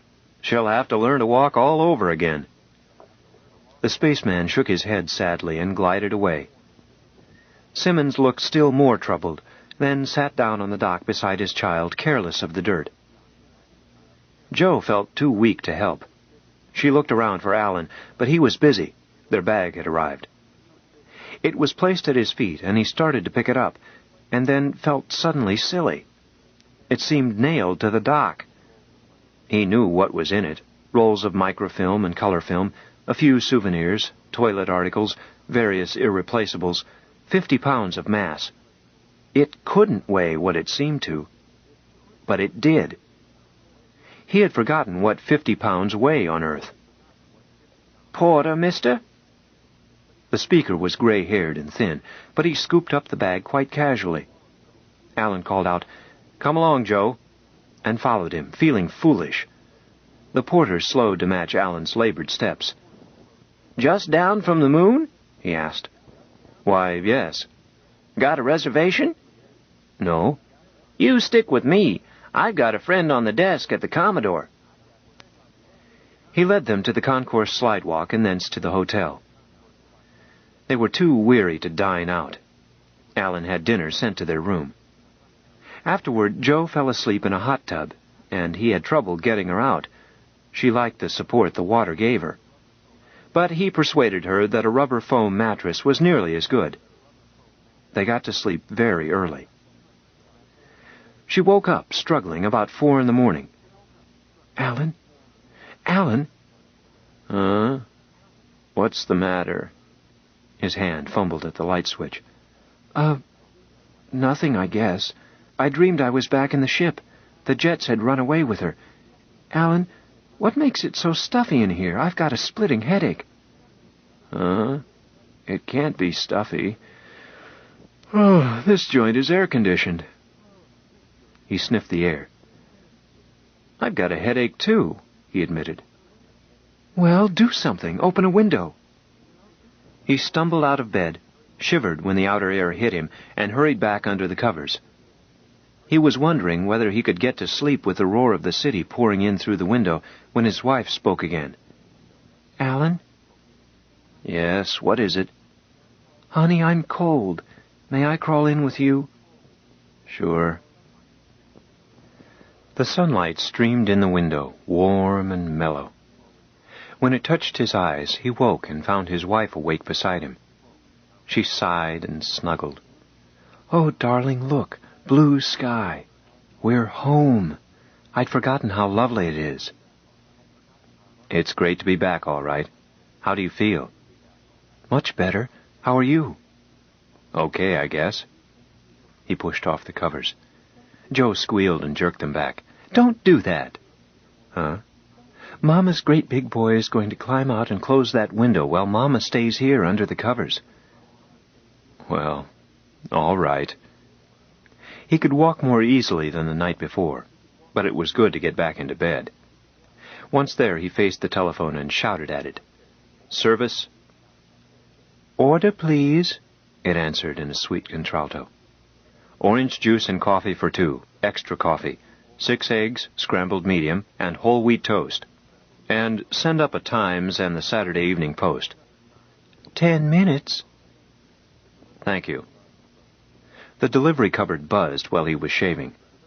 He answered it and served Joe breakfast in bed. Breakfast over, he laid down his newspaper and said, Can you pull your nose out of that magazine? Glad to. The darn thing is too big and heavy to hold. Why don't you have the Stat edition mailed to you from Luna City? Wouldn't cost more than 8 or 9 times as much. Don't be silly. What's on your mind? How about climbing out of that frosty little nest and going with me to shop for clothes? No, I'm not going outdoors in a moonsuit. Afraid of being stared at? Getting prudish in your old age? No, me lord. I simply refuse to expose myself to the outer air in 6 ounces of nylon and a pair of sandals. I want some warm clothes first. She squirmed further down under the covers. The perfect pioneer woman. Going to have fritters sent up? We can't afford that. Look, you're going anyway. Buy me just any old rag, so long as it's warm. McCrae looked stubborn.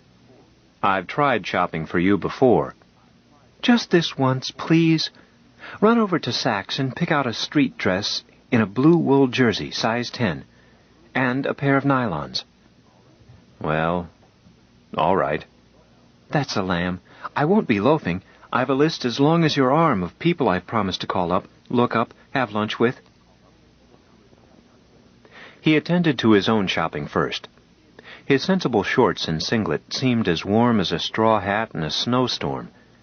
It was not really cold, and was quite balmy in the sun, but it seemed cold to a man used to a never-failing 72 degrees.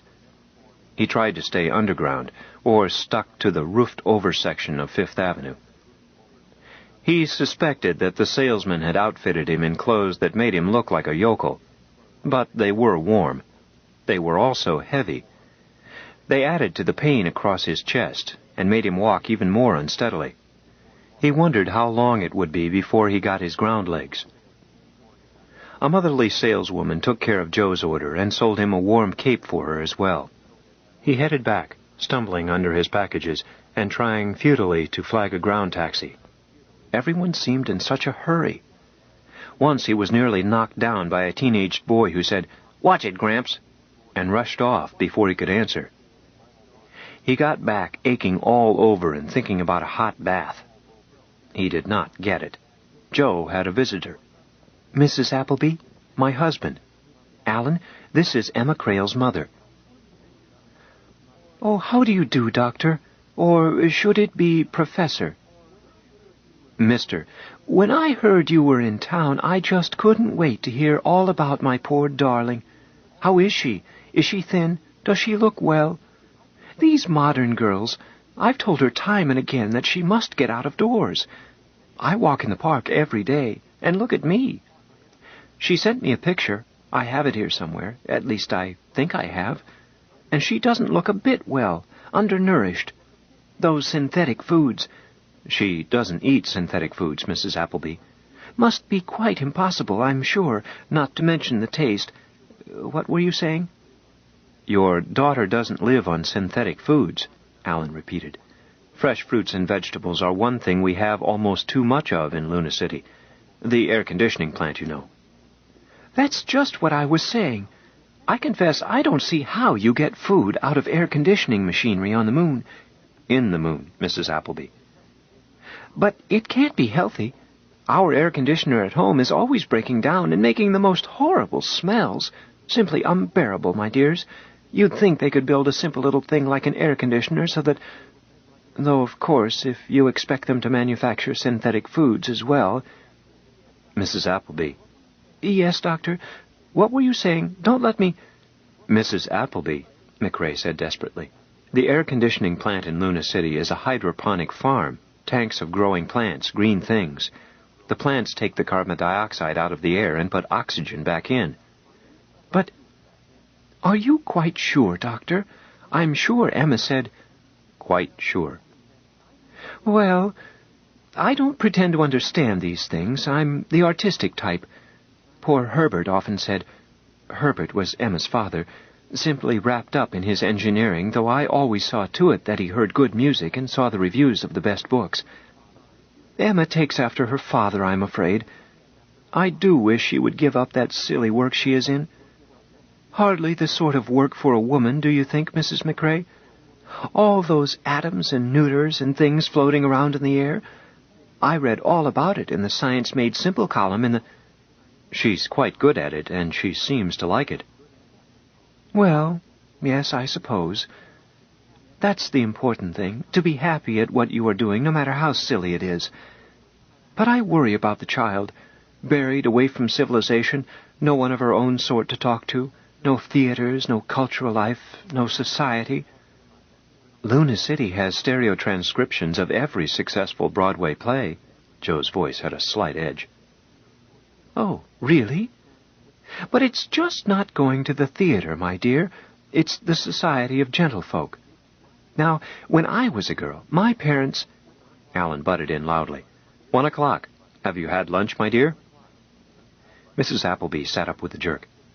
Oh, heavenly days, I simply must fly. My dress designer, such a tyrant, but a genius. I must give you her address. It's been charming, my dears, and I can't thank you too much for telling me all about my poor darling. I do wish she would be sensible like you two. She knows I'm always ready to make a home for her, and her husband, for that matter. Now, do come and see me often.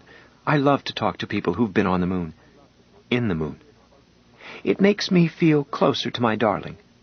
Goodbye, then. With the door locked behind her, Joe said, Alan, I need a drink. I'll join you. Joe cut her shopping short. It was too tiring.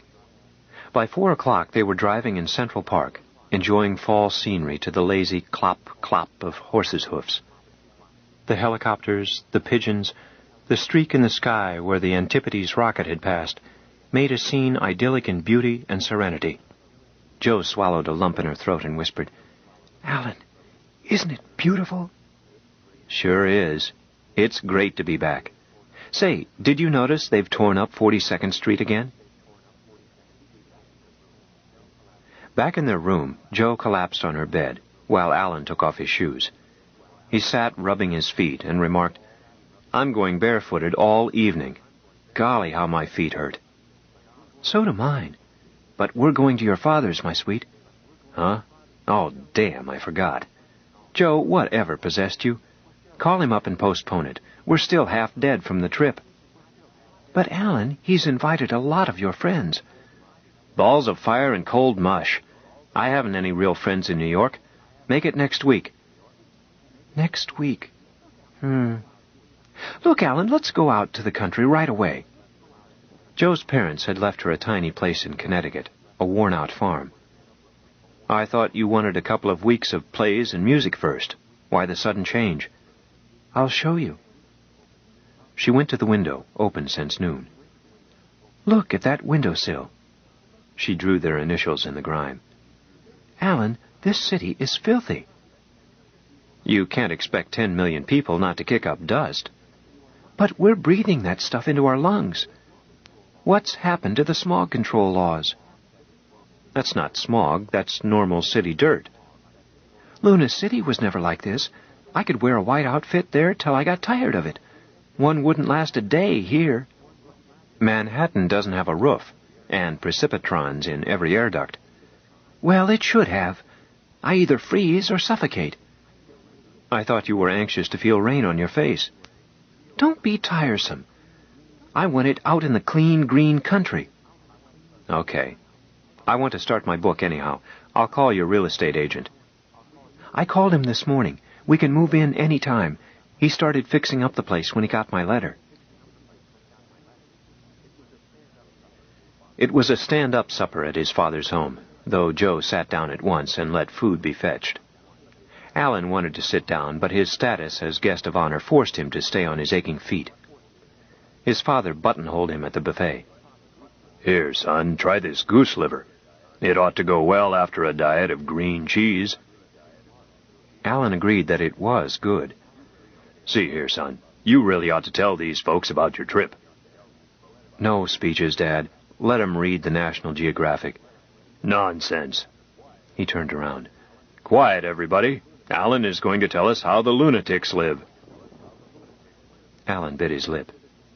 To be sure, the citizens of Luna City used the term to each other, but it did not sound the same here. Well, really, I haven't anything to say. Go on and eat. You talk and we'll eat. Tell us about Luna City. Did you see the man in the moon? Go on, Alan. What's it like to live on the moon? Not on the moon, in the moon. What's the difference? Why, none, I guess.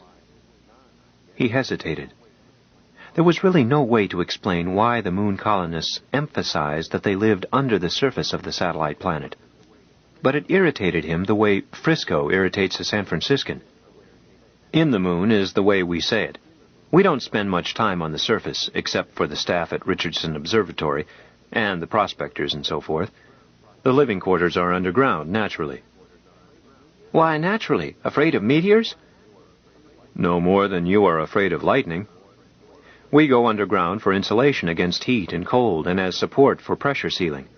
Both are cheaper and easier underground.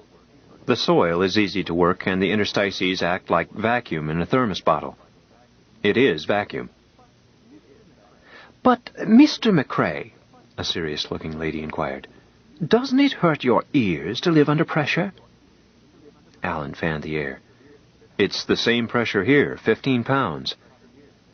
She looked puzzled, then said, Yes, I suppose so, but it is a little hard to imagine.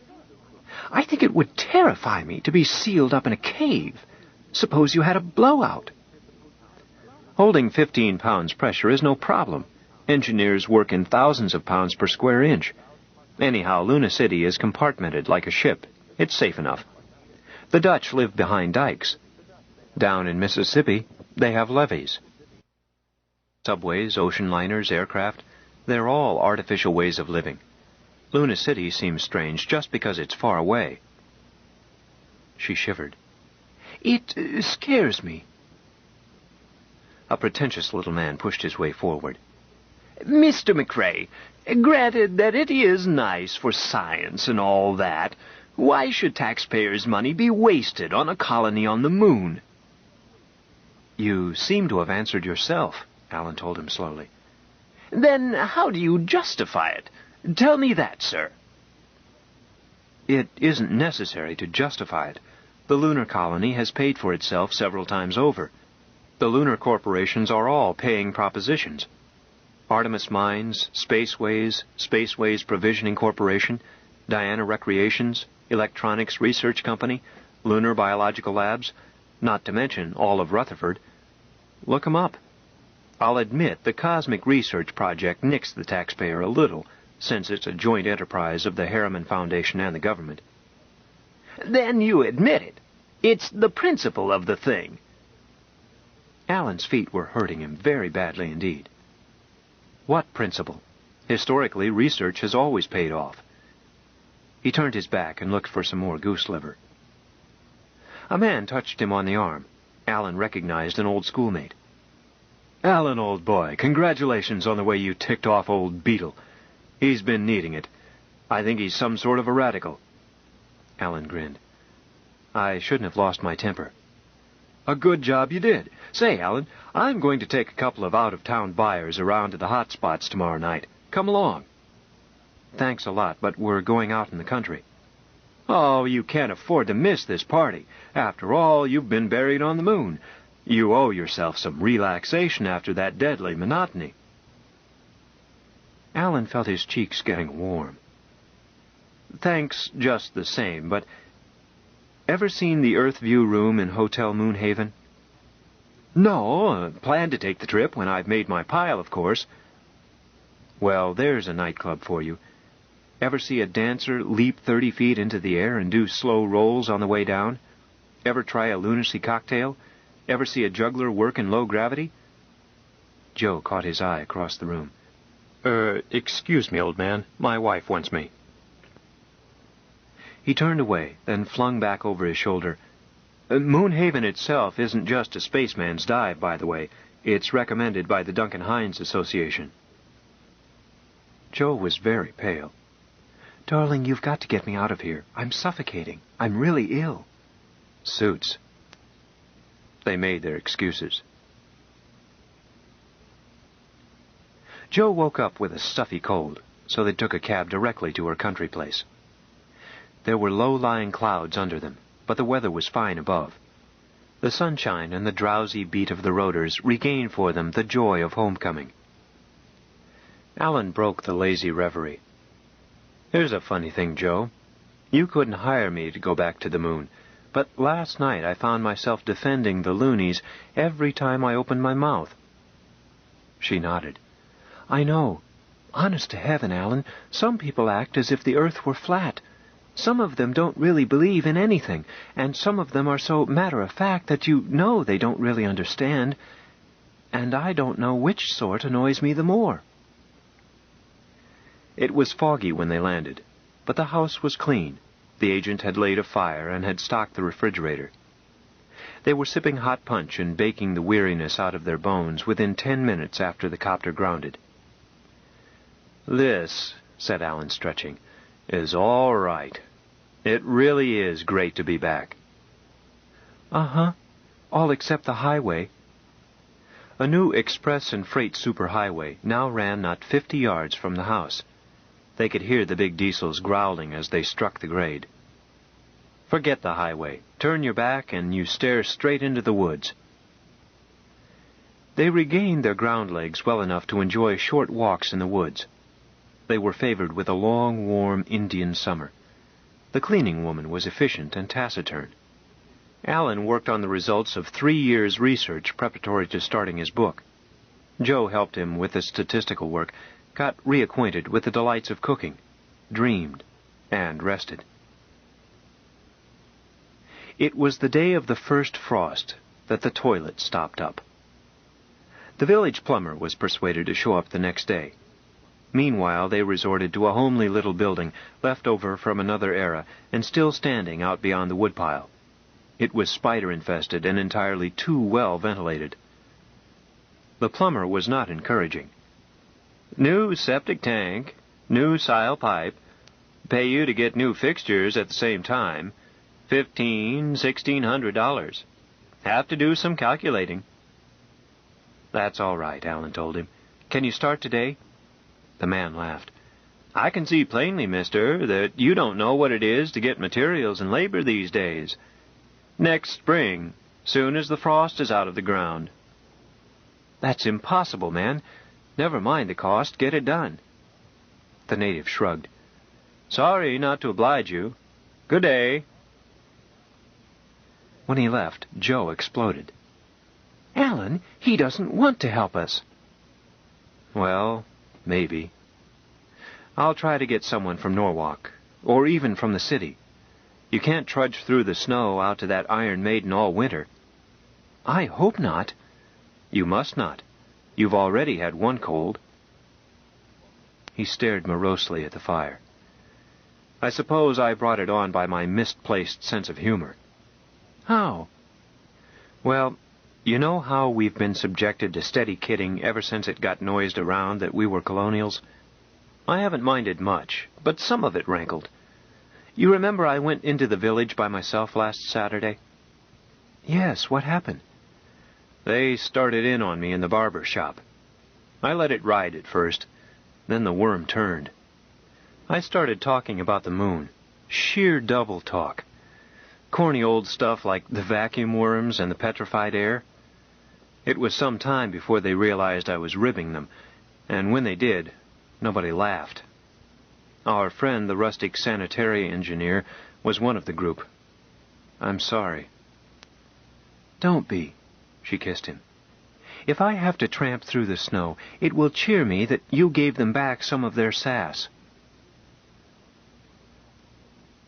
The plumber from Norwalk was more helpful, but rain and then sleet slowed down the work. They both caught colds. On the 9th miserable day, Alan was working at his desk when he heard Joe come in the back door, returning from a shopping trip. He turned back to his work, then presently became aware that she had not come in to say hello. He went to investigate. He found her collapsed on a kitchen chair, crying quietly. "Darling," he said urgently, "honey, baby, whatever is the matter?" She looked up. I didn't mean to let you know. Blow your nose, then wipe your eyes. What do you mean you didn't mean to let me know? What happened? She let it out, punctuated with her handkerchief. First, the grocer had said he had no cleansing tissues.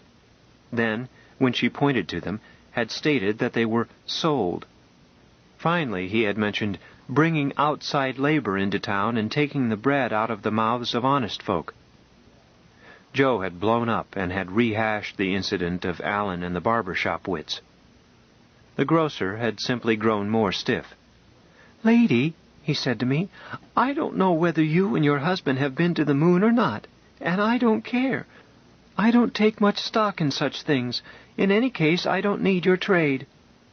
Oh, Alan, I'm so unhappy. Not as unhappy as he's going to be. Where's my hat? Alan, you're not leaving this house. I won't have you fighting. I won't have him bullying you. He won't again. Oh, my dear, I've tried so hard, but I can't stay here any longer. It's not just the villagers.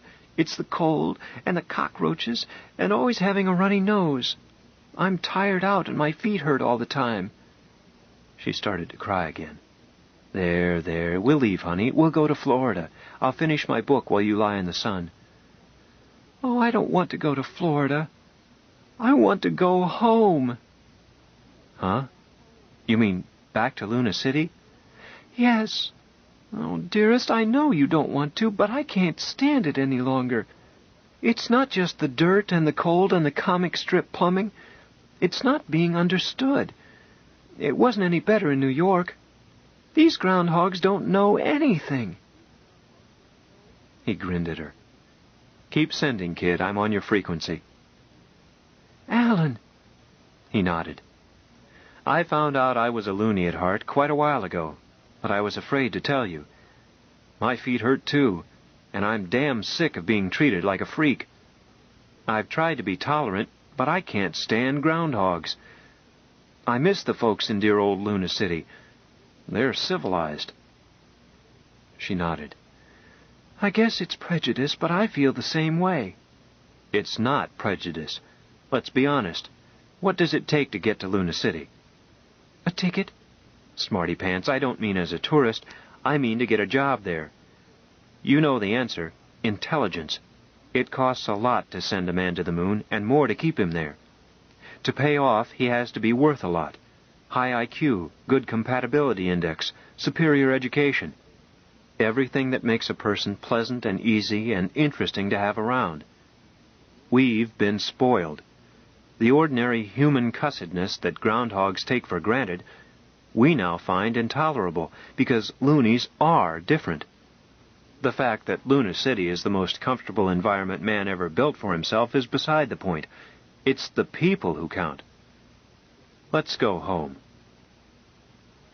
He went to the telephone, an old-fashioned speech-only rig, and called the Foundation's New York office.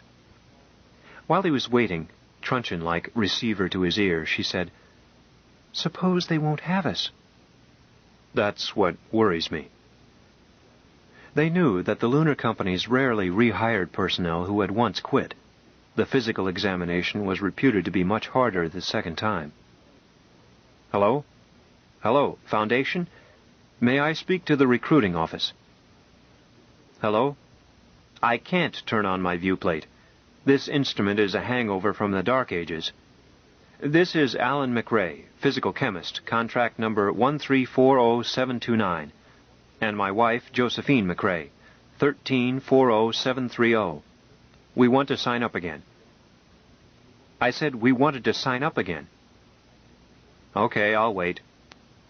"Pray, darling, pray." "I'm praying." "How's that? My appointment's still vacant?" "Fine, fine. How about my wife?" He listened with a worried look. Joe held her breath. Then he cupped the speaker. "Hey, Joe, your job's filled. They want to know if you'll take an interim job as a junior accountant." "Tell 'em yes." "That'll be fine. When can we take our exams?" "That's fine, thanks. Goodbye." He hung up and turned to his wife. "Physical and psycho as soon as we like. Professional exams waived." "What are we waiting for?" "Nothing." He dialed the Norwalk copter service. "Can you run us into Manhattan?" "Well, good grief, don't you have radar?"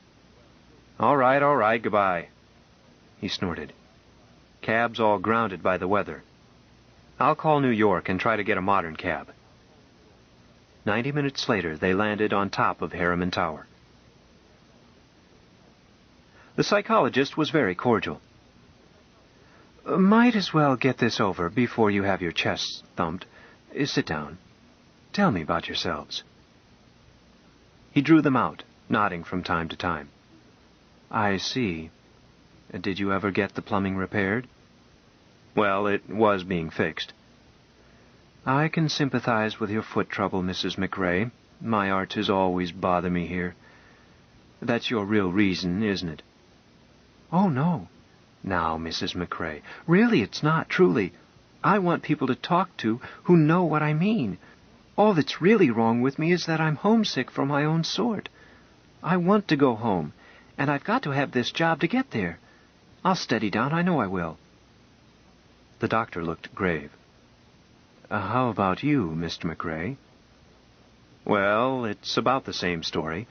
I've been trying to write a book, but I can't work. I'm homesick. I want to go back." Feldman suddenly smiled. "It won't be too difficult." "You mean we're in, if we pass the physical?" "Never mind the physical. Your discharge examinations are recent enough. Of course, you'll have to go out to Arizona for reconditioning and quarantine. You're probably wondering why it seems so easy when it's supposed to be so hard. It's really simple. We don't want people lured back by the high pay. We do want people who will be happy and as permanent as possible. In short, we want people who think of Luna City as home. Now that you're moonstruck, we want you back." He stood up and shoved out his hand. Back in the Commodore that night, Joe was struck by the thought. "Alan, do you suppose we could get our own apartment back?" "Why, I don't know. We could send old Lady Stone a radio." "Call her up instead, Alan. We can afford it." "All right, I will." It took about 10 minutes to get the circuit through. Miss Stone's face looked a trifle less grim when she recognized them. "Miss Stone, we're coming home." There was the usual 3-second lag, then, "Yes, I know. It came over the tape about 20 minutes ago." "Oh, say, Miss Stone, is our old apartment vacant?" They waited. "I've held it. I knew you'd come back. After a bit. Welcome home, loonies." When the screen cleared, Joe said, "What did she mean, Alan?" "Looks like we're in, kid. Members of the lodge." "I guess so. Oh, Alan, look." She had stepped to the window. Scudding clouds had just uncovered the moon. It was 3 days old, and mare fecunditatis, the roll of hair at the back of the lady in the moon's head, was cleared by the sunrise line. Near the right-hand edge of the great dark sea was a tiny spot, visible only to their inner eyes. Luna City. The crescent hung serene and silvery over the tall buildings. "Darling, isn't it beautiful?" "Certainly is. It'll be great to be back. Don't get your nose all runny."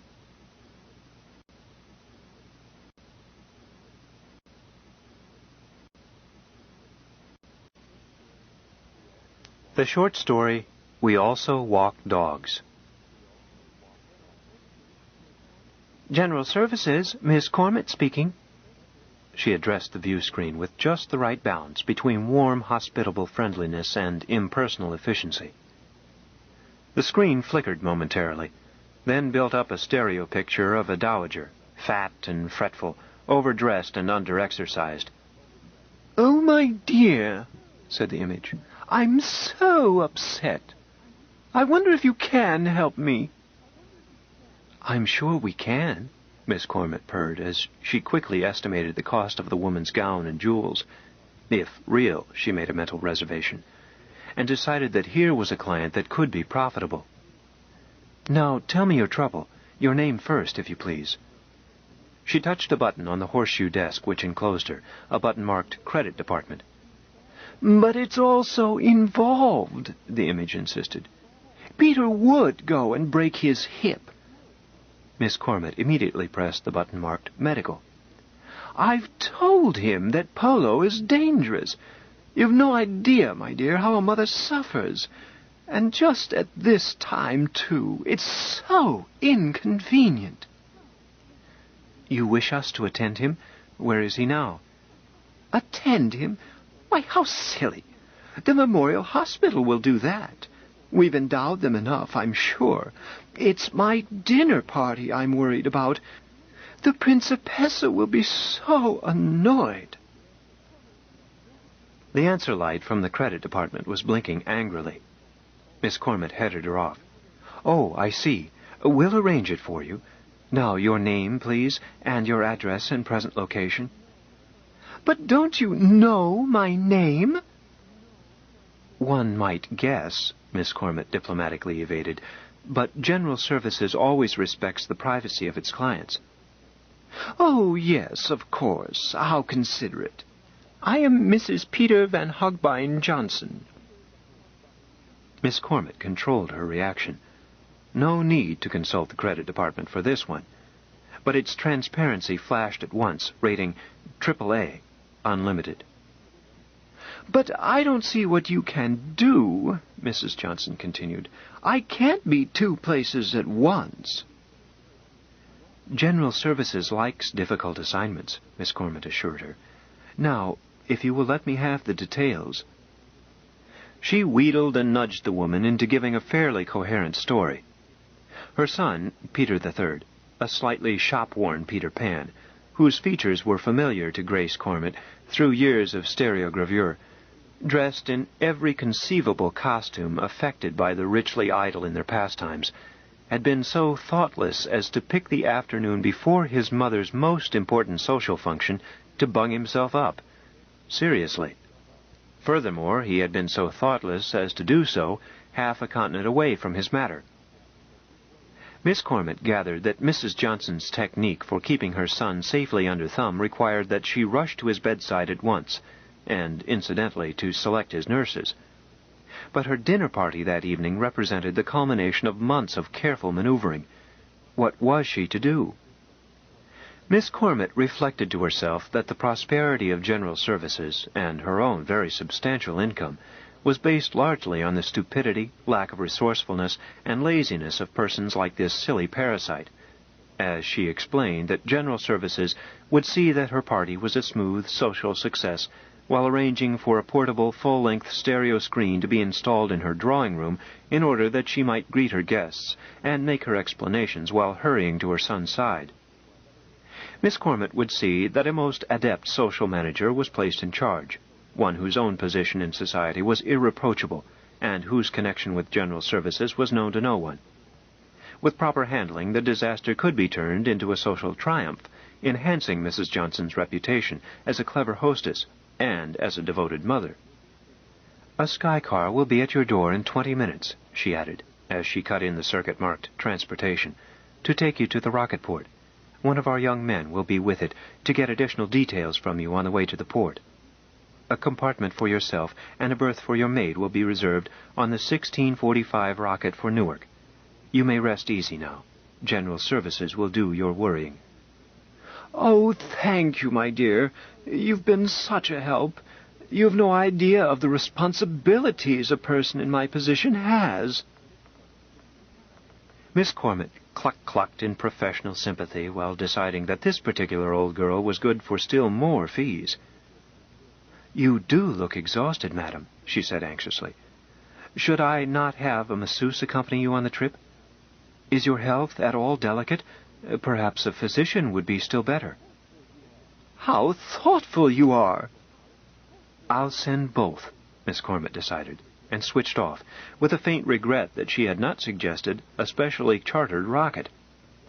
Special service, not listed in the master price schedule, was supplied on a cost-plus basis. In cases like this, plus meant all the traffic would bear. She switched to executive.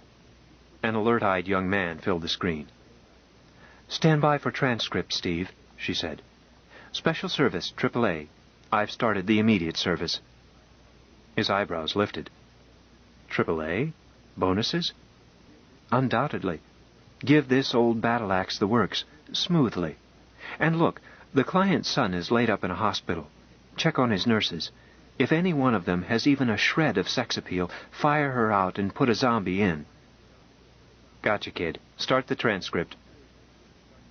She cleared her screen again.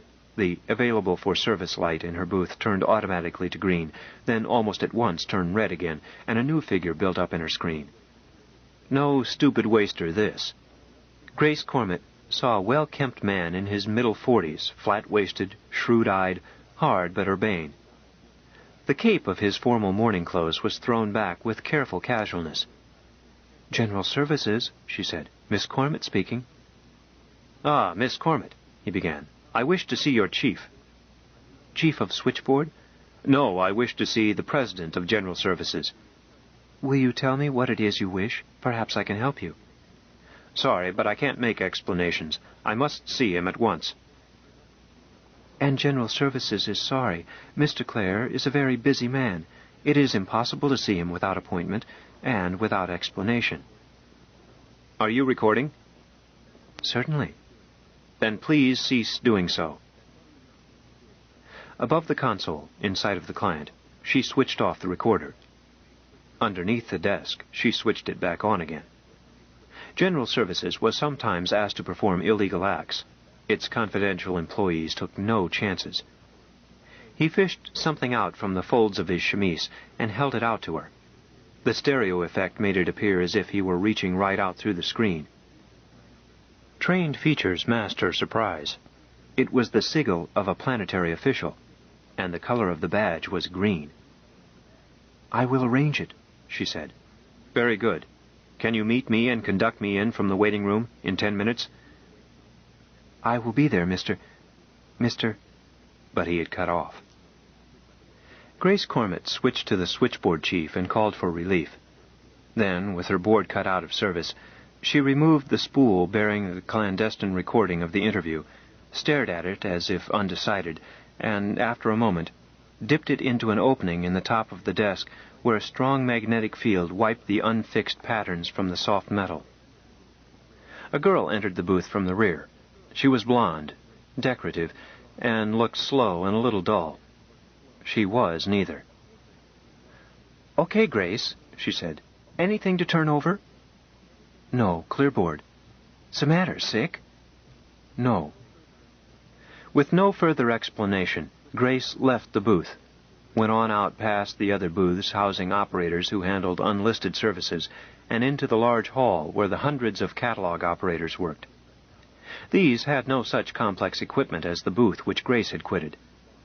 One enormous volume, a copy of the current price list of all of General Services' regular price-marked functions, and an ordinary look and listen enabled a catalog operator to provide for the public almost anything the ordinary customer could wish for. If a call was beyond the scope of the catalog, it was transferred to the aristocrats of resourcefulness such as Grace. She took a shortcut through the master files room, walked down an alleyway between dozens of chattering punch-card machines, and entered the foyer of that level. A pneumatic lift bounced her up to the level of the president's office. The president's receptionist did not stop her, nor apparently announce her.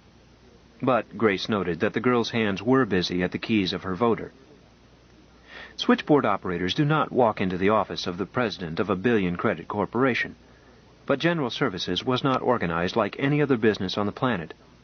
It was a sui generis business, in which special training was a commodity to be listed, bought, and sold, but general resourcefulness and a ready wit were all important. In its hierarchy, J. Clare, the president, came first. His handyman, Saunders Francis, stood second, and the couple of dozen operators, of which Grace was one, who took calls on the unlimited switchboard came immediately after. They and the field operators who handled the most difficult unclassified commissions. One group, in fact, for the unlimited switchboard operators and the unlimited field operators swapped places indiscriminately. After them came the tens of thousands of other employees spread over the planet, from the chief accountant, the head of the legal department, the chief clerk of the master files, on down through the local managers, the catalog operators, to the last classified part-time employee. Stenographers prepared to take dictation when and where ordered, gigolos ready to fill an empty place at a dinner, the man who rented both armadillos and trained fleas. Grace Cormett walked into Mr. Clare's office. It was the only room in the building not cluttered up with electromechanical recording and communicating equipment. It contained nothing but his desk, bare, a couple of chairs, and a stereo screen, which, when not in use, seemed to be Kranz's famous painting, The Weeping Buddha. The original was, in fact, in the sub-basement, 1,000 feet below. "Hello, Grace," he greeted her, and shoved a piece of paper at her. "Tell me what you think of that. Sance says it's lousy." Saunders Francis turned his mild pop eyes from his chief to Grace Cormett, but neither confirmed nor denied the statement. Miss Cormett read, "Can you afford it? Can you afford General Services? Can you afford not to have General Services? In this jet-speed age, can you afford to go on wasting time doing your own shopping, paying bills yourself, taking care of your living compartment? We'll spank the baby and feed the cat. We'll rent you a house and buy your shoes. We'll write to your mother-in-law and add up your check stubs. No job too large, no job too small, and all amazingly cheap. General Services. Dial Hurry Up. P.S. We also walk dogs." "Well?" said Clare. "Sance is right. It smells." "Why?" "Too logical, too verbose, no drive." "What's your idea of an ad to catch the marginal market?" She thought a moment, then borrowed his stylus and wrote, "Do you want somebody murdered? Then don't call General Services. But for any other job, dial Hurry Up. It pays. P.S. We also walk dogs." Well, maybe," Mr. Clare said cautiously. "We'll try it. Sance, give this a Type B coverage, 2 weeks, North America, and let me know how it takes." Francis put it away in his kit, still with no change in his mild expression. "Now, as I was saying—" "Chief," broke in Grace Cormett, "I made an appointment for you in—" She glanced at her watch finger. "Exactly 2 minutes and 40 seconds. Government man." "Make him happy and send him away. I'm busy." "Green badge." He looked up sharply. Even Francis looked interested. "So," Claire remarked, "got the interview transcript with you?" "I wiped it." "You did? Well, perhaps you know best. I like your hunches. Bring him in." She nodded thoughtfully and left. He found her man just entering the public reception room and escorted him past half a dozen gates whose guardians would otherwise have demanded his identity and the nature of his business. When he was seated in Claire's office, he looked around. "May I speak with you in private, Mr. Clare?" "Mr. Francis is my right leg. You've already spoken to Miss Cormett." "Very well." He produced the green sigil again and held it out. "No names are necessary just yet. I am sure of your discretion." The President of General Services sat up impatiently. "Let's get down to business. You are Pierre Beaumont, Chief of Protocol. Does the administration want a job done?" Beaumont was unperturbed by the change in pace. "You know me. Very well. We'll get down to business. The government may want a job done. In any case, our discussion must not be permitted to leak out." "All of General Services relations are confidential." "This is not confidential. This is secret." He paused. "I understand you," agreed Clare. "Go on."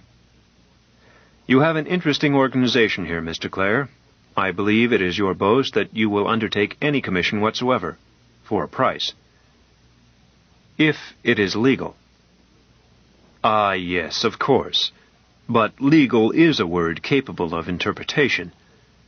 I admired the way your company handled the outfitting of the second Plutonian expedition. Some of your methods were, ingenious." "If you have any criticisms of our actions in that case, they are best made to our legal department through the usual channels." Beaumont pushed a palm in his direction. "Oh, no, Mr. Clare, please. You misunderstand me. I was not criticizing. I was admiring. Such resource. What a diplomat you would have made." "Let's quit fencing. What do you want?" Mr. Beaumont pursed his lips. "Let us suppose that you had to entertain a dozen representatives of each intelligent race in this planetary system, and you wanted to make each one of them completely comfortable and happy. Could you do it?" Claire thought aloud. Air pressure, humidity, radiation densities, atmosphere, chemistry, temperatures, cultural conditions. Those things are all simple. But how about acceleration? We could use a centrifuge for the Jovians, but Martians and Titans, that's another matter. There is no way to reduce Earth normal gravity. No, you would have to entertain them out in space, or on Luna. That makes it not our pigeon. We never give service beyond the stratosphere." Beaumont shook his head. "It won't be beyond the stratosphere. You may take it as an absolute condition that you are to accomplish your results on the surface of the Earth." "Why?"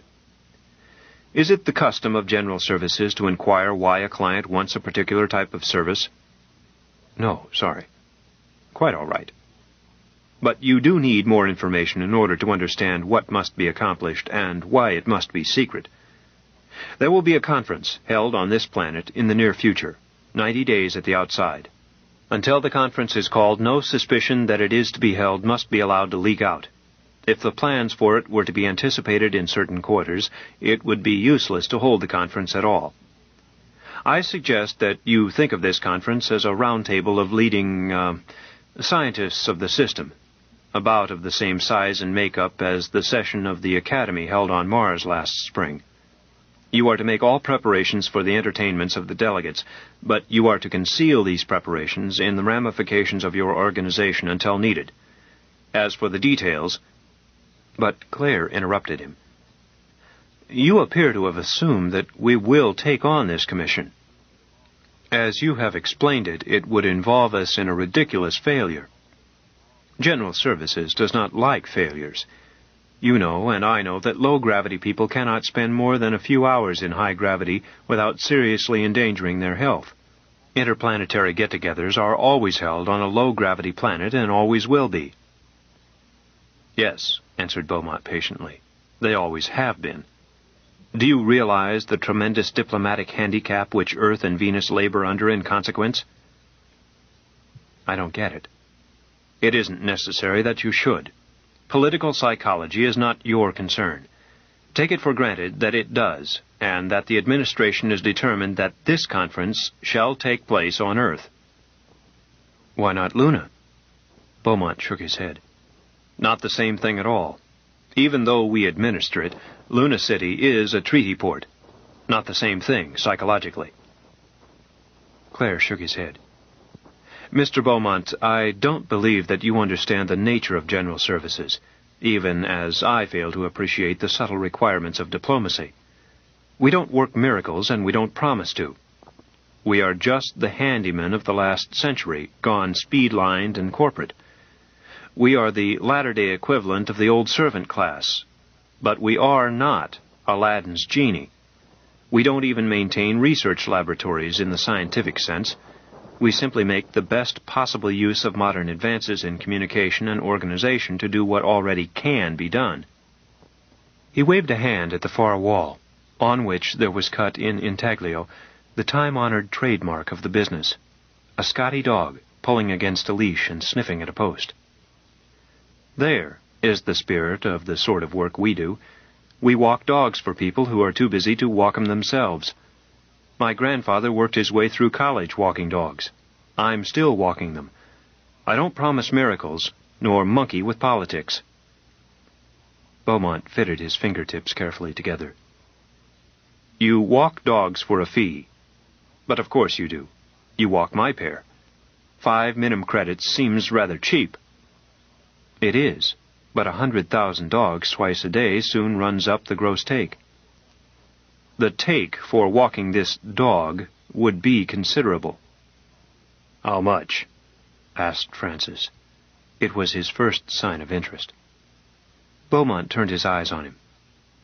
My dear sir, the outcome of this, round table should make a difference of literally hundreds of billions of credits to this planet. We will not bind the mouth of the kine that tread the corn, if you pardon the figure of speech. How much? Would 30% over cost be reasonable? Francis shook his head. Might not come to much. Well, I certainly won't haggle. Suppose we leave it up to you gentlemen, your pardon, Miss Cormett, to decide what the service is worth. I think I can rely on your planetary and racial patriotism to make it reasonable and proper. Francis sat back, said nothing, but looked pleased. Wait a minute, protested Claire. We haven't taken this job. We have discussed the fee, observed Beaumont. Claire looked from Francis to Grace Cormett, then examined his fingernails. Give me 24 hours to find out whether or not it is possible, he said finally, and I'll tell you whether or not we will walk your dog. I feel sure, answered Beaumont, that you will. He gathered his cape about him. Okay, masterminds, said Claire bitterly. You've bought it. I've been wanting to get back to field work, said Grace. Put a crew on everything but the gravity problem, suggested Francis. It's the only catch. The rest is routine. Certainly, agreed Claire, but you had better deliver on that. If you can't, we are out some mighty expensive preparations that we will never be paid for. Who do you want? Grace? I suppose so, answered Francis. She can count up to 10. Grace Cormett looked at him coldly. There are times, sans Francis, when I regret having married you. Keep your domestic affairs out of the office, warned Claire. Where do you start? Let's find out who knows most about gravitation, decided Francis. Grace, better get Dr. Crathwool on the screen. Right, she acknowledged, as she stepped to the stereo controls. That's the beauty about this business. You don't have to know anything. You just have to know where to find out. Dr. Crathwold was a part of the permanent staff of General Services. He had no assigned duties. The company found it worthwhile to support him in comfort while providing him with an unlimited drawing account for scientific journals and for attendance at the meetings which the learned hold from time to time. Dr. Crathwold lacked the single-minded drive of the research scientist. He was a dilettante by nature. Occasionally they asked him a question. It paid. "Oh, hello, my dear." Dr. Crathwold's gentle face smiled out at her from the screen. "Look, I've just come across the most amusing fact in the latest issue of Nature. It throws a most interesting sidelight on Brownlee's theory of—" "Just a second, Doc," she interrupted. "I'm kinda in a hurry." "Yes, my dear?" "Who knows the most about gravitation?" "In what way do you mean that? Do you want an astrophysicist, or do you want to deal with the subject from a standpoint of theoretical mechanics? Farquharson would be the man in the first instance, I suppose." "I want to know what makes it tick." "Field theory, eh? In that case, you don't want Farquharson. He is a descriptive ballistician primarily. Dr. Julian's work in that subject is authoritative, possibly definitive." "Where can we get hold of him?" "Oh, but you can't. He died last year, poor fellow. A great loss." Grace refrained from telling him how great a loss and asked, "Who stepped into his shoes?" "Who what? Oh, you were jesting, I see. You want the name of the present top man in field theory. I would say O'Neill." "Where is he?" "I'll have to find out. I know him slightly. A difficult man." "Do, please. In the meantime, who could coach us a bit on what it's all about?" "Why don't you try young Carson in our engineering department? He was interested in such things before he took a job with us. Intelligent chap. I've had many an interesting talk with him." "I'll do that. Thanks, Doc. Call the chief's office as soon as you have located O'Neill. Speed." She cut off. Carson agreed with Crathwold's opinion, but looked dubious. "O'Neill is arrogant and non-cooperative. I've worked under him, but he undoubtedly knows more about field theory and space structure than any other living man." Carson had been taken into the inner circle, the problem explained to him. He had admitted that he saw no solution. "Maybe we are making something hard out of this," Claire suggested. "I've got some ideas. Check me if I'm wrong, Carson." "Go ahead, Chief." "Well, the acceleration of gravity is produced by the proximity of a mass, right? Earth normal gravity being produced by the proximity of the Earth.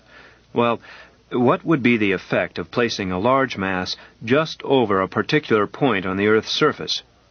Would not that serve to counteract the pull of the Earth's?" "Theoretically, yes, but it would have to be a damn big mass." "No matter." You don't understand, Chief.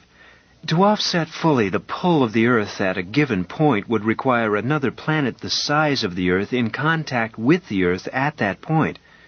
Of course, since you don't want to cancel the pull completely, but simply to reduce it, you gain a certain advantage through using a smaller mass which would have its center of gravity closer to the point in question than would be the center of gravity of the Earth. Not enough, though.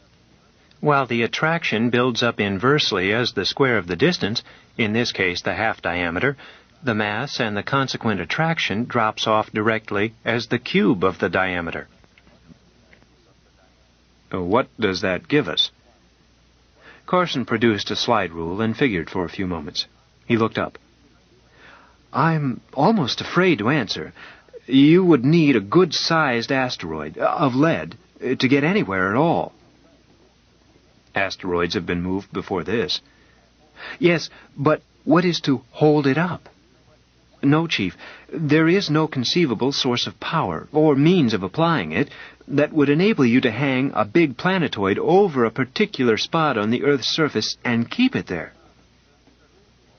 Well, it was a good idea while it lasted, Claire said pensively. Grace's smooth brow had been wrinkled as she followed the discussion. Now she put in, I gathered that you could use an extremely heavy small mass more effectively. I seem to have read somewhere about some stuff that weighs tons per cubic inch. The core of dwarf stars, agreed Carson. All we would need for that would be a ship capable of going light years in a few days, some way to mine the interior of a star, and a new space-time theory. Oh, well, skip it. Wait a minute, Francis observed. Magnetism is a lot like gravity, isn't it? Well, yes. Could there be some way to magnetize these gazebos from the little planets? Maybe something odd about their body chemistry? Nice idea, agreed Carson. But while their internal economy is odd, it's not that odd. They are still organic. I suppose not. If pigs had wings, they'd be pigeons. The stereo annunciator blinked. Dr. Krathwohl announced that O'Neill could be found at his summer home in Portage, Wisconsin. He had not screened him, and would prefer not to do so unless the chief insisted. Claire thanked him and turned back to the others. "We are wasting time," he announced. "After years in this business, we should know better than to try to decide technical questions. I'm not a physicist, and I don't give a damn how gravitation works. That's O'Neill's business, and Carson's. Carson, shoot up to Wisconsin and get O'Neill on the job." Me? You. You're an operator for this job, with pay to match. Bounce over to the port. There will be a rocket and a credit facsimile waiting for you. You ought to be able to raise ground in 7 or 8 minutes. Carson blinked. How about my job here? The engineering department will be told. Likewise, the accounting. Get going. Without replying, Carson headed for the door. By the time he reached it, he was hurrying.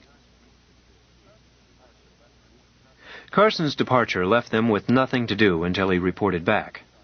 Nothing to do, that is, but to start action on the manifold details of reproducing the physical and cultural details of 3 other planets and 4 major satellites, exclusive of their characteristic surface normal gravitational accelerations. The assignment, although new, presented no real difficulties to General Services.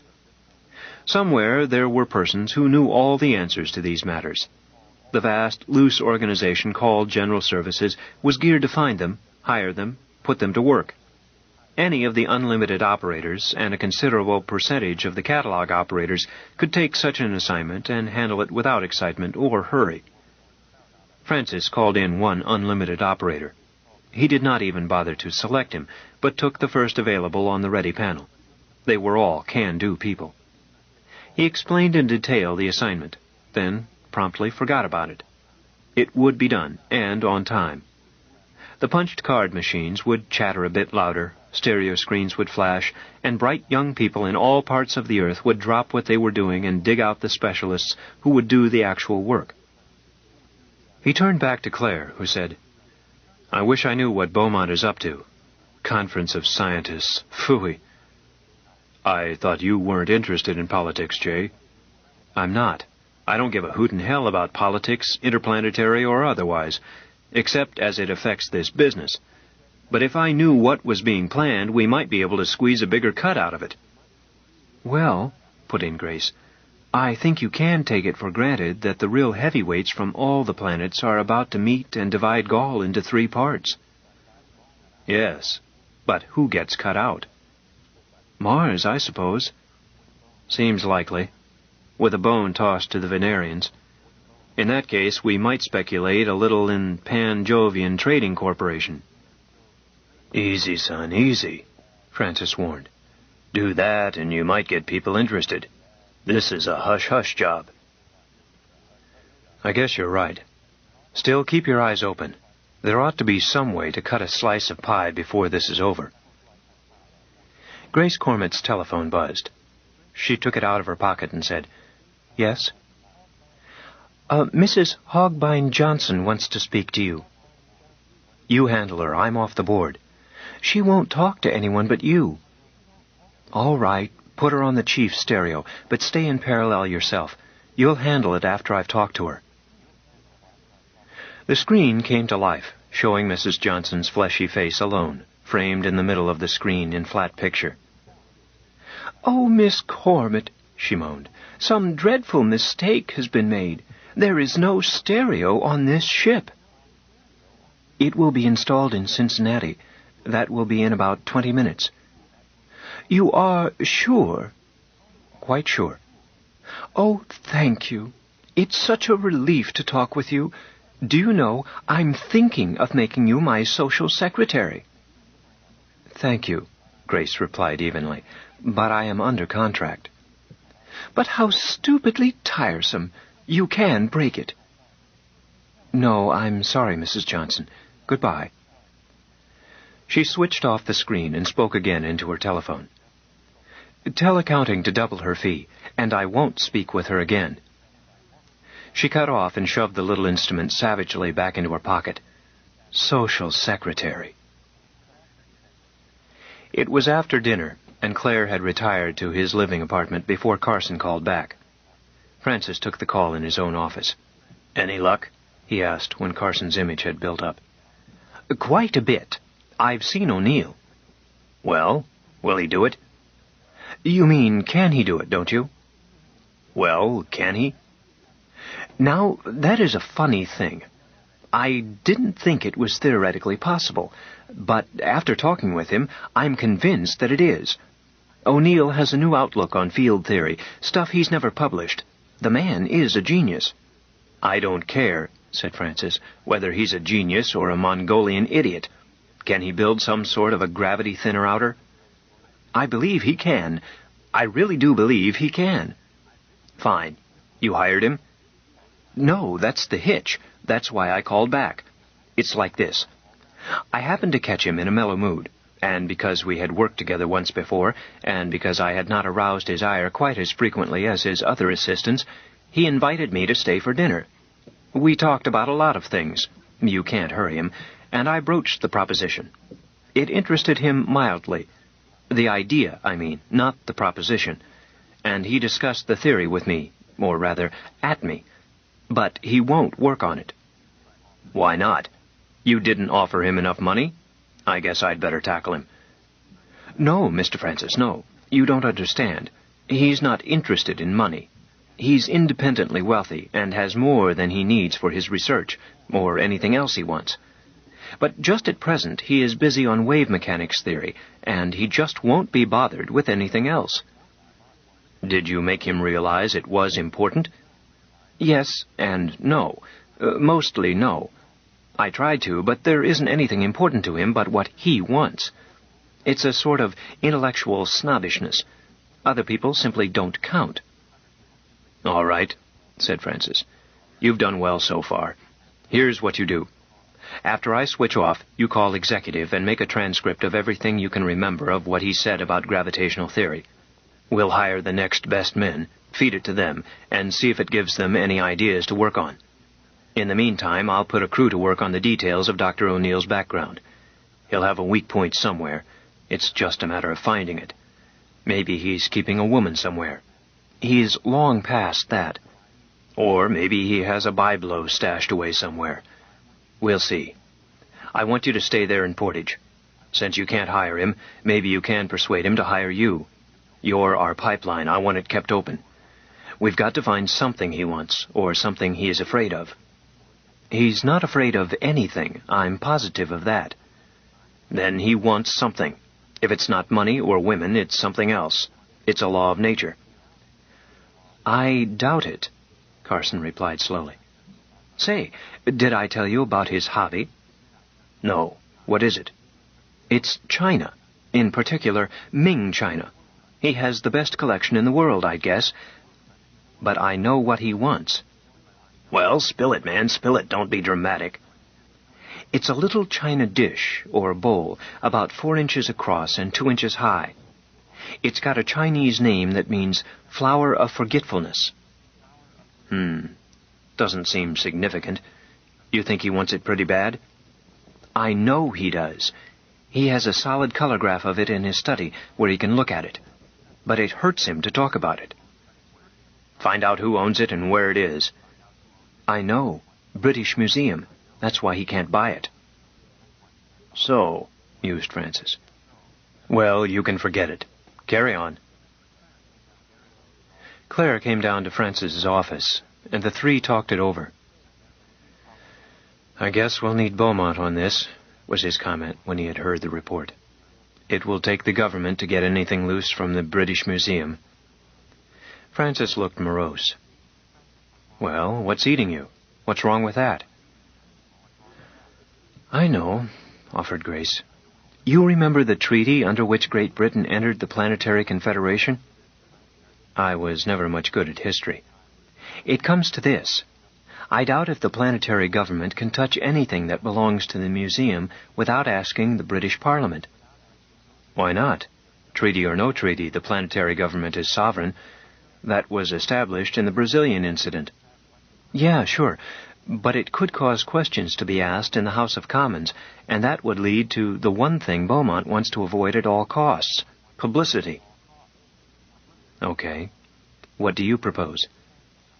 I'd say that Sansa and I had better slide over to England and find out just how tight they have the flower of forgetfulness nailed down, and who does the nailing and what his weaknesses are. Claire's eyes traveled past her to Francis, who was looking blank in the fashion that indicated assent to his intimates.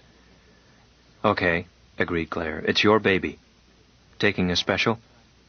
No, we've got time to get the midnight out of New York. Bye-bye. Bye. Call me tomorrow. When Grace screened the chief the next day, he took one look at her and exclaimed, Good grief, kid. What have you done to your hair? We located the guy, she explained succinctly. His weakness is blondes. You've had your skin bleached, too. Of course. How do you like it? It's stupendous, though I preferred you the way you were. But what does Sands think of it? He doesn't mind. It's business. But to get down to cases, Chief, there isn't much to report. This will have to be a left-handed job. In the ordinary way, it would take an earthquake to get anything out of that tomb.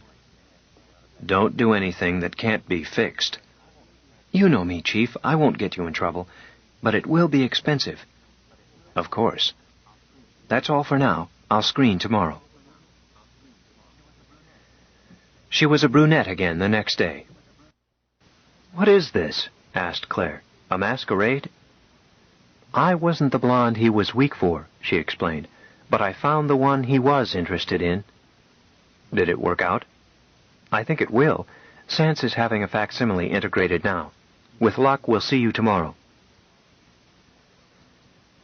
They showed up the next day, apparently empty-handed. Well, said Claire. Well? Seal the place up, Jay, suggested Francis. Then we'll talk. Claire flipped a switch controlling an interference shield which rendered his office somewhat more private than a coffin. How about it? He demanded. Did you get it? Show it to him, Grace. Grace turned her back, fumbled at her clothing for a moment, then turned around and placed it gently on the chief's desk.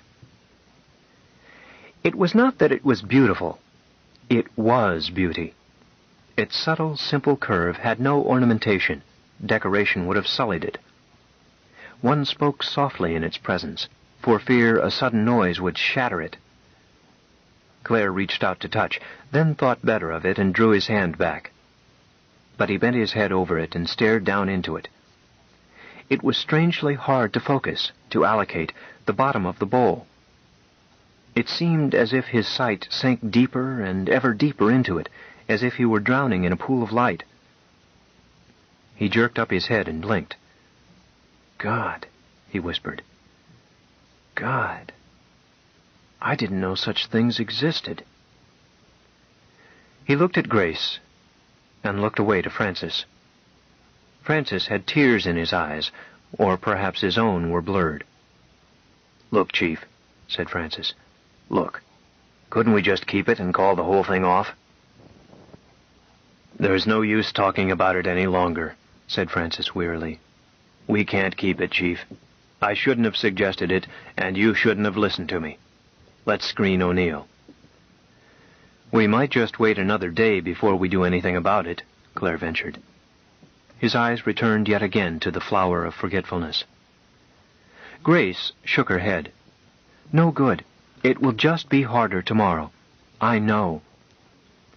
She walked decisively over to the stereo and manipulated the controls. O'Neill was annoyed at being disturbed, and twice annoyed that they had used the emergency signal to call him to his disconnected screen. "What is this?" he demanded. "What do you mean by disturbing a private citizen when he has disconnected? Speak up, and it had better be good, or so help me, I'll sue you." "We want you to do a little job of work for us, Doctor," Claire began evenly. "What?" O'Neill seemed almost too surprised to be angry. "Do you mean to stand there, sir, and tell me that you have invaded the privacy of my home to ask me to work for you?" "The pay will be satisfactory to you." O'Neill seemed to be counting up to 10 before answering. "Sir," he said carefully, "there are men in the world who seem to think they can buy anything or anybody. I grant you that they have much to go on in that belief, but I am not for sale. Since you seem to be one of those persons, I will do my best to make this interview expensive for you. You will hear from my attorneys. Good night." "Wait a moment," Claire said urgently. "I believe that you are interested in China." "What if I am?" "Show it to him, Grace." Grace brought the flower of forgetfulness up near the screen, handling it carefully, reverently. O'Neill said nothing. He leaned forward and stared. He seemed to be about to climb through the screen. "Where did you get it?" he said at last. "That doesn't matter. I'll buy it from you, at your own price. It's not for sale, but you may have it, if we can reach an agreement." O'Neill eyed him. "It's stolen property." "You're mistaken. Nor will you find anyone to take an interest in such a charge. Now, about this job." O'Neill pulled his eyes away from the bowl. "What is it you wish me to do?" Claire explained the problem to him. When he had concluded, O'Neill shook his head. "That's ridiculous," he said. "We have reason to feel that it is theoretically possible." "Oh, certainly. It's theoretically possible to live forever, too. But no one has ever managed it." "We think you can do it." "Thank you for nothing." "Say," O'Neill stabbed a finger at him out of the screen, "you set that young pup Carson on me." "He was acting under my orders." "Then, sir, I do not like your manners." "How about the job? And this?" Claire indicated the bowl. O'Neill gazed at it and chewed his whiskers. "Suppose," he said at last, "I make an honest attempt, to the full extent of my ability, to supply what you want, and I fail." Claire shook his head. "We pay only for results. Oh, your salary, of course, but not this. This is a bonus in addition to your salary, if you are successful." O'Neill seemed about to agree, then said suddenly, "You may be fooling me with a colorgraph. I can't tell through this damn screen." Claire shrugged. "Come see for yourself." "I shall. I will. Stay where you are. Where are you? Damn it, sir, what's your name?" He came storming in 2 hours later. "You've tricked me. The flower is still in England. I've investigated. I'll punish you, sir, with my own 2 hands." "See for yourself," answered Claire. He stepped aside so that his body no longer obscured O'Neill's view of Claire's desktop. They let him look. They respected his need for quiet and let him look. After a long time, he turned to them, but did not speak. "Well?" asked Claire. "I'll build your damned gadget," he said huskily. "I figured out an approach on the way here." Beaumont came in person to call the day before the first session of the conference. "Just a social call, Mr. Clare," he stated. "I simply wanted to express to you my personal appreciation for the work you have done, and to deliver this." This turned out to be a draft on the Bank Central for the agreed fee. Clare accepted it, glanced at it, nodded, and placed it on his desk. I take it then, he remarked, that the government is satisfied with the service rendered? That is putting it conservatively, Beaumont assured him. To be perfectly truthful, I did not think you could do so much. You seem to have thought of everything. The Khalistan delegation is out now, riding around and seeing the sights in one of the little tanks you had prepared. They are delighted. Confidentially, I think we can depend on their vote in the coming sessions. Gravity shields working all right, eh? Perfectly. I stepped into their sightseeing tank before we turned it over to them. I was as light as the proverbial feather. Too light, I was very nearly space-sick. He smiled in wry amusement. I entered the Jovian apartments, too. That was quite another matter. Yes, it would be, Claire agreed. 2.5 times normal weight is oppressive, to say the least. It's a happy ending to a difficult task. I must be going. Oh, yes, one other little matter. I've discussed with Dr. O'Neill the possibility that the administration may be interested in other uses for his new development. In order to simplify the matter, it seems desirable that you provide me with a quitclaim to the O'Neill effect from General Services.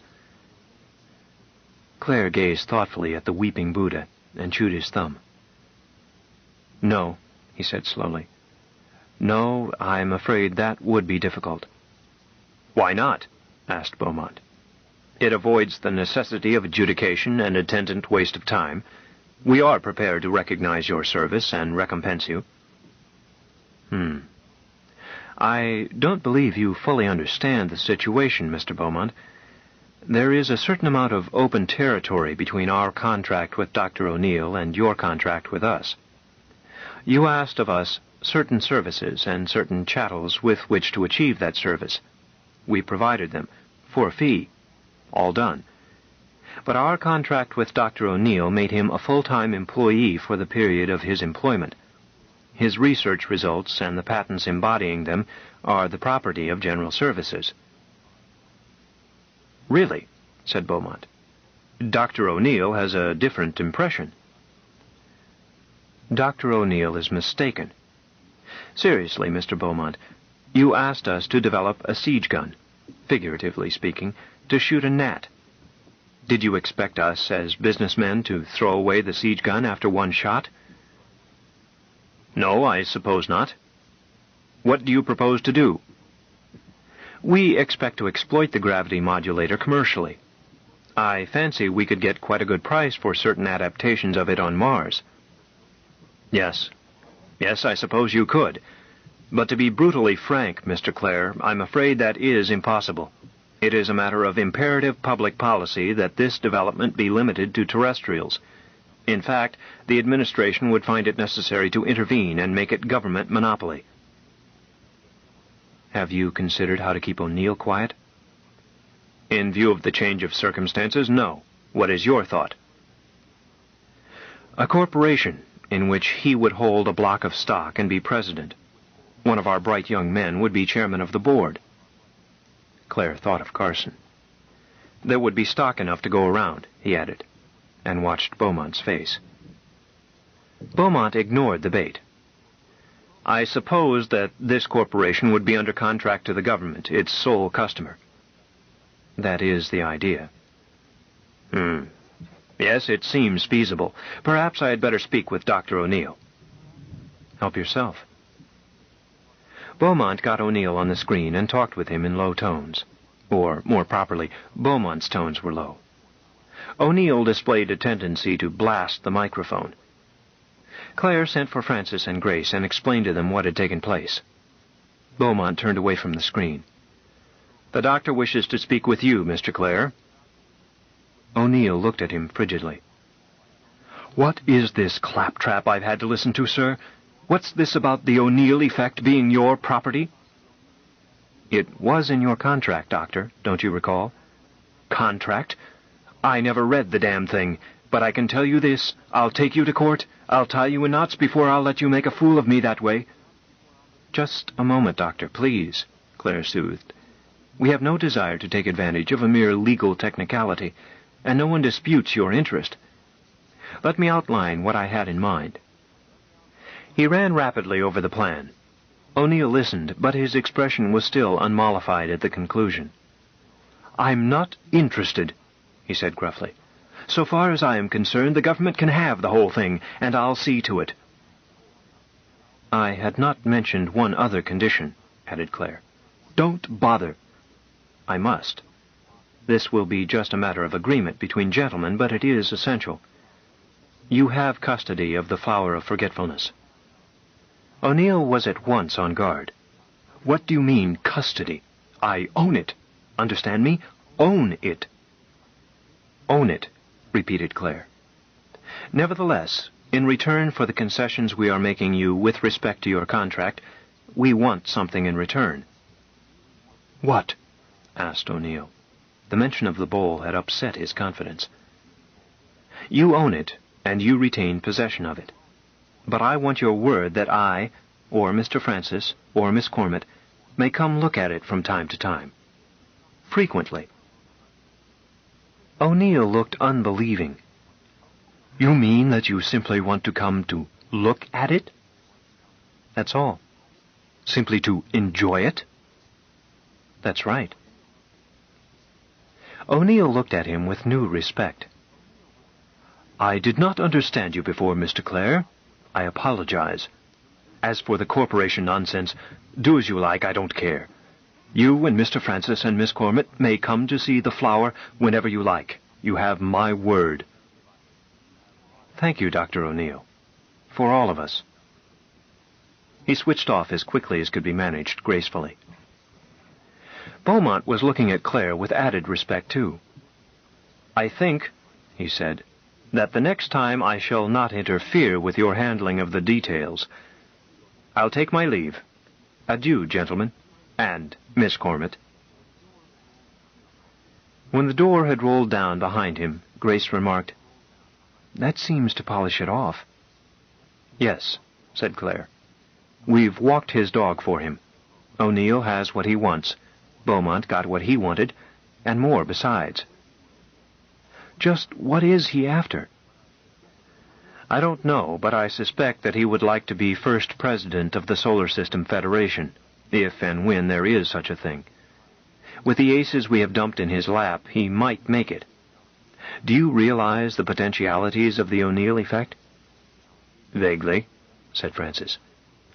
"Have you thought about what it will do to space navigation, or the possibilities it adds in the way of colonization, or its recreational uses?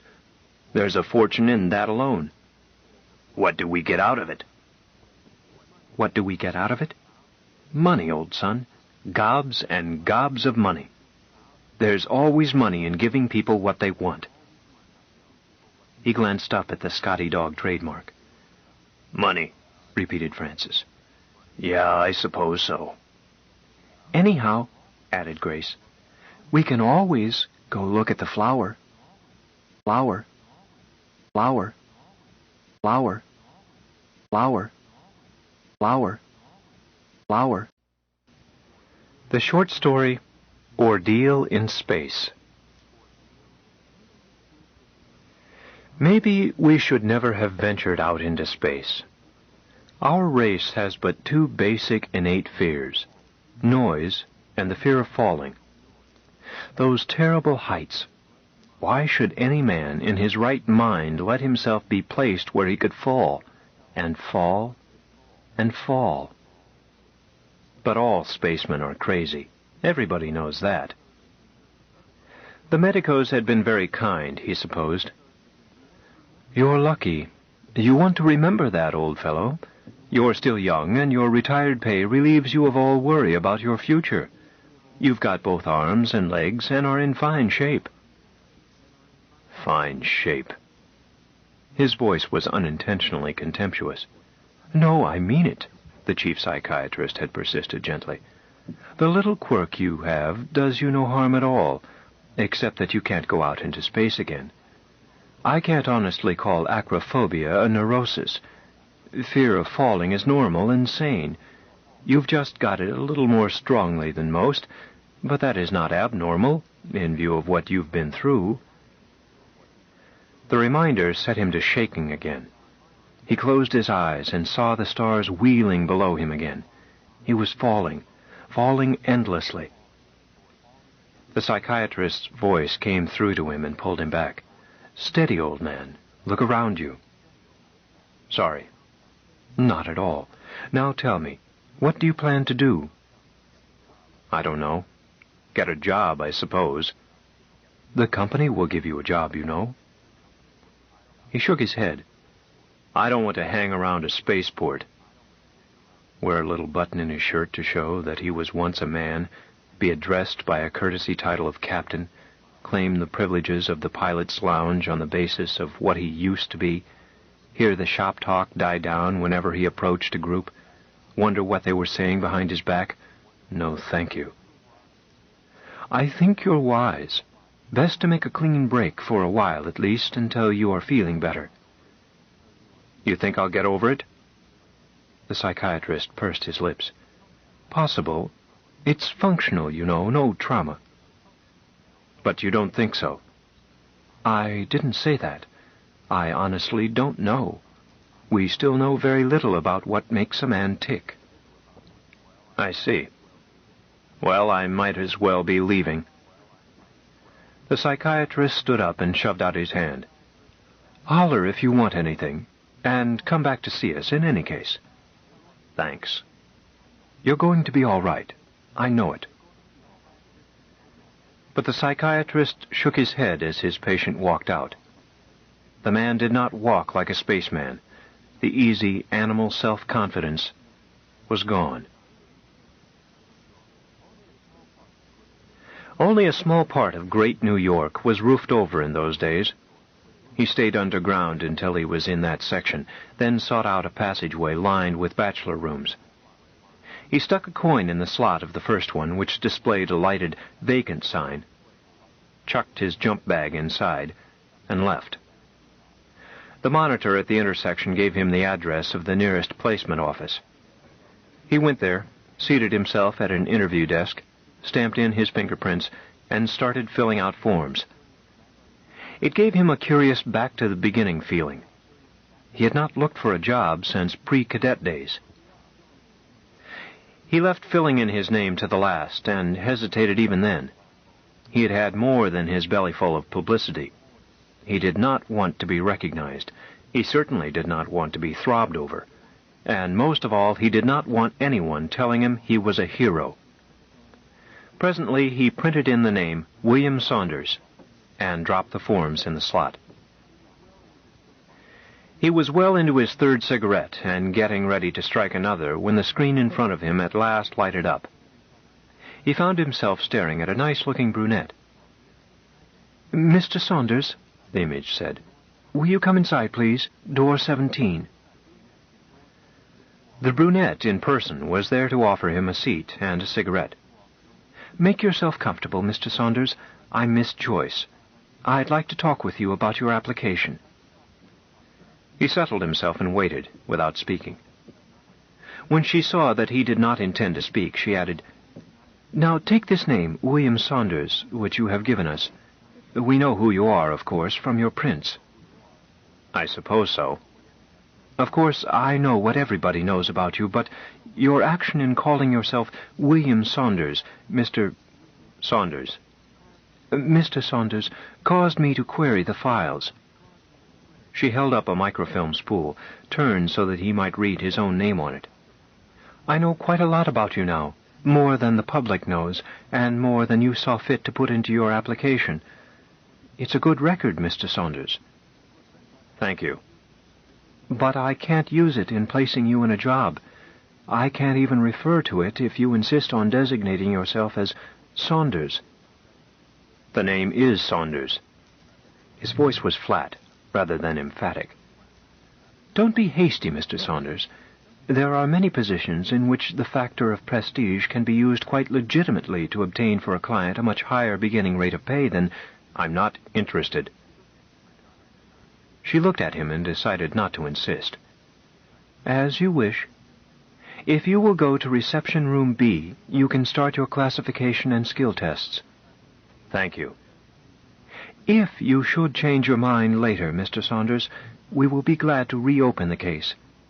Through that door, please."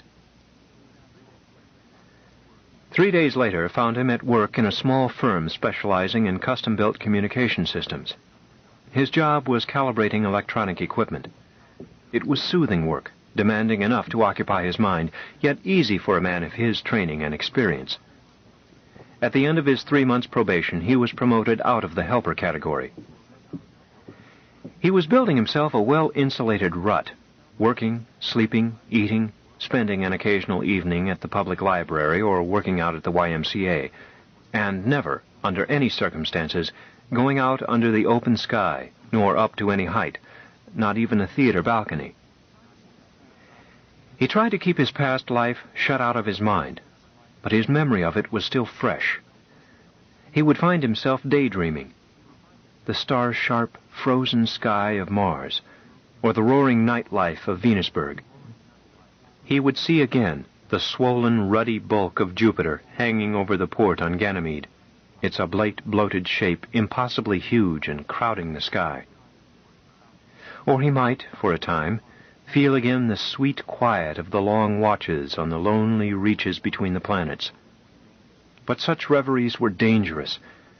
They cut close to the edges of his new peace of mind.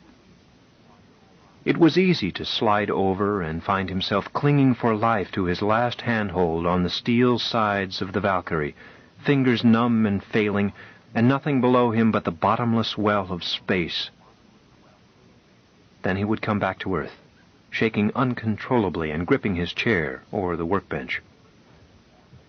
The first time it had happened at work, he found one of his benchmates, Joe Tully, staring at him curiously. "What's the trouble, Bill?" he had asked. "Hangover?" "Nothing," he had managed to say. "Just a chill." "You better take a pill. Come on, let's go to lunch." Tully led the way to the elevator. They crowded in.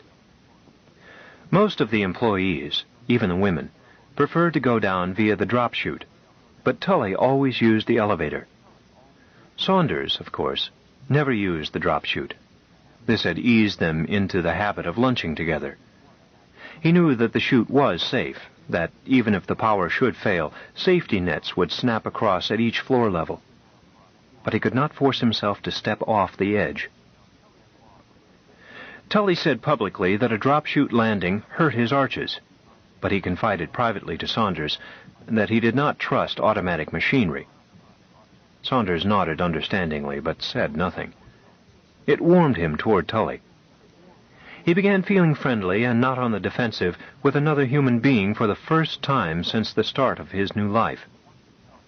He began to want to tell Tully the truth about himself. If he could be sure that Joe would not insist on treating him as a hero, not that he really objected to the role of hero.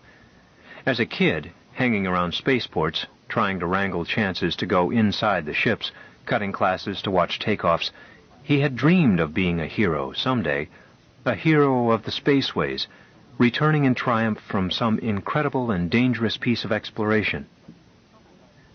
But he was troubled by the fact that he still had the same picture of what a hero should look like and how he should behave. It did not include shying away from open windows, being fearful of walking across an open square, and growing too upset to speak at the mere thought of boundless depths of space. Tully invited him home for dinner. He wanted to go, but fended off the invitation while he inquired where Tully lived. The Shelton Homes, Tully told him, naming one of those great box-like warrens that used to disfigure the Jersey flats. "It's a long way to come back," Saunders said doubtfully, while turning over in his mind ways to get there without exposing himself to the things he feared. "You won't have to come back," Tully assured him. "We've got a spare room. Come on, my old lady does her own cooking. That's why I keep her." "Well, all right," he conceded. "Thanks, Joe." The LaGuardia tube would take him within a quarter of a mile. If he could not find a covered way, he would take a ground cab and close the shades. Tully met him in the hall and apologized in a whisper. "Meant to have a young lady for you, Bill. Instead, we've got my brother-in-law. He's a louse. Sorry." "Forget it, Joe. I'm glad to be here." He was, indeed. The discovery that Bill's flat was on the 35th floor had dismayed him at first. but he was delighted to find that he had no feeling of height. The lights were on, the windows occulted, the floor under him was rock solid. He felt warm and safe. Mrs. Tully turned out, in fact, to be a good cook, to his surprise. He had the bachelor's usual distrust of amateur cooking. He let himself go to the pleasure of feeling at home and safe and wanted. He managed not even to hear most of the aggressive and opinionated remarks of Joe's in-law. After dinner, he relaxed in an easy chair, glass of beer in hand, and watched the video screen. It was a musical comedy. He laughed more heartily than he had in months. Presently, the comedy gave way to a religious program, the National Cathedral Choir. He let it be, listening with one ear and giving some attention to the conversation with the other. The choir was more than halfway through Prayer for Travelers before he became fully aware of what they were singing. Hear us when we pray to Thee, for those in peril on the sea. Almighty ruler of the all, whose power extends to great and small, who guides the stars with steadfast law, whose last creation fills with awe, O grant thy mercy and thy grace to those who venture into space. He wanted to switch it off, but he had to hear it out. He could not stop listening to it, though it hurt him in his heart with the unbearable homesickness of the hopelessly exiled. Even as a cadet, this one hymn could fill his eyes with tears. Now he kept his face turned away from the others to try to hide from them the drops wetting his cheeks.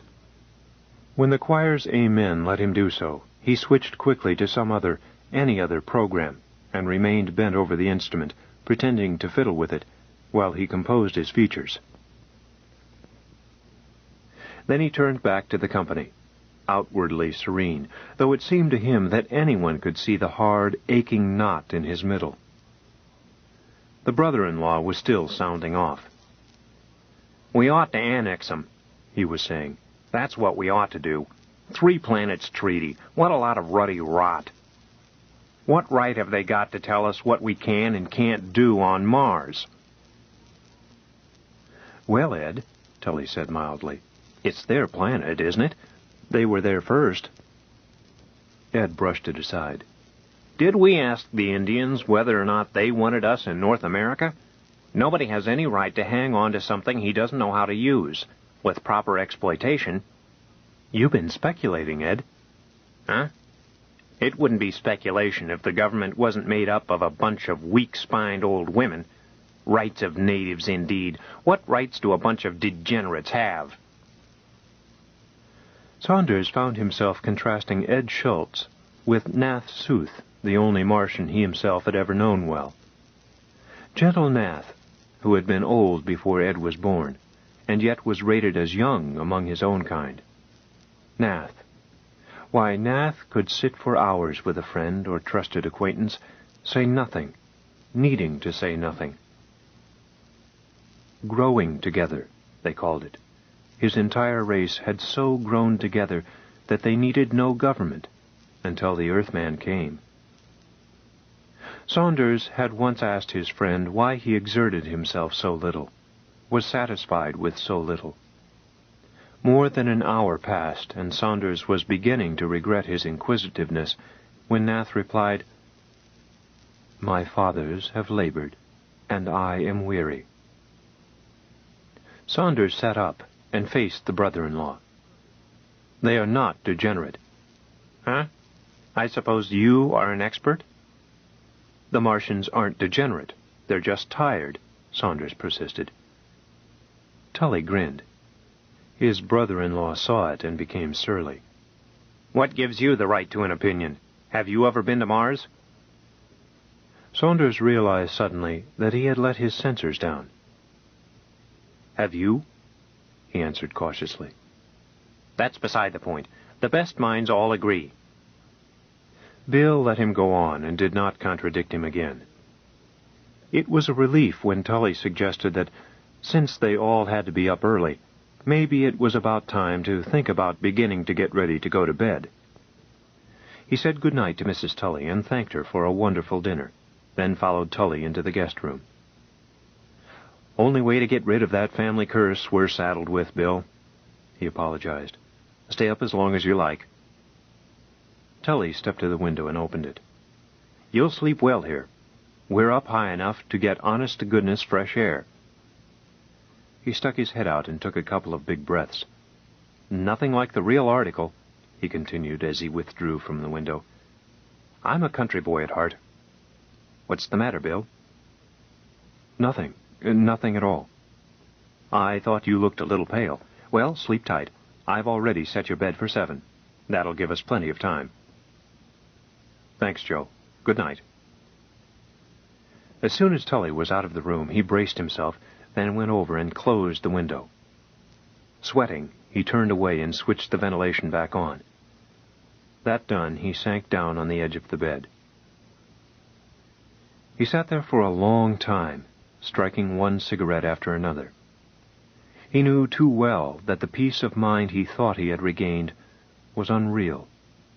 There was nothing left to him but shame and a long, long hurt. To have reached the point where he had to knuckle under to a 10th-rate knothead like Ed Schultz, it would have been better if he had never come out of the Valkyrie business. Presently he took 5 grains of fly-right from his pouch, swallowed it, and went to bed. He got up almost at once, forced himself to open the window a trifle, then compromised by changing the setting of the bed so that it would not turn out the lights after he got to sleep. He had been asleep and dreaming for an indefinitely long time. He was back in space again. Indeed, he had never been away from it. He was happy, with the full happiness of a man who has awakened to find it was only a bad dream. The crying disturbed his serenity. At first it made him only vaguely uneasy. Then he began to feel in some way responsible. He must do something about it. The transition to falling had only dream logic behind it, but it was real to him. He was grasping, his hands were slipping, had slipped, and there was nothing under him but the black emptiness of space. He was awake and gasping, on Joe Tully's guest-room bed. The lights burned bright around him. But the crying persisted. He shook his head, then listened. It was real, all right. Now he had it identified. A cat. A kitten, by the sound of it. He sat up. Even if he had not had the spaceman's traditional fondness for cats, he would have investigated. However, he liked cats for themselves, quite aside from their neat shipboard habits, their ready adaptability to changing accelerations, and their usefulness in keeping the ship free of those other creatures that go wherever man goes. So he got up at once and looked for this one. A quick look around showed him that the kitten was not in the room, and his ear led him to the correct spot. The sound came in through the slightly opened window. He shied off, stopped, and tried to collect his thoughts. He told himself that it was unnecessary to do anything more. If the sound came in through his window, then it must be because it came out of some nearby window. But he knew that he was lying to himself. The sound was close by. In some impossible way, the cat was just outside his window, 35 stories above the street. He sat down and tried to strike a cigarette, but the tube broke in his fingers. He let the fragments fall to the floor, got up, and took 6 nervous steps toward the window, as if he were being jerked along. He sank down to his knees, grasped the window and threw it wide open, then clung to the windowsill, his eyes tight shut. After a time, the sill seemed to steady a bit. He opened his eyes, gasped, and shut them again. Finally, he opened them again, being very careful not to look out at the stars, not to look down at the street. He had half expected to find the cat on a balcony outside his room. It seemed the only reasonable explanation. But there was no balcony, no place at all where a cat could reasonably be. However, the mewing was louder than ever. It seemed to come from directly under him. Slowly, He forced his head out, still clinging to the sill, and made himself look down. Under him, about 4 feet lower than the edge of the window, a narrow ledge ran around the side of the building. Seated on it was a woebegone, ratty-looking kitten. It stared up at him and meowed again. It was barely possible that, by clinging to the sill with one hand and making a long arm with the other, he could reach it without actually going out the window, he thought. If he could bring himself to do it. He considered calling Tully, then thought better of it. Tully was shorter than he was, had less reach. And the kitten had to be rescued now, before the fluff-brained idiot jumped or fell. He tried for it. He shoved his shoulders out, clung with his left arm, and reached down with his right. Then he opened his eyes and saw that he was a foot or 10 inches away from the kitten still. It sniffed curiously in the direction of his hand. He stretched till his bones cracked. The kitten promptly skittered away from his clutching fingers, stopping a good 6 feet down the ledge. There it settled down and commenced washing its face. He inched back inside and collapsed, sobbing, on the floor underneath the window. "I can't do it," he whispered. "I can't do it. Not again."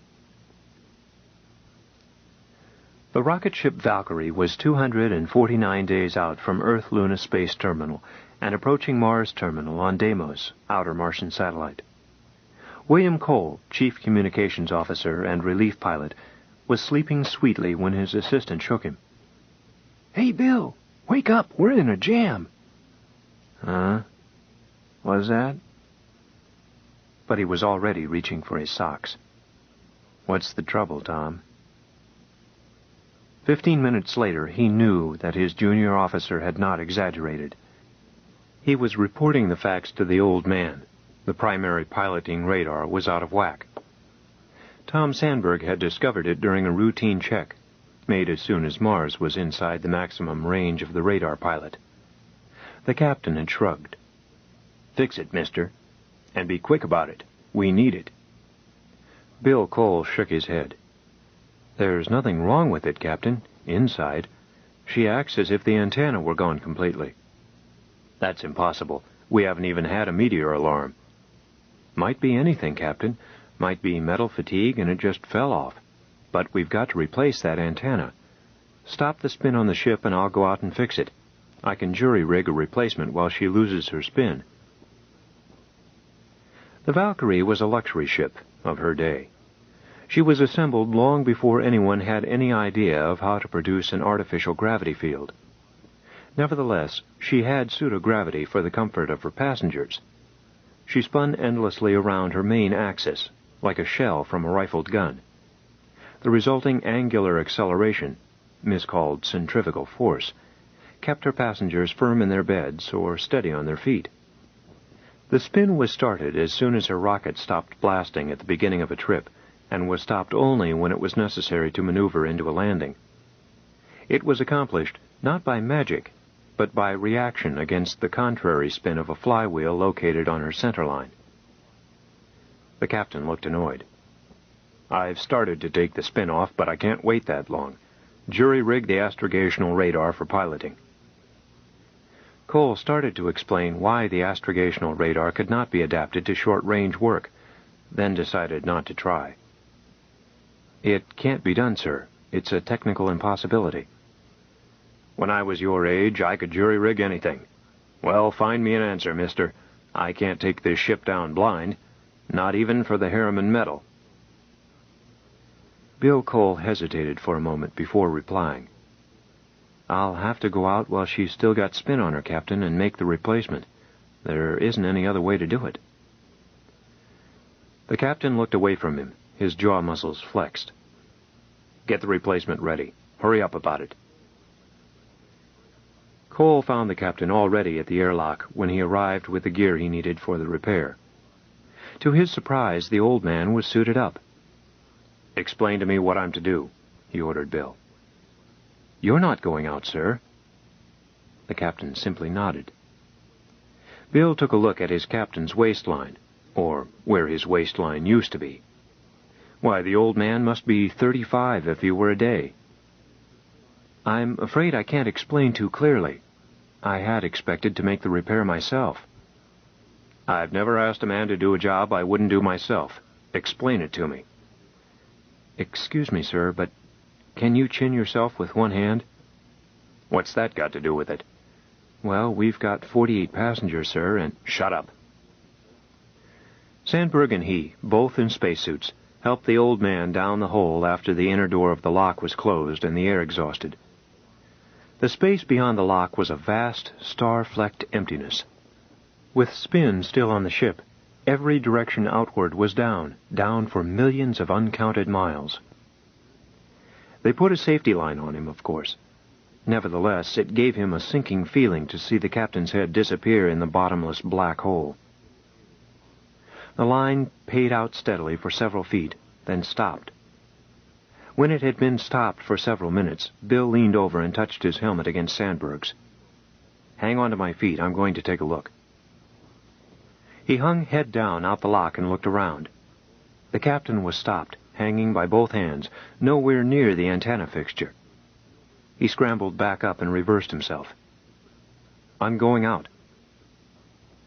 It was no great trick, he found, to hang by his hands and swing himself along to where the captain was stalled. The Valkyrie was a space-to-space ship, not like the sleek-sided jobs we see around Earthports. She was covered with handholds for the convenience of repairmen at the terminals. Once he reached him, it was possible, by grasping the same steel rung that the captain clung to aid him in swinging back to the last one he had quitted. 5 minutes later, Sandberg was pulling the old man up through the hole, and Bill was scrambling after him. He began at once to unbuckle the repair gear from the captain's suit and transfer it to his own. He lowered himself back down the hole and was on his way before the older man had recovered enough to object, if he still intended to. Swinging out to where the antenna must be replaced was not too hard, though he had all eternity under his toes. The suit impeded him a little. The gloves were clumsy, but he was used to spacesuits. He was a little winded from helping the captain, but he could not stop to think about that. The increased spin bothered him somewhat. The airlock was nearer the axis of spin than was the antenna. He felt heavier as he moved out. Getting the replacement antenna shipped was another matter. It was neither large nor heavy, but he found it impossible to fasten it into place. He needed one hand to cling by, one to hold the antenna, and one to handle the wrench. That left him shy one hand, no matter how he tried it. Finally, he jerked his safety line to signal Sandberg for more slack. Then he unshackled it from his waist, working with one hand, passed the end twice through a handhold and knotted it. He left about 6 feet of it hanging free. The shackle on the free end he fastened to another handhold. The result was a loop, a bight, an improvised bosun's chair, which would support his weight while he manhandled the antenna into place.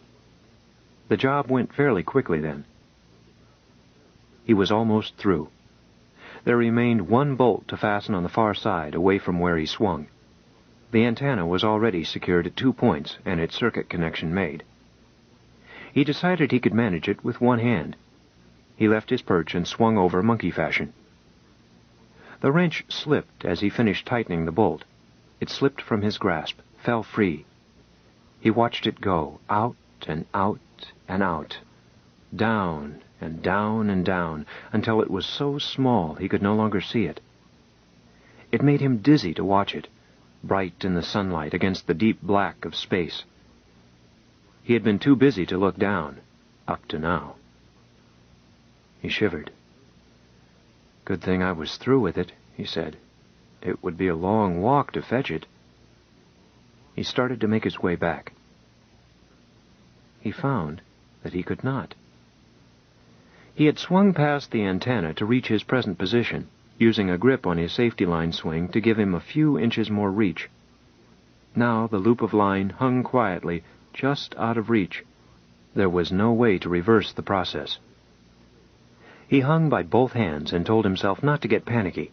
He must think his way out. Around the other side? No, the steel skin of the Valkyrie was smooth there, no handhold for more than 6 feet. Even if he were not tired, and he had to admit that he was, tired and getting a little cold, even if he were fresh, it was an impossible swing for anyone not a chimpanzee. He looked down, and regretted it. There was nothing below him but stars, down and down, endlessly. Stars swinging past as the ship spun with him, emptiness of all time, and blackness, and cold. He found himself trying to hoist himself bodily onto the single narrow rung he clung to, trying to reach it with his toes.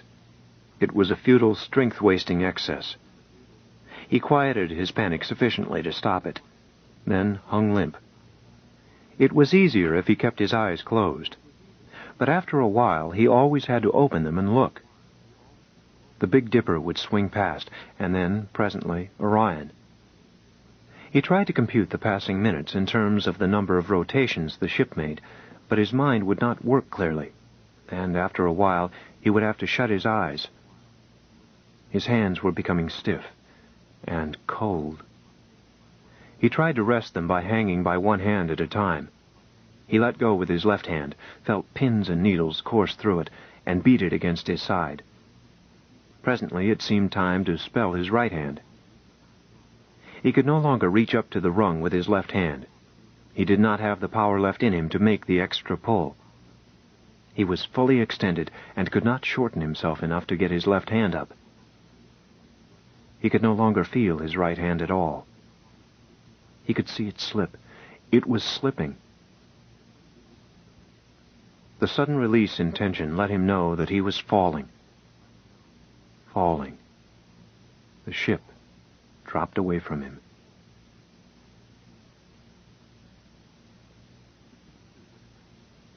He came to with the captain bending over him. "Just keep quiet, Bill." "Where? Take it easy. The patrol from Deimos was already close by when you let go. They tracked you on the scope, matched orbits with you, and picked you up. First time in history, I guess. Now keep quiet. You're a sick man. You hung there more than 2 hours, Bill." The meowing started up again, louder than ever. He got up on his knees and looked out over the windowsill. The kitten was still away to the left on the ledge. He thrust his head cautiously out a little further, remembering not to look at anything but the kitten and the ledge. "Here, kitty," he called. "Here, kitty. Here, kitty. Come, kitty." The kitten stopped washing and managed to look puzzled. "Come, kitty," he repeated softly. He let go the windowsill with his right hand and gestured toward it invitingly. The kitten approached about 3 inches, then sat down. "Here, kitty," he pleaded, and stretched his arm as far as possible. The fluff ball promptly backed away again. He withdrew his arm and thought about it. This was getting nowhere, he decided. If he were to slide over the edge and stand on the ledge, he could hang on with one arm and be perfectly safe. He knew that. He knew it would be safe. He needn't look down. He drew himself back inside, reversed himself, and with great caution, gripping the sill with both arms, let his legs slide down the face of the building. He focused his eyes carefully on the corner of the bed. The ledge seemed to have been moved. He could not find it, and was beginning to be sure that he had reached past it, when he touched it with one toe. Then he had both feet firmly planted on it. It seemed about 6 inches wide. He took a deep breath. Letting go with his right arm, he turned and faced the kitten. It seemed interested in the procedure, but not disposed to investigate more closely. If he were to creep along the ledge, holding on with his left hand, he could just about reach it from the corner of the window. He moved his feet one at a time, baby fashion, rather than pass one past the other. By bending his knees a trifle and leaning, he could just manage to reach it. The kitten sniffed his groping fingers, then leaped backward. One tiny paw missed the edge. It scrambled and regained its footing. "You little idiot," he said indignantly. "Do you want to bash your brains out?" "If any," he added. The situation looked hopeless now. The baby cat was too far away to be reached from his anchorage at the window, no matter how he stretched. He called, "Kitty, Kitty," rather hopelessly, then stopped to consider the matter. He could give it up. He could prepare himself to wait all night in the hope that the kitten would decide to come closer. Or he could go get it. The ledge was wide enough to take his weight. If he made himself small, flat to the wall, no weight rested on his left arm. He moved slowly forward, retaining the grip on the window as long as possible, inching so gradually that he hardly seemed to move. When the window frame was finally out of reach, when his left hand was flat to smooth wall, he made the mistake of looking down, past the sheer wall at the glowing pavement far below. He pulled his eyes back and fastened them on a spot on the wall, level with his eyes and only a few feet away. He was still there. And so was the kitten. Slowly he separated his feet, moving his right foot forward, and bent his knees. He stretched his right hand along the wall until it was over and a little beyond the kitten. He brought it down in a sudden swipe, as if to swat a fly. He found himself with a handful of scratching, biting fur. He held perfectly still then, and made no attempt to check the minor outrages the kitten was giving him. Arms still outstretched, body flat to the wall, he started his return. He could not see where he was going, and could not turn his head without losing some little of his margin of balance. It seemed a long way back, longer than he had come, when at last the fingertips of his left hand slipped into the window opening. He backed up the rest of the way in a matter of seconds, slid both arms over the sill, then got his right knee over. He rested himself on the sill and took a deep breath.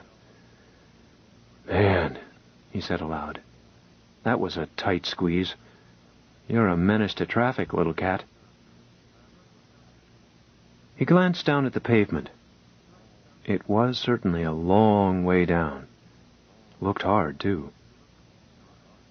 He looked up at the stars. Mighty nice they looked, and mighty bright. He braced himself in the window frame, back against one side, foot pushed against the other, and looked at them. The kitten settled down in the cradle of his stomach and began to buzz. He stroked it absent-mindedly and reached for a cigarette. He would go out to the port and take his physical and his psycho tomorrow, he decided.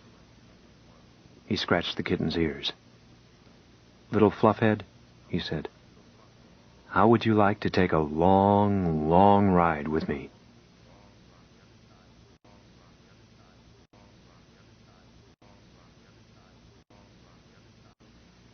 The short story, The Green Hills of Earth. This is the story of Riesling, the blind singer of the spaceways, but not the official version. You sang his words in school. I pray for one last landing on the globe that gave me birth. Let me rest my eyes on the fleecy skies and the cool green hills of Earth. Or perhaps you sang in French or German, or it might have been Esperanto, while Terra's rainbow banner rippled over your head. The language does not matter. It was certainly an Earth tongue. No one has ever translated green hills into the lisping Venerian speech. No Martian ever croaked and whispered it in the dry corridors. This is ours. We of Earth have exported everything from Hollywood crawlies to synthetic radioactives, but this belongs solely to Terra, and to her sons and daughters, wherever they may be. We have all heard many stories of Riesling. You may even be one of the many who have sought degrees or acclaim by scholarly evaluations of his published works. Songs of the Spaceways, The Grand Canal, and other poems, High and Far, and Up Ship. Nevertheless, although you have sung his songs and read his verses, in school and out, your whole life. It is at least an even money bet, unless you are a spaceman yourself, that you have never even heard of most of Reisling's unpublished songs. Such items as Since the Pusher Met My Cousin, That Red-Headed Venusberg Gal, Keep Your Pants On, Skipper, or A Spacesuit Built for Two. Nor can we quote them in a family magazine.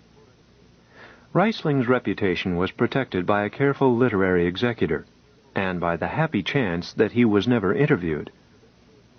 Songs of the Spaceways appeared the week he died. When it became a bestseller, the publicity stories about him were pieced together from what people remembered about him, plus the highly colored handouts from his publishers. The resulting traditional picture of Reisling is about as authentic as George Washington's hatchet or King Alfred's cakes. In truth, you would not have wanted him in your parlor. He was not socially acceptable. He had a permanent case of sun itch, which he scratched continually, adding nothing to his negligible beauty. Van der Voort's portrait of him for the Harriman Centennial edition of his works shows a figure of high tragedy. A solemn mouth, sightless eyes concealed by black silk bandage. He was never solemn. His mouth was always open, singing, grinning, drinking, or eating. The bandage was any rag, usually dirty. After he lost his sight, he became less and less neat about his person. Noisy Reisling was a jetman second class, with eyes as good as yours, when he signed on for a loop trip to the Jovian asteroids in the R.S. Goshawk. The crews signed releases for everything in those days. A Lloyd's associate would have laughed in your face at the notion of insuring a spaceman. The Space Precautionary Act had never been heard of, and the company was responsible only for wages, if and when. Half the ships that went further than Luna City never came back. Spacemen did not care. By preference, they signed for shares, and any one of them would have bet you that he could jump from the 200th floor of Harriman Tower and ground safely, if you offered him 3 to 2 and allowed him rubber heels for the landing. Jetmen were the most carefree of the lot, and the meanest. Compared with them, the masters, the radar men, and the astrogators, there were no supers or stewards in those days, were gentle vegetarians. Jetmen knew too much. The others trusted the skill of the captain to get them down safely. Jetmen knew that skill was useless against the blind and fitful devils chained inside their rocket motors. The Goshawk was the first of Harriman's ships to be converted from chemical fuel to atomic power piles, or rather, the first that did not blow up. Reisling knew her well. She was an old tub that had plied the Luna City run, Supra-New York Space Station to Layport and back, before she was converted for deep space. He had worked the Luna run in her and had been along on the first deep space trip, dry water on Mars and back, to everyone's surprise. He should have made chief engineer by the time he signed for the Jovian loop trip, but after the dry-water Pioneer trip, he had been fired, blacklisted, and grounded at Luna City for having spent his time writing a chorus and several verses at a time when he should have been watching his gauges. The song was the infamous "The Skipper is a Father to His Crew," with the uproariously unprintable final couplet. The blacklist did not bother him. He won an accordion from a Chinese barkeep in Luna City by cheating at One Thumb, and thereafter kept going by singing to the miners for drinks and tips until the rapid attrition in spacemen caused the company agent there to give him another chance. He kept his nose clean on the Luna run for a year or two, got back into deep space, helped give Venusberg its original ripe reputation, strolled the banks of the Grand Canal when a second colony was established at the ancient Martian capital, and froze his toes and ears on the second trip to Titan. Things moved fast in those days. Once the power pile drive was accepted, the number of ships that put out from the Luna-Terra system was limited only by the availability of crews. Jetmen were scarce. The shielding was cut to a minimum to save weight, and few married men cared to risk possible exposure to radioactivity. Reisling did not want to be a father, so jobs were always open to him during the golden days of the claiming boom. He crossed and recrossed the system, singing the doggerel that boiled up in his head and chording it out on his accordion. The master of the Goshawk knew him. Captain Hicks had been astrogator on Reisling's first trip in her. "Welcome home, Noisy," Hicks had greeted him. "Are you sober, or shall I sign the book for you?" "You can't get drunk on the bug juice they sell here, Skipper." He signed and went below, lugging his accordion. 10 minutes later he was back. "Captain," he stated darkly, "that number 2 jet ain't fit. The cadmium dampers are warped." "Why tell me? Tell the chief." "I did, but he says they will do. He's wrong." The captain gestured at the book. "Scratch out your name and scram. We raise ship in 30 minutes. Reisling looked at him, shrugged, and went below again. It is a long climb to the Jovian planetoids. A Hawk-class clunker had to blast for 3 watches before going into free flight. Reisling had the second watch. Damping was done by hand then, with a multiplying vernier and a danger gauge. When the gauge showed red, he tried to correct it. No luck. Jetmen don't wait. That's why they are jetmen. He slapped the emergency discover and fished at the hot stuff with the tongs. The lights went out. He went right ahead. A jetman has to know his power room the way your tongue knows the inside of your mouth. He sneaked a quick look over the top of the lead baffle when the lights went out.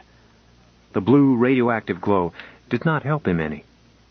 He jerked his head back and went on fishing by touch. When he was done, he called over the tube, "Number 2 jet out, and for Christ's sake, get me some light down here."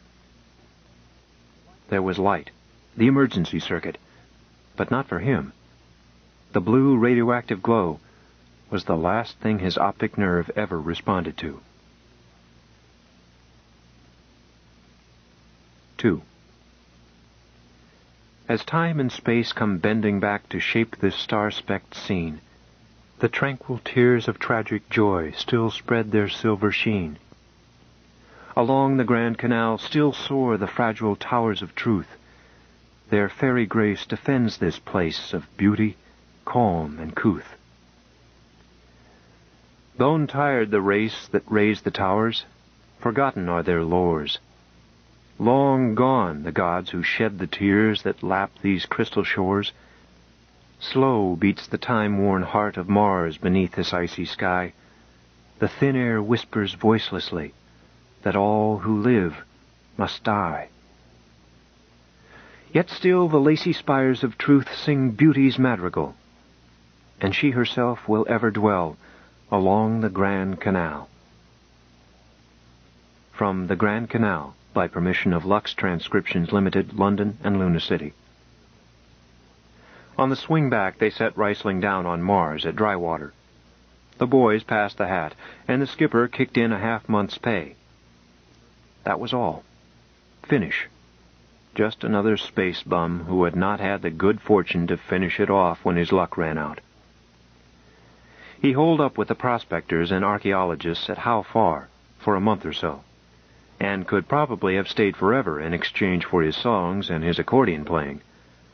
But spacemen die if they stay in one place. He hooked a crawler over to dry water again, and thence to Marsopolis. The capital was well into its boom.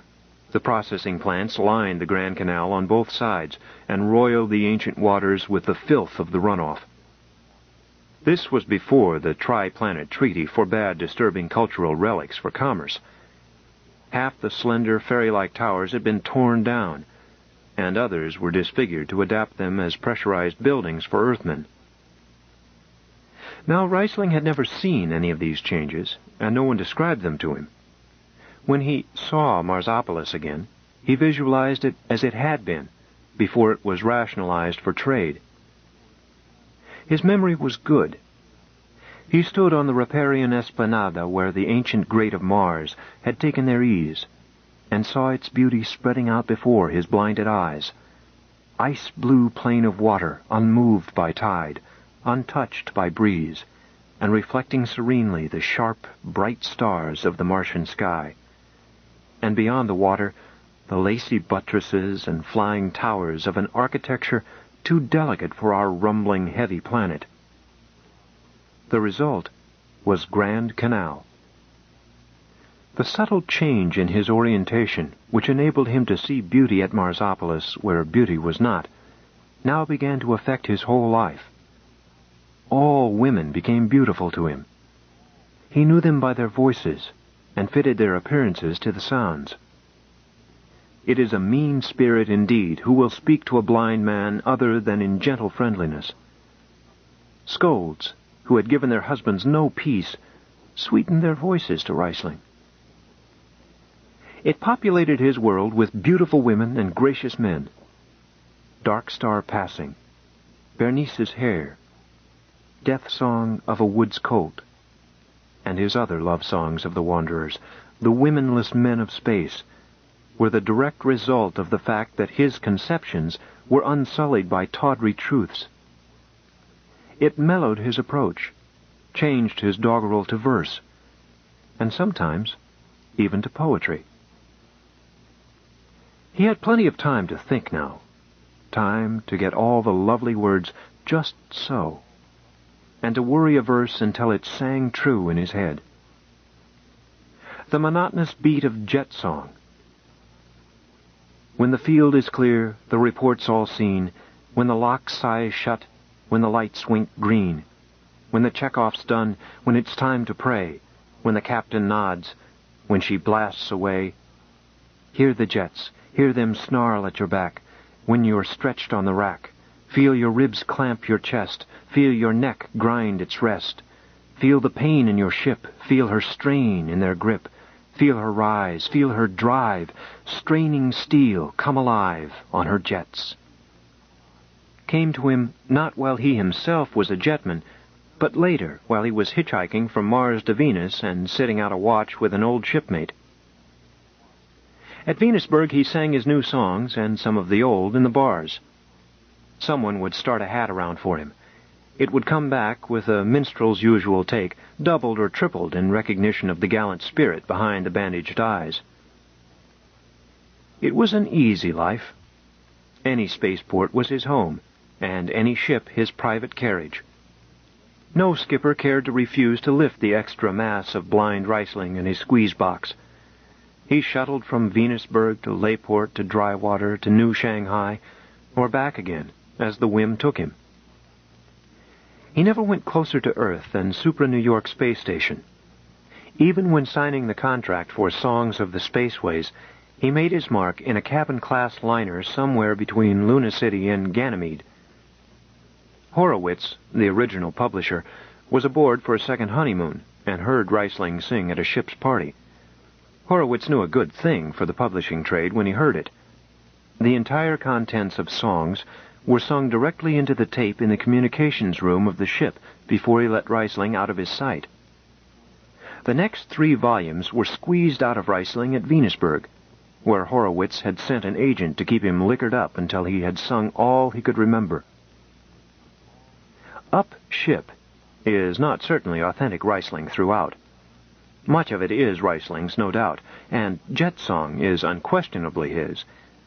But most of the verses were collected after his death from people who had known him during his wanderings. The Green Hills of Earth grew through 20 years.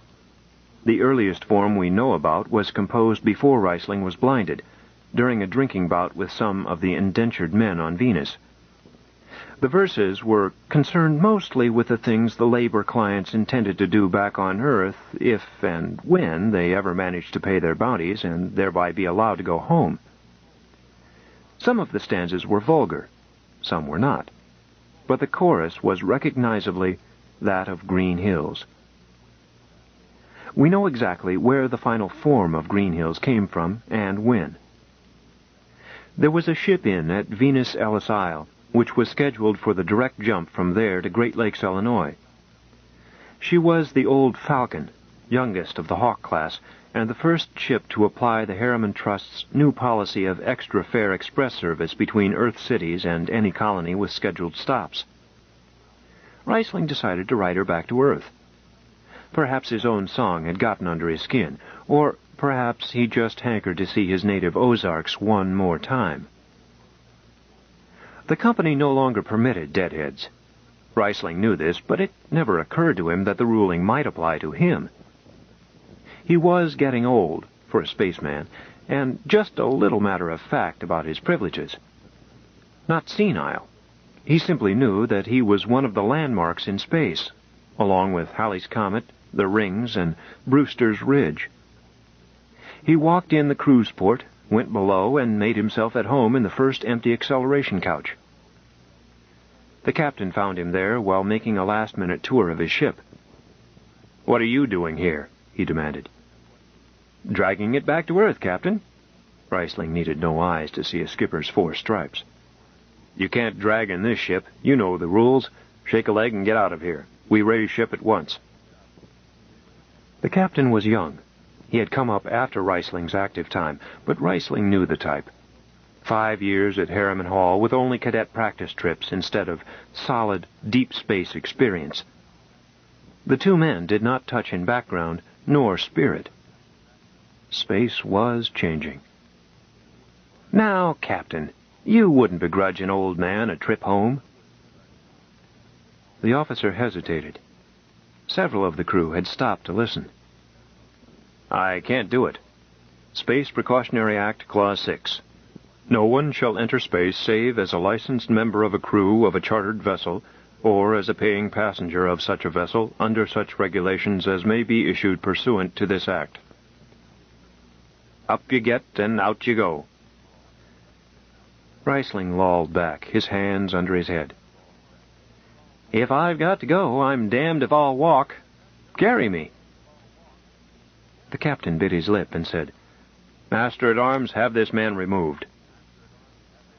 The ship's policeman fixed his eyes on the overhead struts. "Can't rightly do it, Captain. I've sprained my shoulder." The other crew members, present a moment before, had faded into the bulkhead paint. "Well, get a working party." "Aye, aye, sir." He, too, went away. Reisling spoke again. "Now, look, Skipper, let's not have any hard feelings about this.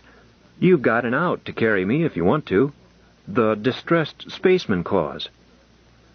"Distressed spaceman, my eye. You're no distressed spaceman. You're a space lawyer. I know who you are. You've been bumming around the system for years. Well, you won't do it in my ship. That clause was intended to succor men who had missed their ships, not to let a man drag free all over space." "Well now, Captain, can you properly say I haven't missed my ship? I've never been back home since my last trip as a signed-on crew member. The law says I can have a trip back."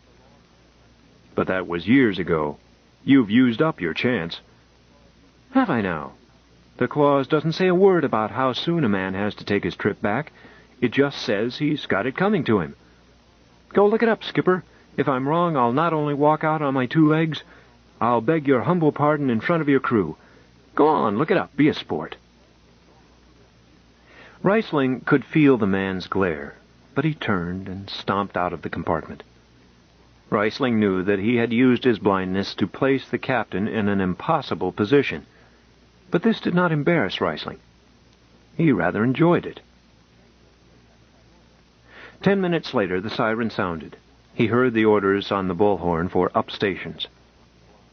When the soft sighing of the locks and the slight pressure change in his ears let him know that takeoff was imminent, he got up and shuffled down to the power room, as he wanted to be near the jets when they blasted off. He needed no one to guide him in any ship of the Hawk class. Trouble started during the first watch. Reisling had been lounging in the inspector's chair, fiddling with the keys of his accordion and trying out a new version of Green Hills. "Let me breathe unrationed air again, where there's no lack nor dearth." and something Earth. It would not come out right. He tried again. Let the sweet, fresh breezes heal me, as they rove around the girth of our lovely mother planet of the cool green hills of Earth. That was better, he thought. How do you like that, Archie? He asked over the muted roar. Pretty good. Give out with the whole thing. Archie McDougal, chief jetman, was an old friend, both space-side and in bars. He had been an apprentice under Reisling many years and millions of miles back. Reisling obliged, then said, You youngsters have got it soft. Everything automatic. When I was twisting her tail, you had to stay awake. You still have to stay awake. They fell to talking shop, and McDougal showed him the direct response damping rig which had replaced the manual vernier control which Reisling had used. Reisling felt out the controls and asked questions until he was familiar with the new installation. It was his conceit that he was still a jetman, and that his present occupation as a troubadour was simply an expedient during one of the fusses with the company that any man could get into.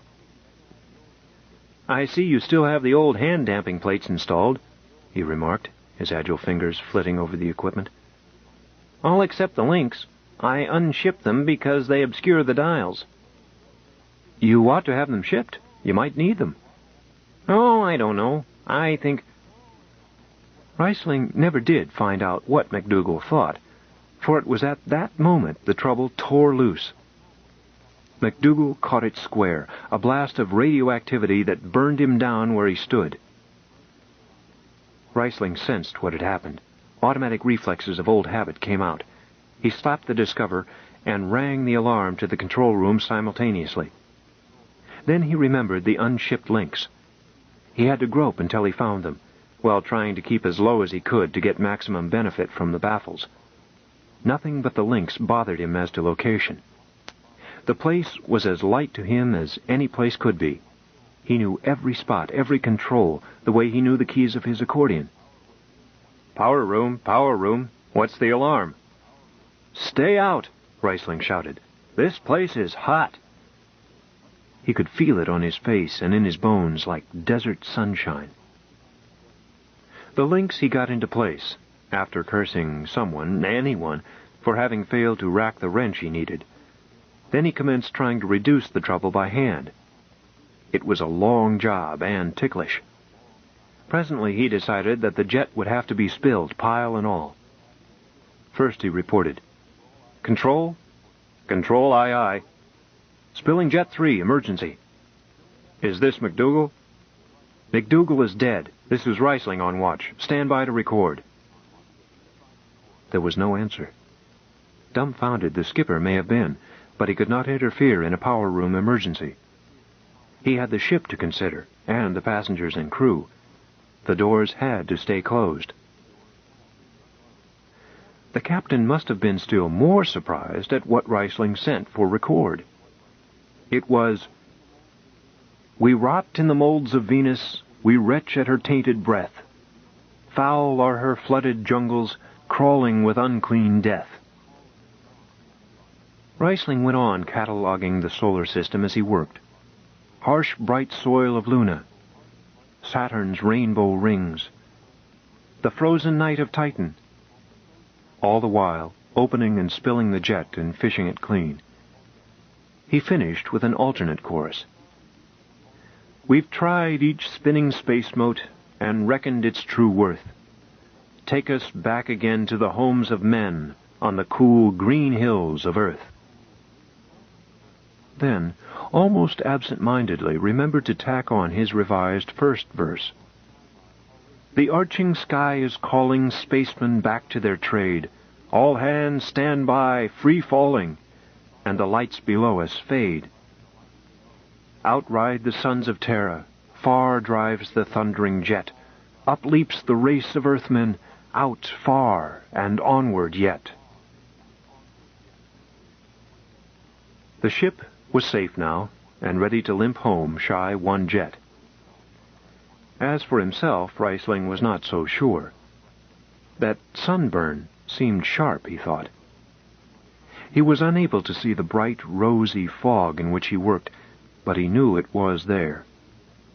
He went on with the business of flushing the air out through the outer valve, repeating it several times to permit the level of radioaction to drop to something a man might stand under suitable armor. While he did this, he sent one more chorus, the last bit of authentic Reisling that ever could be. We pray for one last landing on the globe that gave us birth. Let us rest our eyes on fleecy skies and the cool, green hills of earth.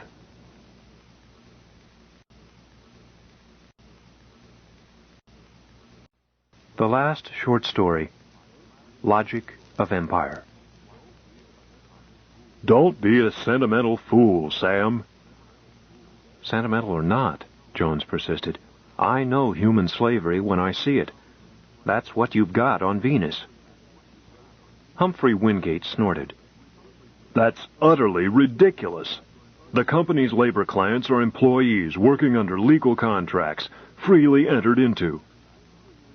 Jones's eyebrows raised slightly. So, what kind of a contract is it that throws a man into jail if he quits his job? That's not the case. Any client can quit his job on the usual 2 weeks' notice. I ought to know.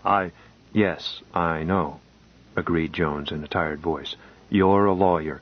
You know all about contracts. But the trouble with you, you dunder-headed fool, is that all you understand is legal phrases. Free contract.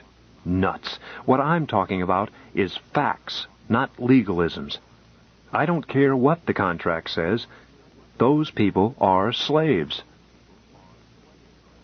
Wingate emptied his glass and set it down. So, I'm a dunder-headed fool, am I? Well, I'll tell you what you are, Sam Houston Jones. You are a half-baked parlor pink.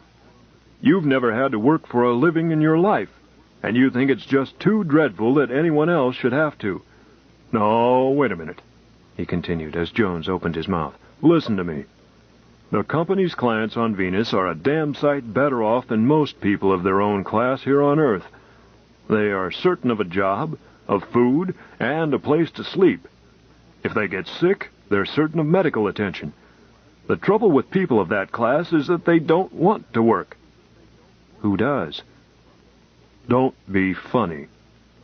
The trouble is, if they weren't under a fairly tight contract, they'd throw up a good job the minute they got bored with it and expect the company to give them a free ride back to Earth. Now, it may not have occurred to your fine, free, charitable mind, but the company has obligations to its stockholders. You, for instance. And it can't afford to run an interplanetary ferry for the benefit of a class of people that feel that the world owes them a living.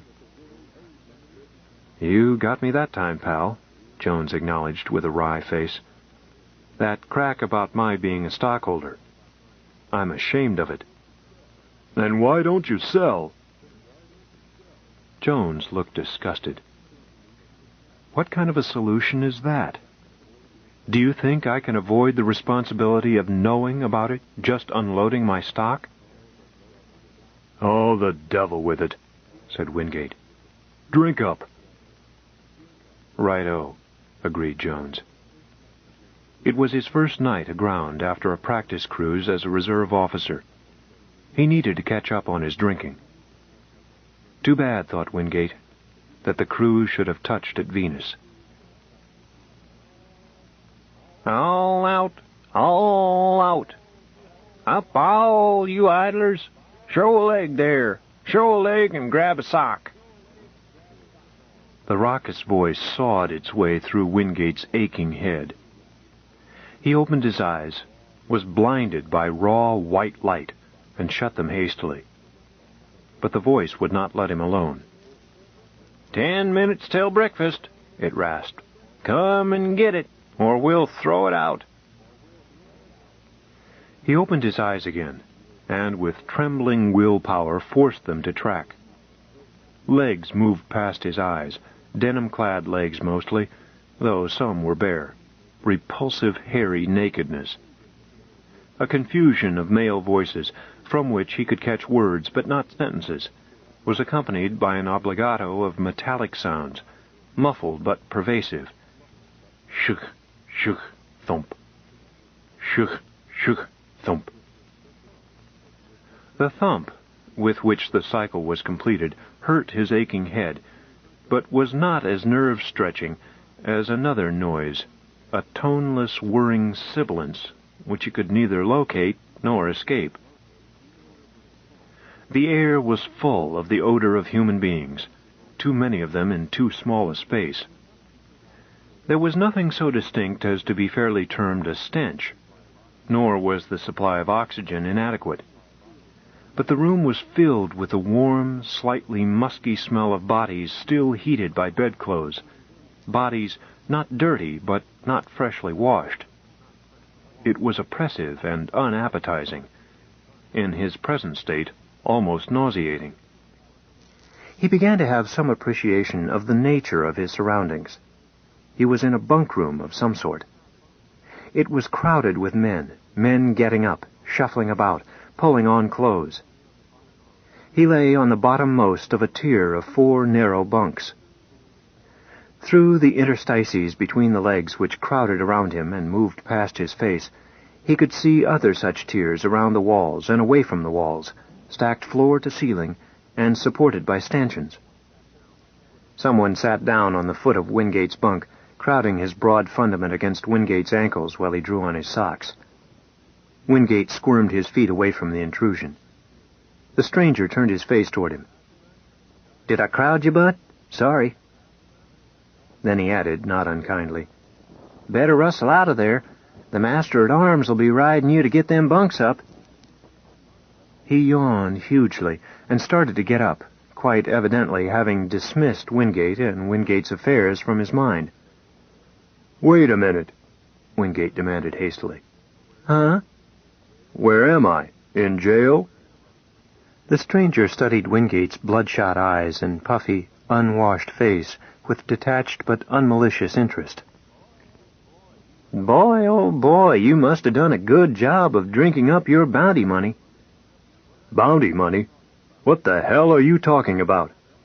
"Honest to God, don't you know where you are?" "No." "Well..."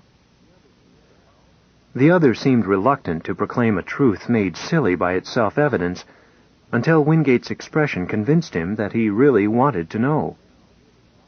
"Well, you're in the Evening Star, headed for Venus." A couple of minutes later, the stranger touched him on the arm. "Don't take it so hard, bud. There's nothing to get excited about." Wingate took his hands from his face and pressed them against his temples. "It's not real," he said, speaking more to himself than to the other.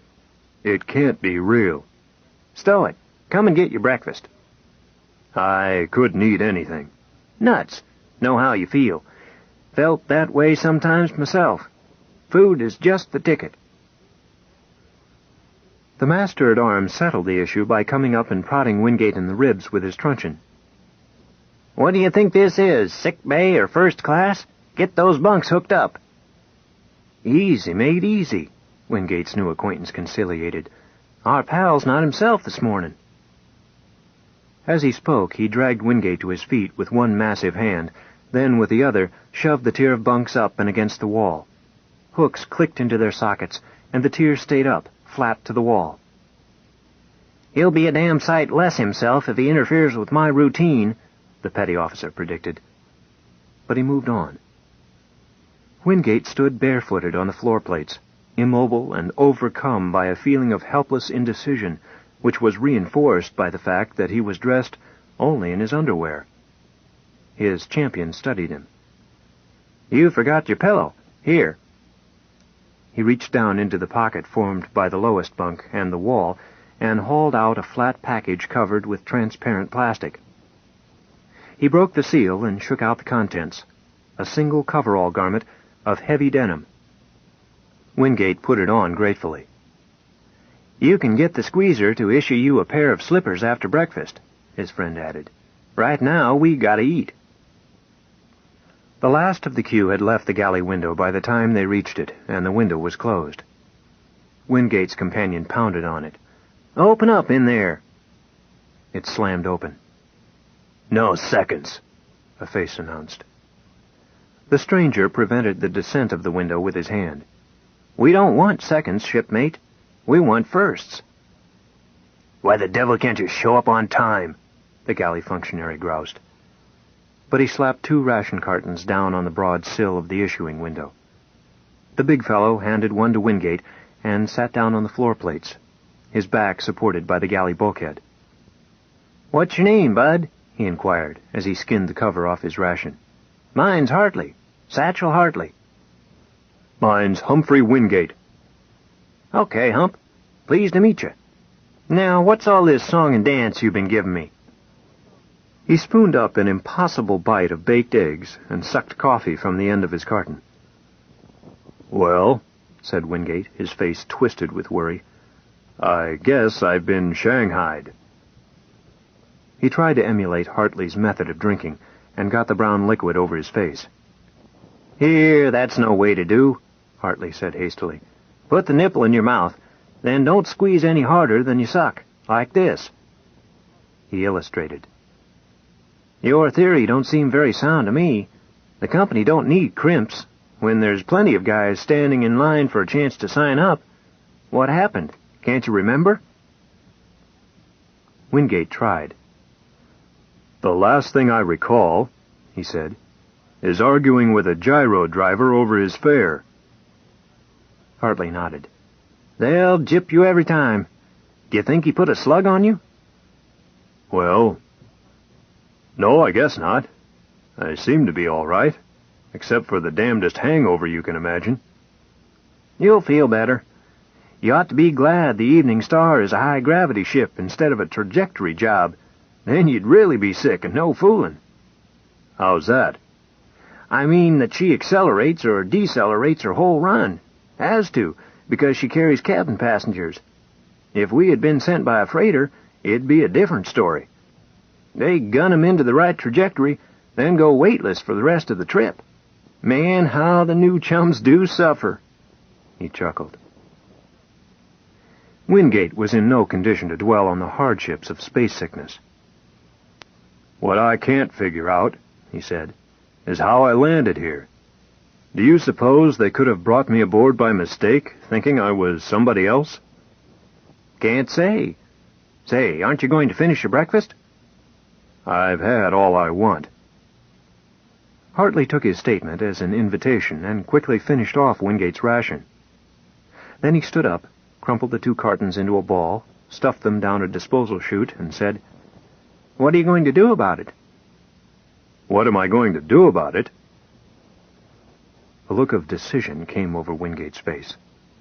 "I'm going to march right straight up to the captain and demand an explanation. That's what I'm going to do." "I'd take that by easy stages, Hump," Hartley commented doubtfully.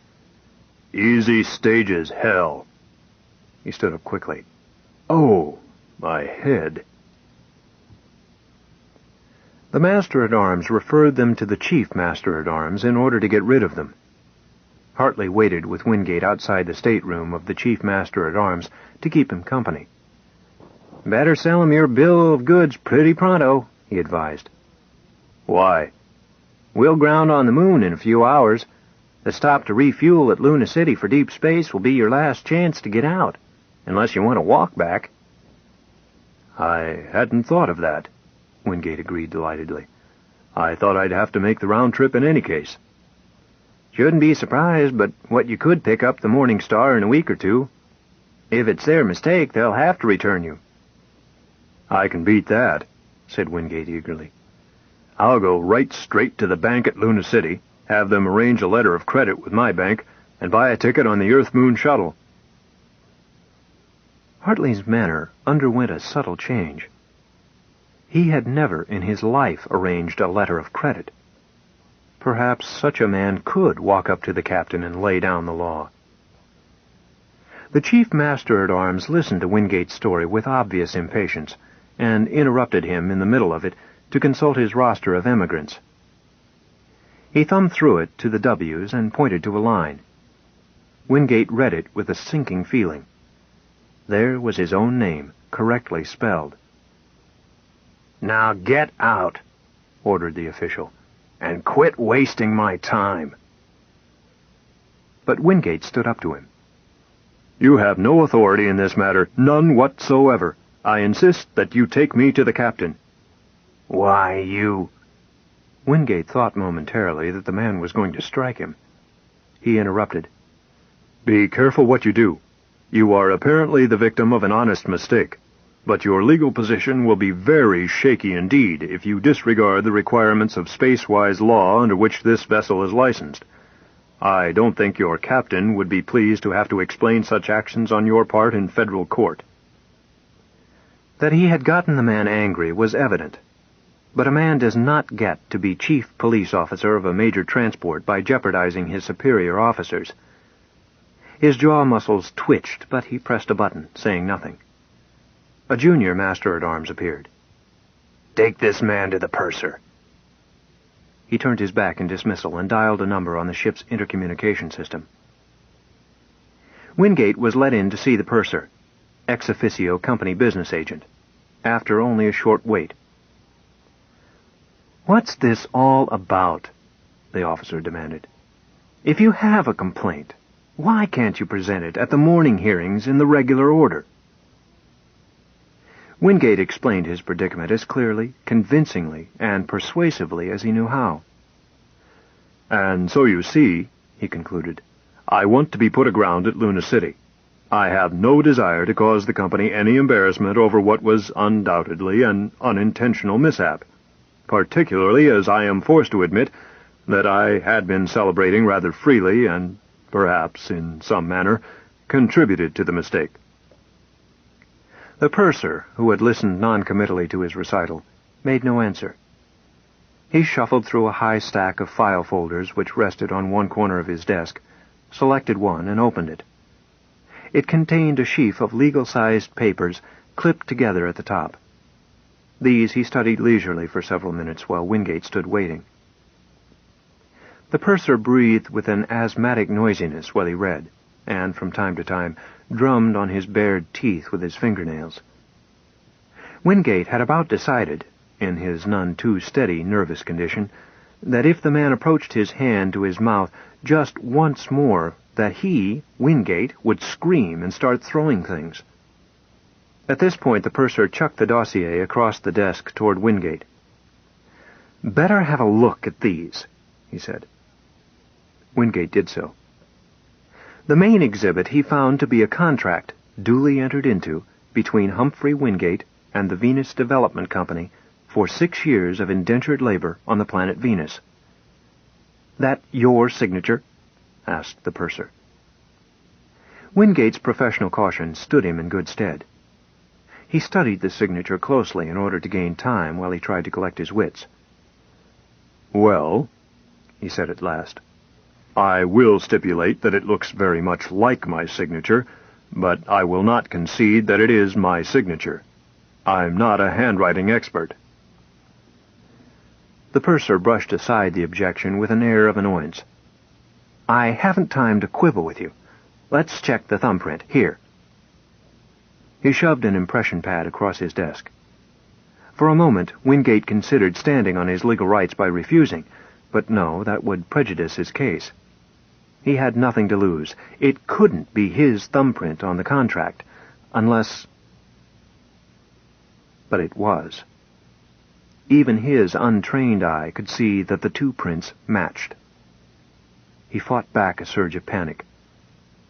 This was probably a nightmare, inspired by his argument last night with Jones.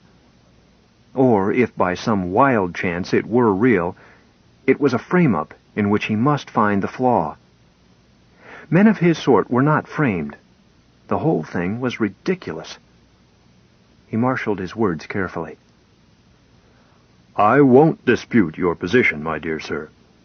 In some fashion, both you and I have been made the victims of a rather sorry joke.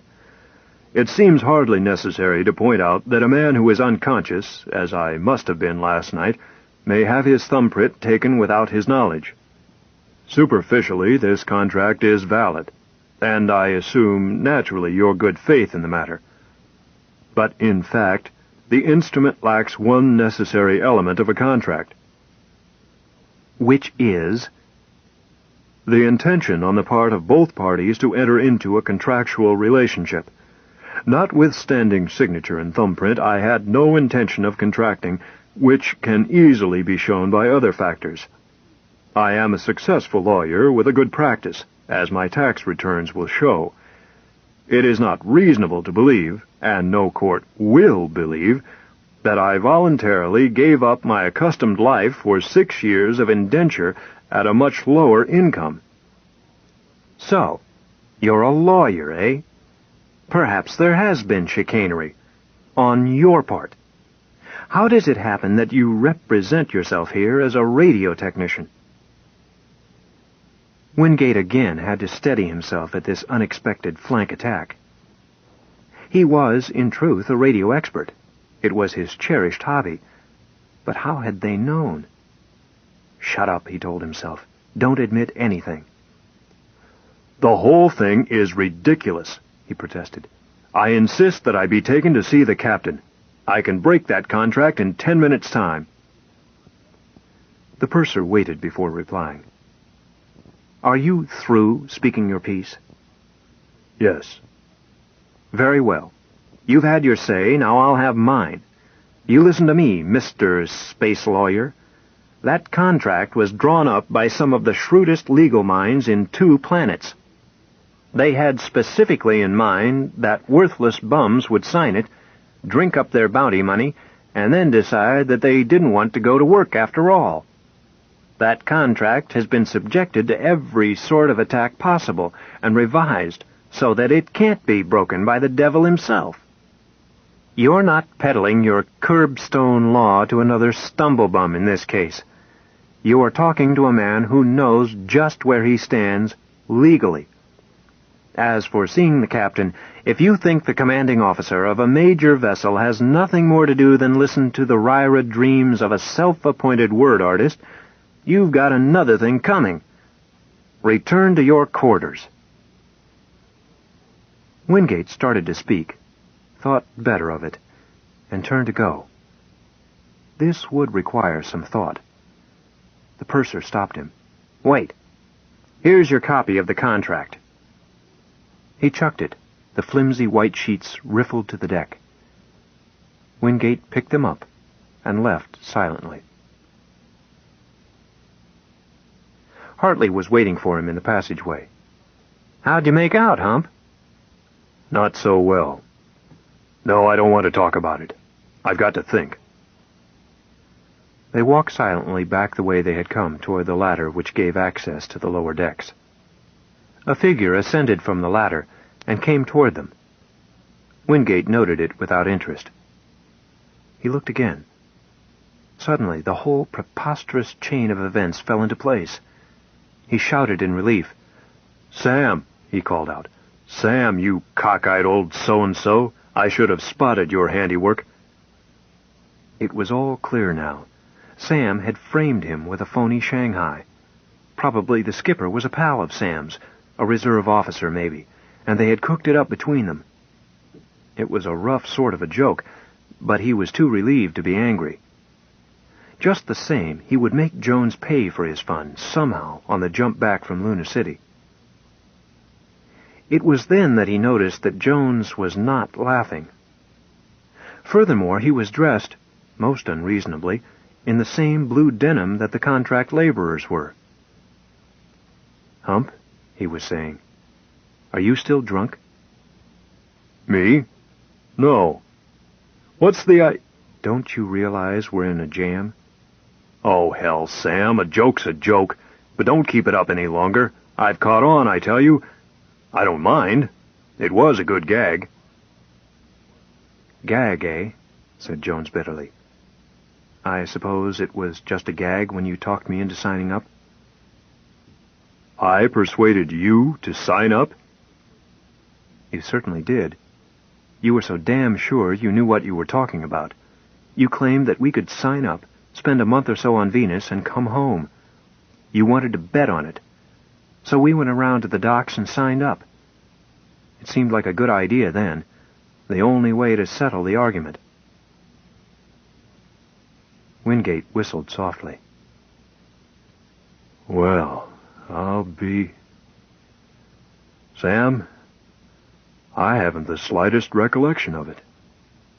I must have drawn a blank before I passed out. Yeah, I guess so. Too bad you didn't pass out sooner. Not that I'm blaming you. You didn't drag me. Anyhow, I'm on my way to try to straighten it out. Better wait a minute till you hear what happened to me. Oh, yes, Sam, this is, Satchel Hartley. Good sort. Hartley had been waiting uncertainly near them. He stepped forward and shook hands. Wingate brought Jones up to date and added, So you see, your reception isn't likely to be too friendly. I guess I muffed it. But we are sure to break the contract as soon as we can get a hearing on time alone. How do you mean? We were signed up less than 12 hours before shiplifting. That's contrary to the Space Precautionary Act. Yes. Yes, I see what you mean. The moon's in her last quarter. They would lift ship sometime after midnight to take advantage of favorable Earth swing. I wonder what time it was when we signed on. Wingate took out his contract copy. The notary's stamp showed a time of 11:32. Great day, he shouted. I knew there would be a flaw in it somewhere. This contract is invalid on its face. The ship's log will prove it. Jones studied it. Look again, he said. Wingate did so. The stamp showed 11:32, but A.M., not P.M. But that's impossible, he protested. Of course it is, but it's official. I think we will find that the story is that we were signed on in the morning, paid our bounty money, and had one last glorious luau before we were carried aboard. I seem to recollect some trouble in getting the recruiter to sign us up. Maybe we convinced him by kicking in our bounty money. But we didn't sign up in the morning. It's not true, and I can prove it. Sure, you can prove it.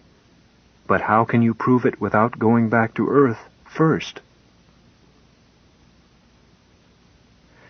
So you see, it's this way, Jones decided after some minutes of somewhat fruitless discussion.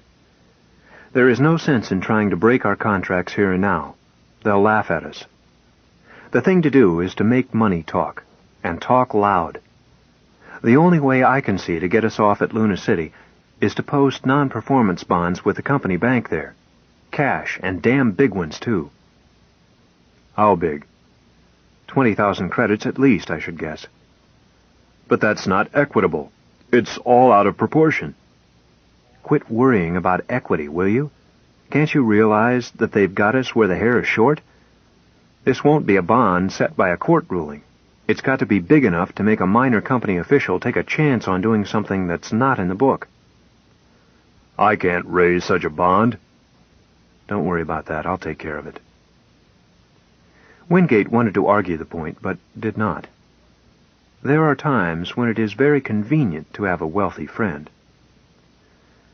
I've got to get a radiogram off to my sister, Jones went on, to get this done. Why your sister? Why not your family firm? Because we need fast action, that's why. The lawyers that handle our family's finances would fiddle and fume around trying to confirm the message. They'd send a message back to the captain asking if Sam Houston Jones were really aboard, and he would answer no, as I'm signed up as Sam Jones. I had some silly idea of staying out of the news broadcasts on account of the family. You can't blame them, protested Wingate, feeling an obscure clannish loyalty to his colleagues in law. They're handling other people's money. I'm not blaming them, but I've got to have fast action, and Sis'll do what I ask her. I'll phrase the message so she'll know it's me. The only hurdle now is to persuade the purser to let me send a message on tick. He was gone for a long time on this mission.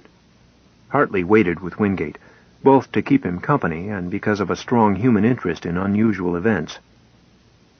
When Jones finally appeared, he wore a look of tight-lipped annoyance. Wingate, seeing the expression, felt a sudden chilling apprehension. "Couldn't you send it? Wouldn't he let you?" "Oh, he let me. Finally," Jones admitted.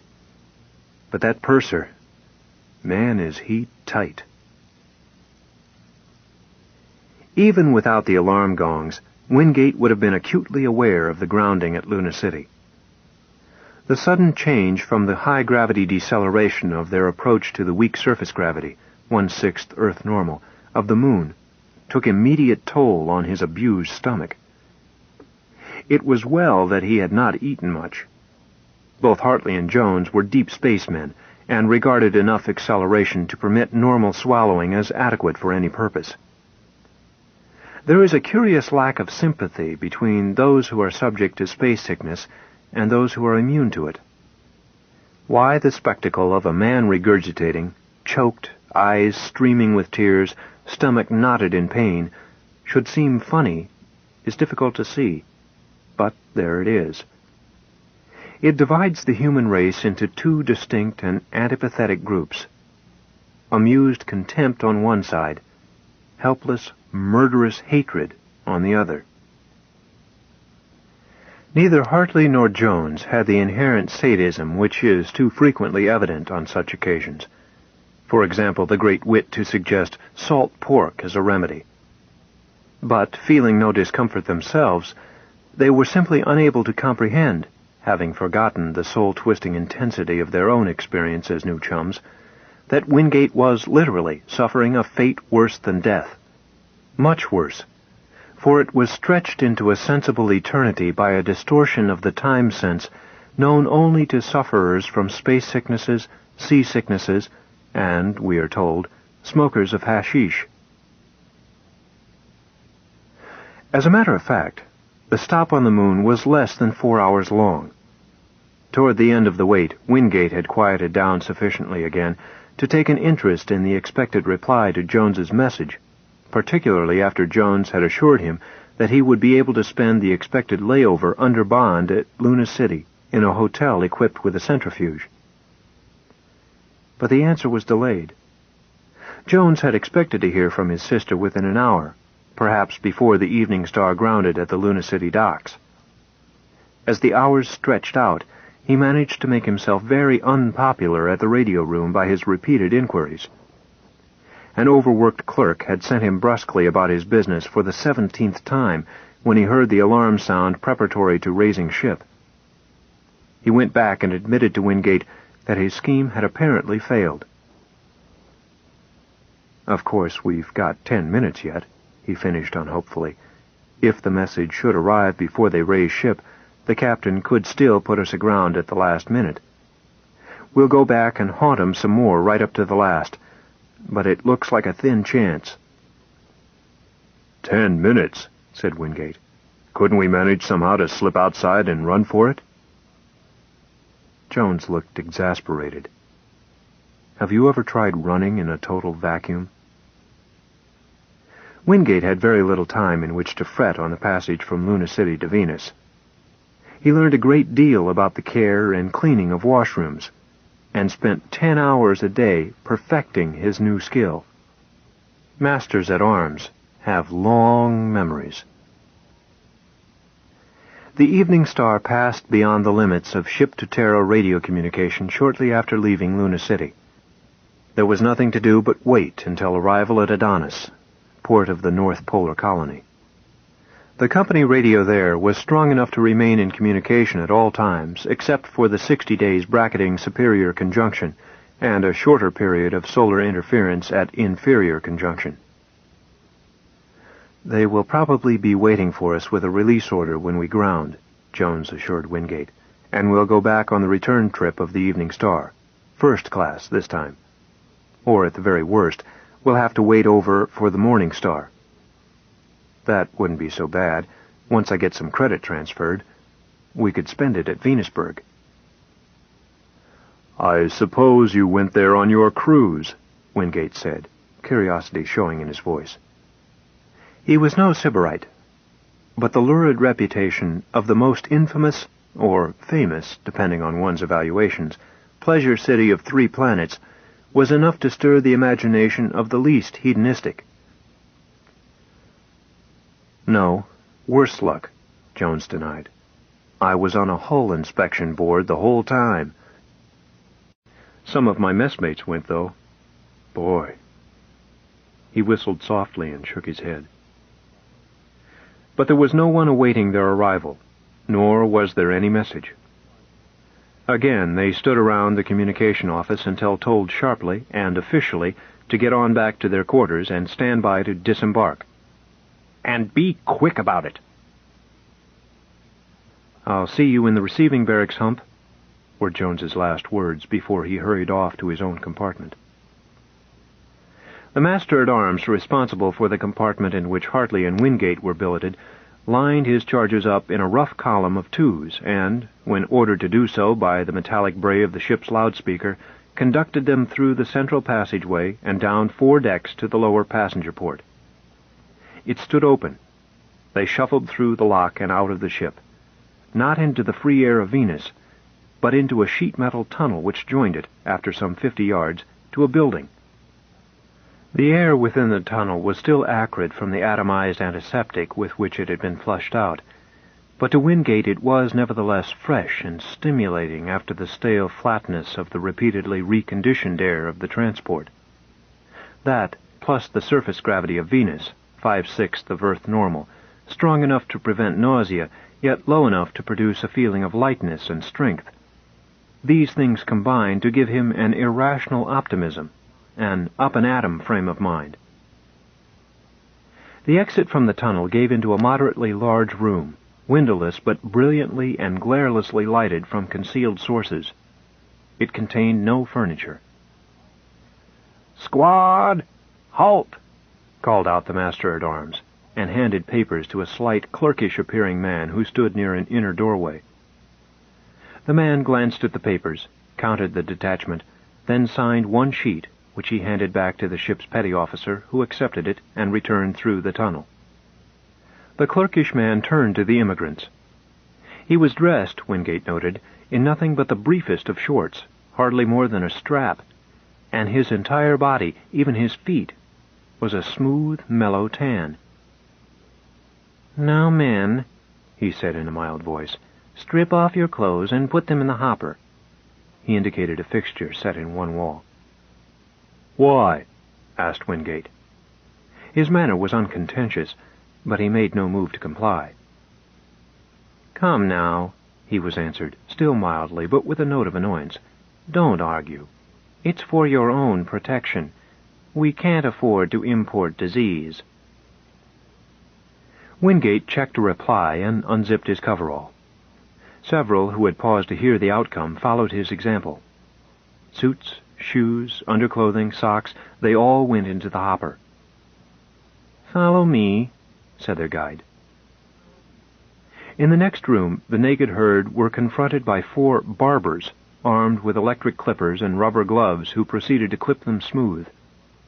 Again Wingate felt disposed to argue, but decided the issue was not worth it. But he wondered if the female labor clients were required to submit to such drastic quarantine precautions. It would be a shame, it seemed to him, to sacrifice a beautiful head of hair that had been 20 years in growing. The succeeding room was a shower room. A curtain of warm spray completely blocked passage through the room. Wingate entered it unreluctantly, even eagerly, and fairly wallowed in the first decent bath he had been able to take since leaving Earth. They were plentifully supplied with liquid green soap, strong and smelly, but which lathered freely. Half a dozen attendants, dressed as skimpily as their guide, stood on the far side of the wall of water and saw to it that the squad remained under the shower a fixed time and scrubbed. In some cases, they made highly personal suggestions to ensure thoroughness. Each of them wore a red cross on a white field affixed to his belt, which lent justification to their officiousness. Blasts of warm air in the exit passageway dried them quickly and completely. "Hold still." Wingate complied. The bored hospital orderly who had spoken dabbed at Wingate's upper arm with a swab which felt cold to touch, then scratched the spot. "That's all. Move on." Wingate added himself to the queue at the next table. The experience was repeated on the other arm. By the time he had worked down to the far end of the room, the outer sides of each arm were covered with little red scratches, more than 20 of them. "What's this all about?" he asked the hospital clerk at the end of the line, who had counted his scratches and checked his name off a list. "Skin tests, to check your resistances and immunities." "Resistance to what?" "Anything, both terrestrial and venereal diseases. Fungoids, the Venus ones are, mostly. Move on, you're holding up the line." He heard more about it later. It took from 2 to 3 weeks to recondition the ordinary terrestrial to Venus conditions. Until that reconditioning was complete and immunity was established to the new hazards of another planet, it was literally death to an Earthman to expose his skin, and particularly his mucous membranes, to the ravenous invisible parasites on the surface of Venus. The ceaseless fight of life against life, which is the dominant characteristic of life anywhere, proceeds with a special intensity under conditions of high metabolism in the steamy jungles of Venus. The general bacteriophage, which has so nearly eliminated disease caused by pathogenic microorganisms on Earth, was found capable of a subtle modification which made it potent against the analogous but different diseases of Venus. The hungry fungi were another matter. Imagine the worst of the fungoid-type skin diseases you have ever encountered: ringworm, Dobie itch, athlete's foot, Chinese rot, saltwater itch, 7-year itch. Add to that your conception of mold, of damp rot, of scale, of toadstools feeding on decay. Then conceive them speeded up in their processes, visibly crawling as you watch. Picture them attacking your eyeballs, your armpits, the soft, wet tissues inside your mouth, working down into your lungs. The first Venus expedition was lost entirely. The second had a surgeon with sufficient imagination to provide what seemed a liberal supply of salicylic acid and mercury salicylate, as well as a small ultraviolet radiator. 3 of them returned. But permanent colonization depends on adaptation to environment, not insulating against it. Luna City might be cited as a case which denies this proposition, but it is only superficially so. While it is true that the lunatics are absolutely dependent on their citywide hermetically sealed air bubble, Luna City is not a self-sustaining colony. It is an outpost, useful as a mining station, as an observatory, as a refueling stop beyond the densest portion of Terra's gravitational field. Venus is a colony. The colonists breathe the air of Venus, eat its food, and expose their skins to its climate and natural hazards. Only the cold polar regions, approximately equivalent in weather conditions to an Amazonian jungle on a hot day in the rainy season, are tenable by terrestrials, but here they slop barefooted on the marshy soil in a true ecological balance. Wingate ate the meal that was offered him. Satisfactory, but roughly served and dull, except for Venus' sweet-sour melon, the portion of which he ate would have fetched a price in a Chicago gourmet's restaurant equivalent to the food budget for a week of a middle-class family, and located his assigned sleeping billet. Thereafter he attempted to locate Sam Houston Jones. He could find no sign of him among the other labor clients, nor anyone who remembered having seen him. He was advised by one of the permanent staff of the conditioning station to inquire of the factor's clerk.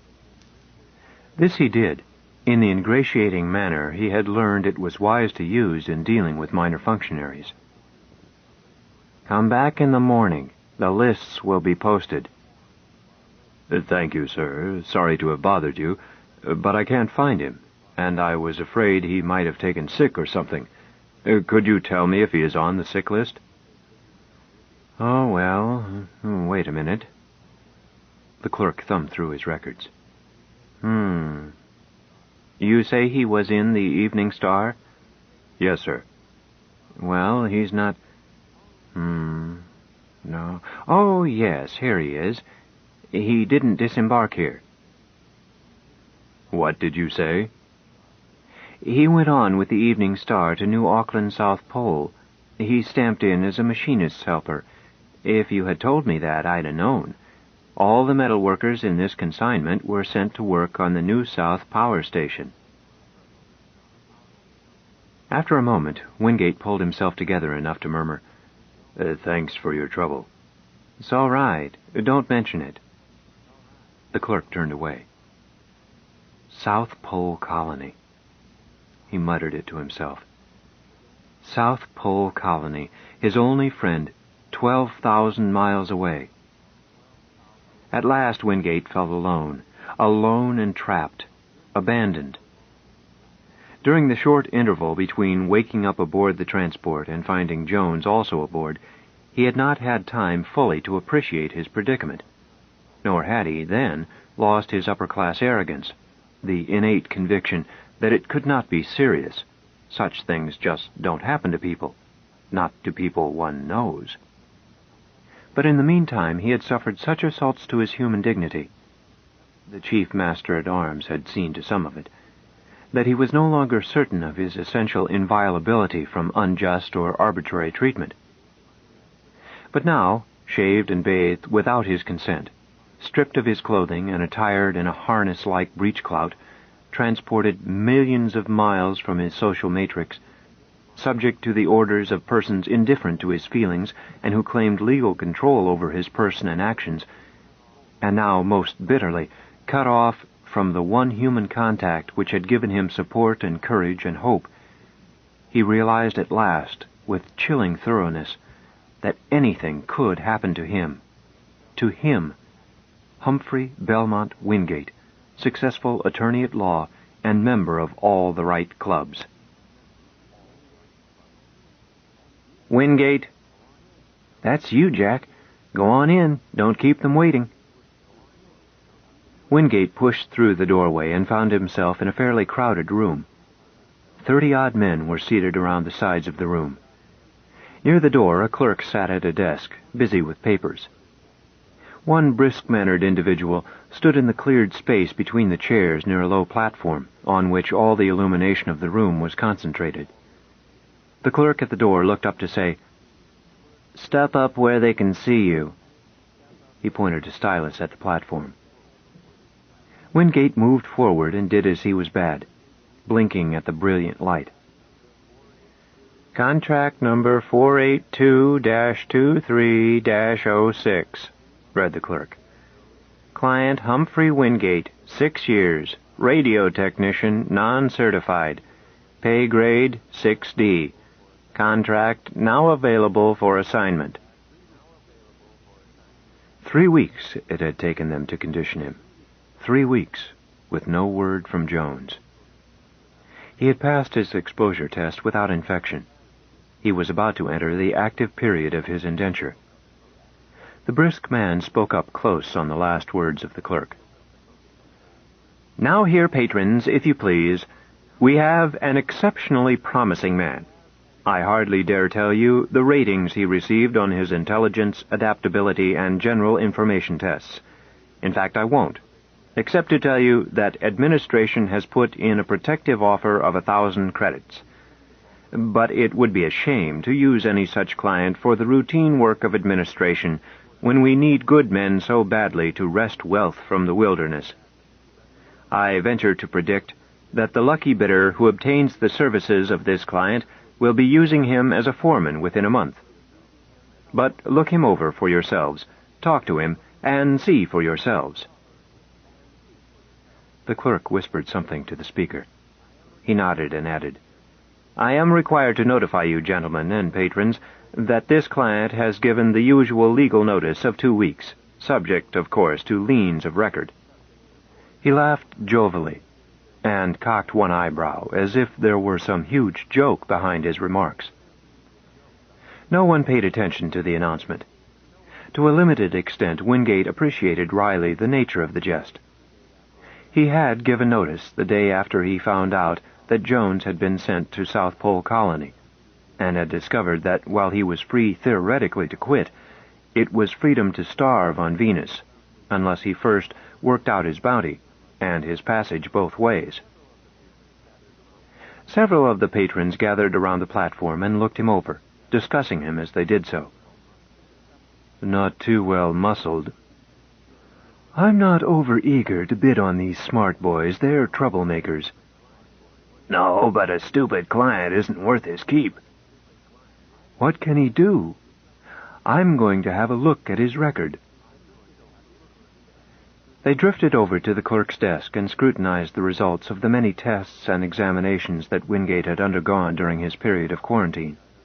All but one beady-eyed individual, who sidled up closer to Wingate, and, resting one foot on the platform so that he could bring his face nearer, spoke in confidential tones. I'm not interested in those phony puff sheets, bub. Tell me about yourself. There's not much to tell. Loosen up. You'll like my place. Just like a home. I run a free crock to Venusburg for my boys. Had any experience handling niggers? No. Well, the natives ain't niggers anyhow, except in a manner of speaking. You look like you could boss a gang. Had any experience? Not much. Well, maybe you're modest. I like a man who keeps his mouth shut. And my boys like me. I never let my pusher take kickbacks. No, put in another patron who had returned to the side of the platform. You save that for yourself, Rigsby. You stay out of this, Van Huysen. The newcomer, a heavy-set, middle-aged man, ignored the other and addressed Wingate himself. You have given notice. Why? The whole thing was a mistake. I was drunk. Will you do honest work in the meantime? Wingate considered this. Yes, he said finally. The heavy-set man nodded and walked heavily back to his chair, settling his broad girth with care and giving his harness a hitch. When the others were seated, the spokesman announced cheerfully, Now, gentlemen, if you are quite through, let's hear an opening offer for this contract. I wish I could afford to bid him in as my assistant, by George, I do. Now, do I hear an offer? 600. Please, patrons, did you not hear me mention a protection of 1,000? I don't think you mean it. He's a sleeper. The company agent raised his eyebrows. I'm sorry, I'll have to ask the client to step down from the platform. But before Wingate could do so, another voice said, 1,000. Now that's better, exclaimed the agent. I should have known that you gentlemen wouldn't let a real opportunity escape you. But a ship can't fly on one jet. Do I hear 1,100? Come, patrons, you can't make your fortunes without clients. Do I hear 1,100? 1,100 from patron Rigsby, and a bargain it would be at that price. But I doubt if you will get it. Do I hear 12? The heavy-set man flicked a thumb upward. 1,200 from patron Van Huysen. I see I've made a mistake, and am wasting your time. The intervals should not be less than 200. Do I hear 14? Do I hear 14? Going once for 12, going 14, Rigsby said sullenly. 17, Van Huysen added at once. 18, snapped Rigsby. No, said the agent. No interval of less than 2, please. All right, damn it. 19. 19, I hear. It's a hard number to write. Who will make it 21? Van Huysen's thumb flicked again. 21 it is. It takes money to make money. What do I hear? What do I hear? He paused. Going once for 21. Going twice for 21. Are you giving up so easily, patron Rigsby? Van Huysen is a... The rest was muttered too indistinctly to hear. One more chance, gentlemen. Going. Going. Gone. He smacked his palms sharply together. "And sold to Patron Van Huysen for 2,100 credits. My congratulations, sir, on a shrewd deal." Wingate followed his new master out the far door. They were stopped in the passageway by Rigsby. "All right, Van. You've had your fun. I'll cut your losses for 2,000. "Out of my way." "Don't be a fool. He's no bargain. You don't know how to sweat a man. I do." Van Huysen ignored him, pushing on past. Wingate followed him out into warm winter drizzle to the parking lot where steel crocodiles were drawn up in parallel rows. Van Huysen paused beside a 30-foot Remington. "Get in."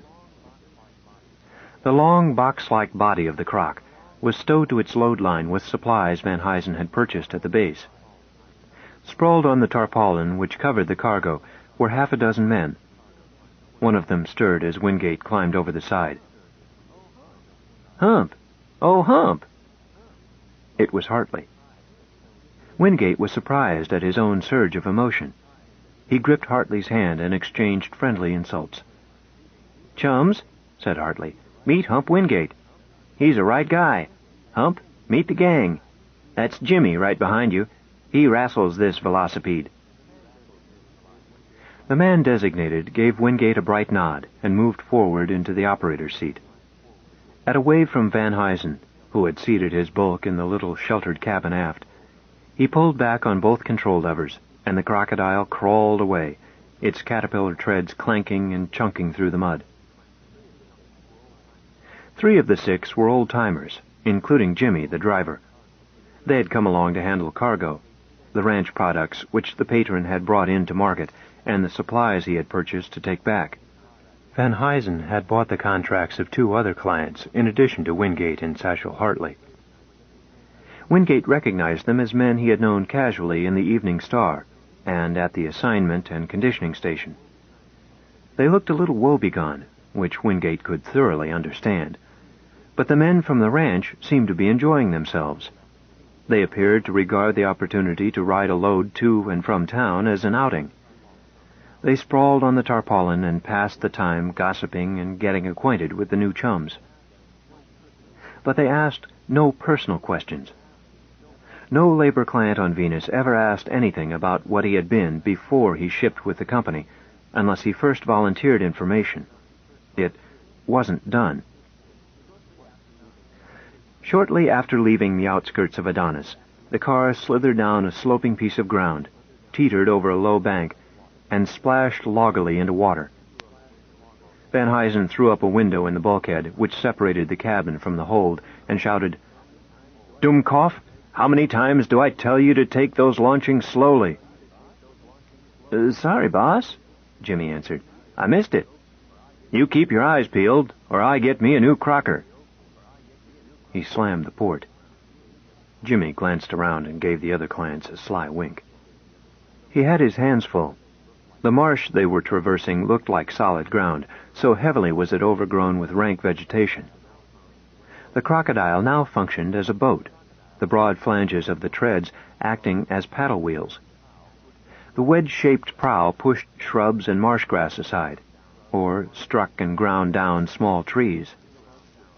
Occasionally the lugs would bite into the mud of a shoal bottom, and, crawling over a bar, return temporarily to the status of a land vehicle. Jimmy's slender, nervous hands moved constantly over the controls, avoiding large trees and continually seeking the easiest, most nearly direct route, while he split his attention between the terrain and the craft's compass. Presently the conversation lagged, and one of the ranch hands started to sing. He had a passable tenor voice, and was soon joined by others. Wingate found himself singing the choruses as fast as he learned them. They sang "Pay Book" and "Since the Pusher Met My Cousin," and a mournful thing called "They Found Him in the Bush." But this was followed by a light number, "The Night the Rain Stopped," which seemed to have an endless string of verses recounting various unlikely happenings which occurred on that occasion. The squeezer bought a round of drinks.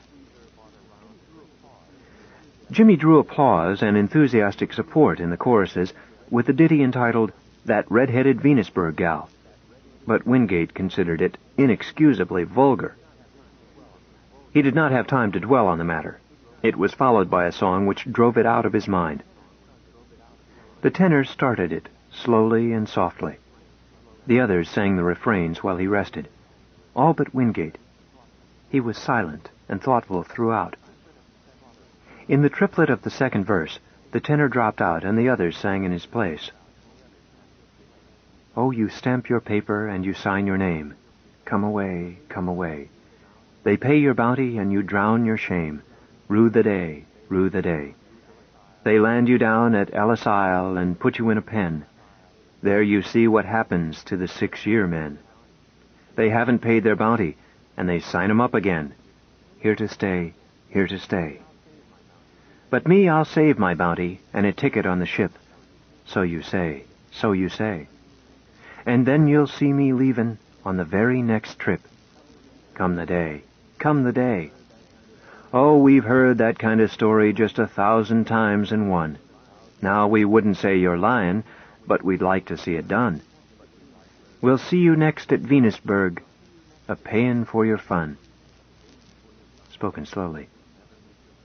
And you'll never meet your bounty on this hitch. Come away.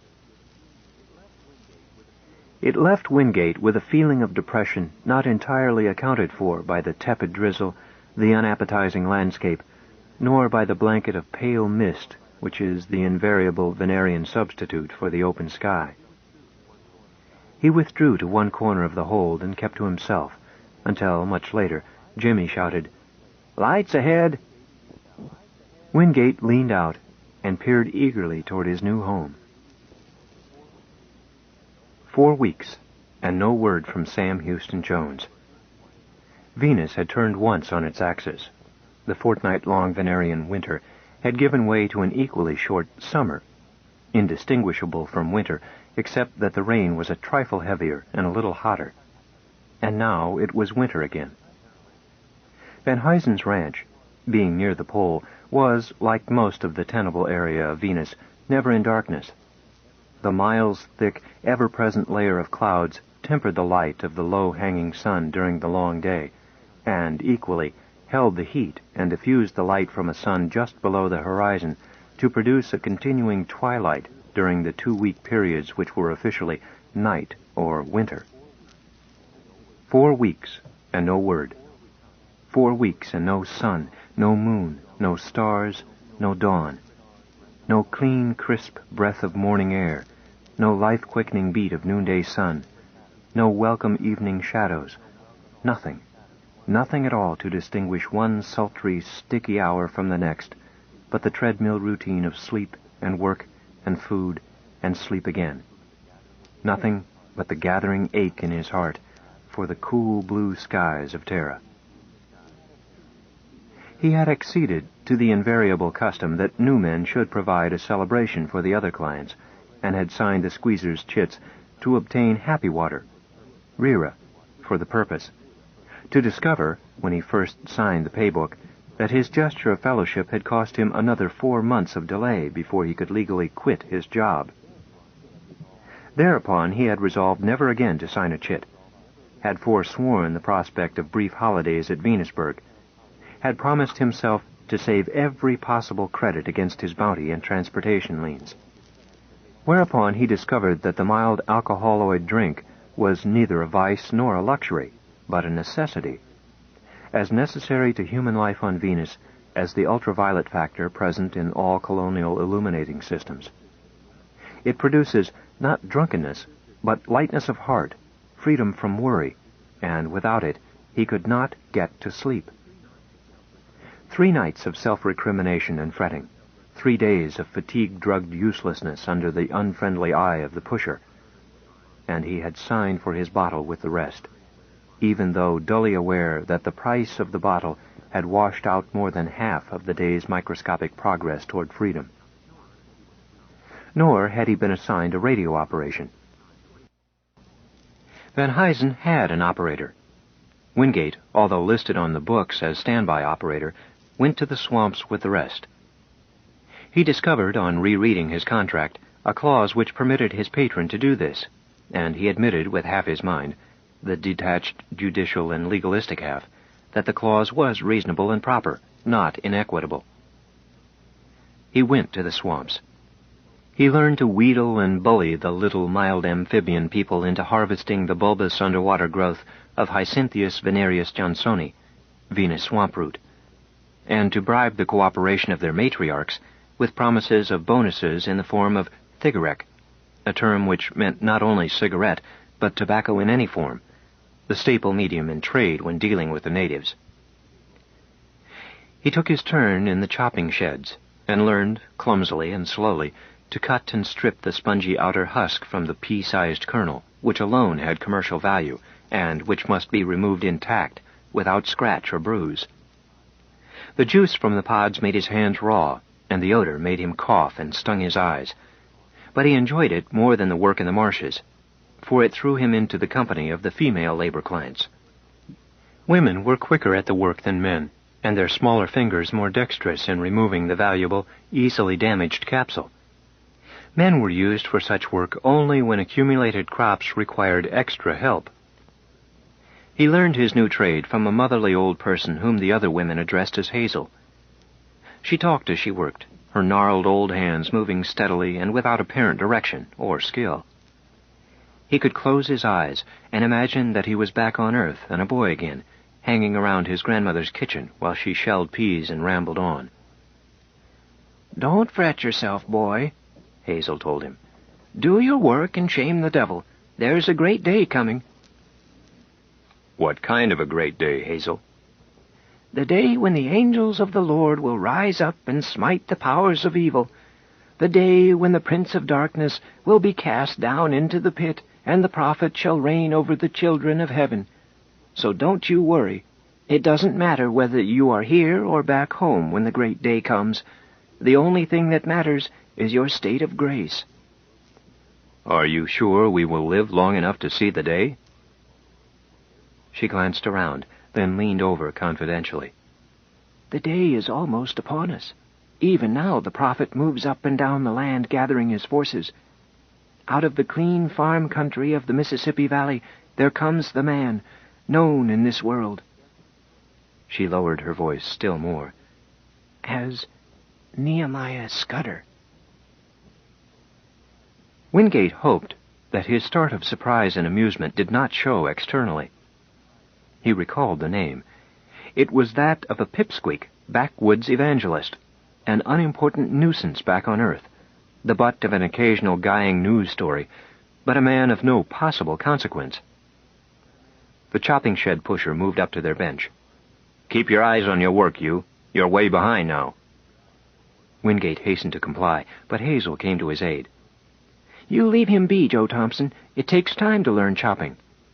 "Okay, Mon," answered the pusher with a grin. "But keep him plugging, see?" "I will. You worry about the rest of the shed. This bench'll have its quota." Wingate had been docked 2 days running for spoilage. Hazel was lending him poundage now, and the pusher knew it. But everybody liked her, even pushers, who are reputed to like no one, not even themselves. Wingate stood just outside the gate of the bachelor's compound. There was yet 15 minutes before lock-up roll call. He had walked out in a subconscious attempt to rid himself of the pervading feeling of claustrophobia which he had had throughout his stay. The attempt was futile. There was no outdoorness about the outdoors on Venus. The bush crowded the clearing in on itself. The leaden, misty sky pressed down on his head, and the steamy heat sat on his bare chest. Still, it was better than the bunk room, in spite of the dehydrators. He had not yet obtained his evening ration of Ryra, and felt, consequently, nervous and despondent. Yet residual self-respect caused him to cherish a few minutes' clear thinking before he gave in to the cheerful soporific. "It's getting me," he thought. "In a few more months I'll be taking every chance to get to Venusburg, or, worse yet, signing a chit for married quarters and condemning myself and my kids to a life sentence." When he first arrived, the women clients, with their uniformly dull minds and usually commonplace faces, had seemed entirely unattractive. Now, he realized with dismay, he was no longer so fussy. Why, he was even beginning to lisp, as the other clients did, in unconscious imitation of the amphibians. Early he had observed that the clients could be divided roughly into two categories, the child of nature and the broken men. The first were those of little imagination and simple standards. In all probability, they had known nothing better back on Earth. They saw in the colonial culture not slavery, but freedom from responsibility, security, and an occasional spree. The others were the broken men, the outcasts, they who had once been somebody, but through some defect of character or some accident had lost their places in society. Perhaps the judge had said, "Sentence suspended if you ship for the colonies." He realized with sudden panic that his own status was crystallizing. He was becoming one of the broken men. His background on Earth was becoming dim in his mind. He had put off for the last 3 days the labor of writing another letter to Jones. He had spent all the last shift rationalizing the necessity for taking a couple of days' holiday at Venusberg. "Face it, son, face it," he told himself. "You're slipping. You're letting your mind relax into slave psychology. You've unloaded the problem of getting out of this mess onto Jones. How do you know he can help you? For all you know, he may be dead." Out of the dimness of his memory, he recaptured a phrase which he had read somewhere, some philosopher of history. "No slave is ever freed, save he frees himself." All right. Pull up your socks, old son. Take a brace. No more Ryra. No, that wasn't practical. A man had to have sleep. Very well, then, no Ryra until lights out. Keep your mind clear in the evenings, and plan. Keep your eyes open. Find out all you can. Cultivate friendships, and watch for a chance. Through the gloom, he saw a human figure approaching the gate of the compound. As it approached, he saw that it was a woman, and supposed it to be one of the female clients. She came closer. He saw that he was mistaken. It was Annick Van Huysen, daughter of the patron. She was a husky, overgrown blonde girl with unhappy eyes. He had seen her many times, watching the clients as they returned from their labor, or wandering alone around the ranch clearing. She was neither unsightly, nor in any wise attractive. Her heavy adolescent figure needed more to flatter it than the harness which all colonists wore as the maximum tolerable garment. She stopped before him, and, unzipping the pouch at her waist which served in lieu of pockets, took out a package of cigarettes. "I found this back there. Did you lose it?" He knew that she lied. She had picked up nothing since she had come into sight. And the brand was one smoked on Earth and by patrons. No client could afford such. What was she up to? He noted the eagerness in her face, and the rapidity of her breathing, and realized, with confusion, that this girl was trying, indirectly, to make him a present. Why? Wingate was not particularly conceited about his own physical beauty or charm, nor had he any reason to be. But what he had not realized was that among the common run of the clients, he stood out like a cock pheasant in a barnyard. But that Annick found him pleasing, he was forced to admit. There could be no other explanation for her trumped-up story and her pathetic little present.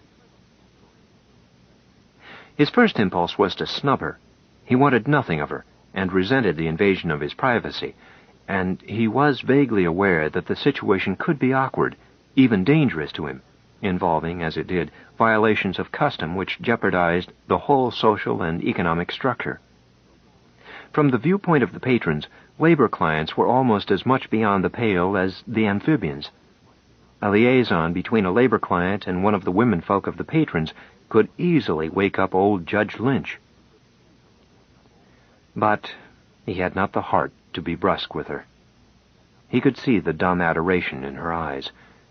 It would have required cold heartlessness to have repulsed her. Besides, there was nothing coy or provocative in her attitude. Her manner was naive, almost childlike in its unsophistication. He recalled his determination to make friends.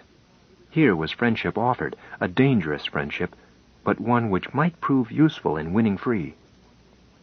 He felt a momentary wave of shame that he should be weighing the potential usefulness of this defenseless child, but he suppressed it by affirming to himself that he would do her no harm, and, anyhow, there was the old saw about the vindictiveness of a woman scorned.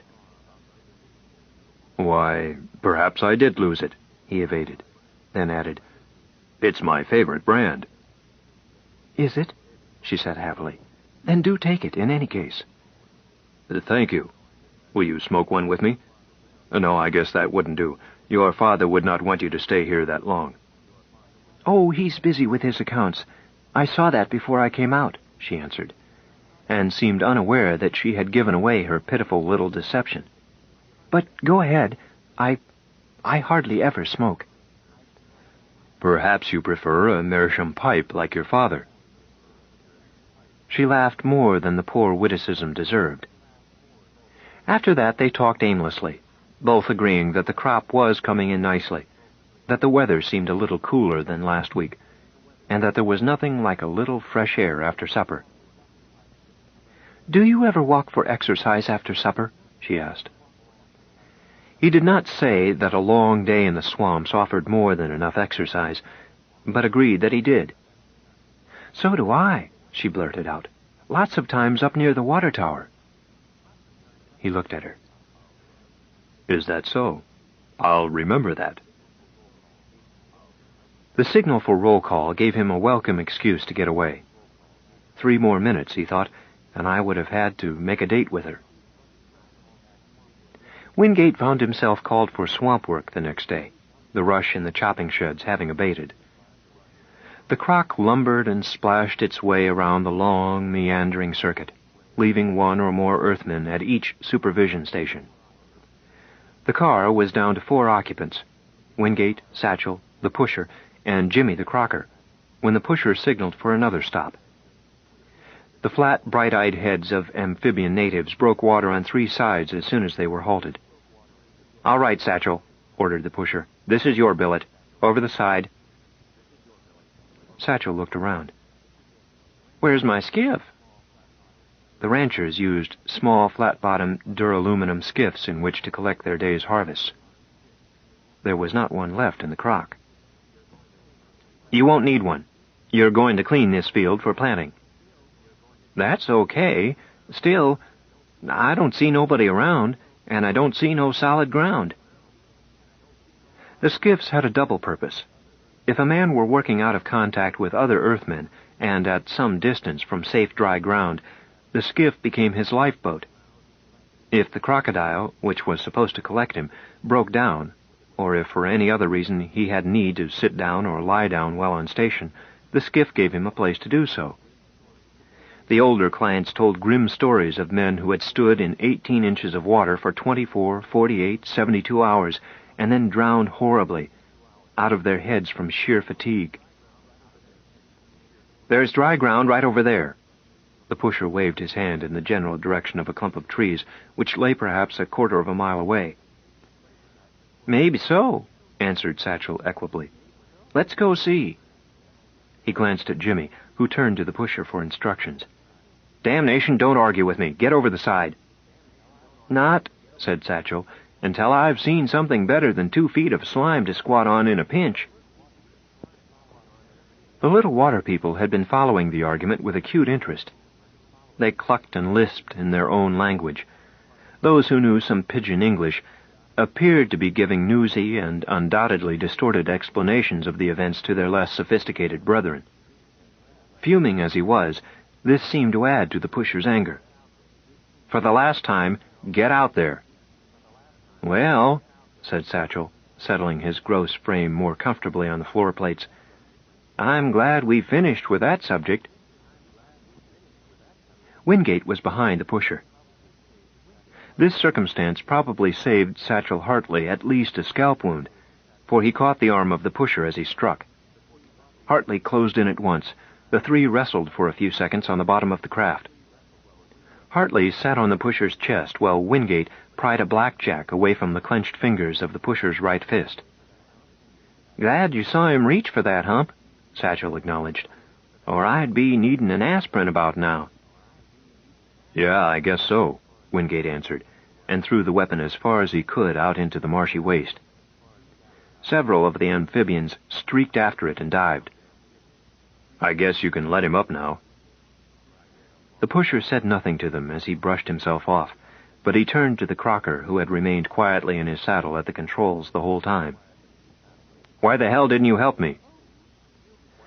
"I supposed you could take care of yourself, boss," Jimmy answered noncommittally. Wingate and Hartley finished that work period as helpers to labor clients already stationed. The pusher had completely ignored them except for curt orders necessary to station them. But while they were washing up for supper back at the compound, they received word to report to the big house. When they were ushered into the patron's office, they found the pusher already there with his employer and wearing a self-satisfied smirk, while Van Huysen's expression was black indeed. "What's this I hear about you two?" he burst out. "Refusing work? Jumping my foreman? By Joe, I'll show you a thing or two." "Just a moment, Patron Van Huysen," began Wingate quietly, suddenly at home in the atmosphere of a trial court. "No one refused duty. Hartley simply protested doing dangerous work without reasonable safeguards. As for the fracas, your foreman attacked us. We acted simply in self-defense, and desisted as soon as we had disarmed him." The pusher leaned over Van Huysen and whispered in his ear. The patron looked more angry than before. "You did this with natives watching? Natives? You know colonial law. I could send you to the mines for this." "No," Wingate denied. "Your foreman did it in the presence of natives. Our role was passive and defensive throughout." "You call jumping my foreman peaceful? Now you listen to me. Your job here is to work. My foreman's job is to tell you where and how to work. He's not such a dummy as to lose me my investment in a man. He judges what work is dangerous, not you."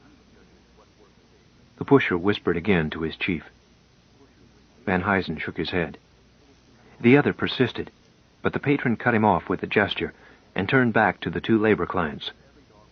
"See here, I give every dog one bite, but not two. For you, no supper tonight, and no Ryra. Tomorrow we will see how you behave." "But, Patron Van Huysen, that's all. Get to your quarters." At lights out, Wingate found, on crawling into his bunk, that someone had hidden therein a food bar. He munched it gratefully in the dark and wondered who his friend could be. The food stayed the complaints of his stomach, but was not sufficient, in the absence of Ryra, to permit him to go to sleep. He lay there, staring into the oppressive blackness of the bunkroom, and listening to the assorted irritating noises that men can make while sleeping, and considered his position.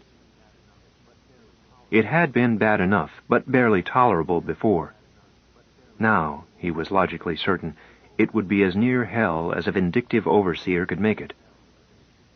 He was prepared to believe, from what he had seen and the tales he had heard, that it would be very near indeed.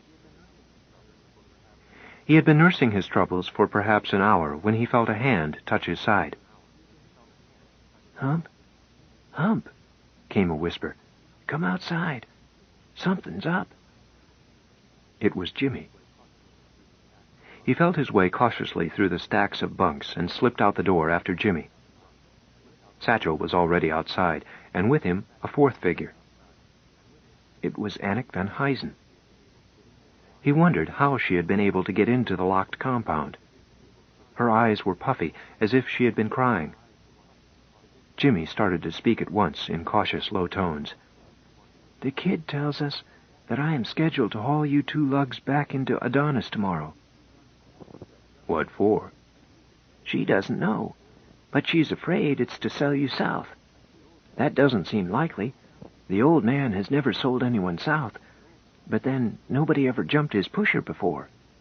I don't know." They wasted some minutes in fruitless discussion. Then, after a bemused silence, Wingate asked Jimmy, "Do you know where they keep the keys to the crock?" "No. Why do you—" "I could get them for you," offered Anik eagerly. "You can't drive a crock." I've watched you for some weeks." "Well, suppose you can," Jimmy continued to protest. "Suppose you run for it in the crock. You'd be lost in 10 miles. If you weren't caught, you'd starve." Wingate shrugged. "I'm not going to be sold south." "Nor am I," Hartley added.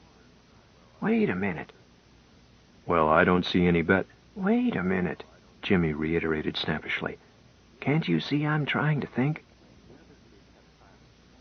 The other three kept silent for several long moments. At last, Jimmy said, "Okay. Kid, you'd better run along and let us talk. The less you know about this, the better for you." Anik looked hurt, but complied docilely to the extent of withdrawing out of earshot. The three men conferred for some minutes.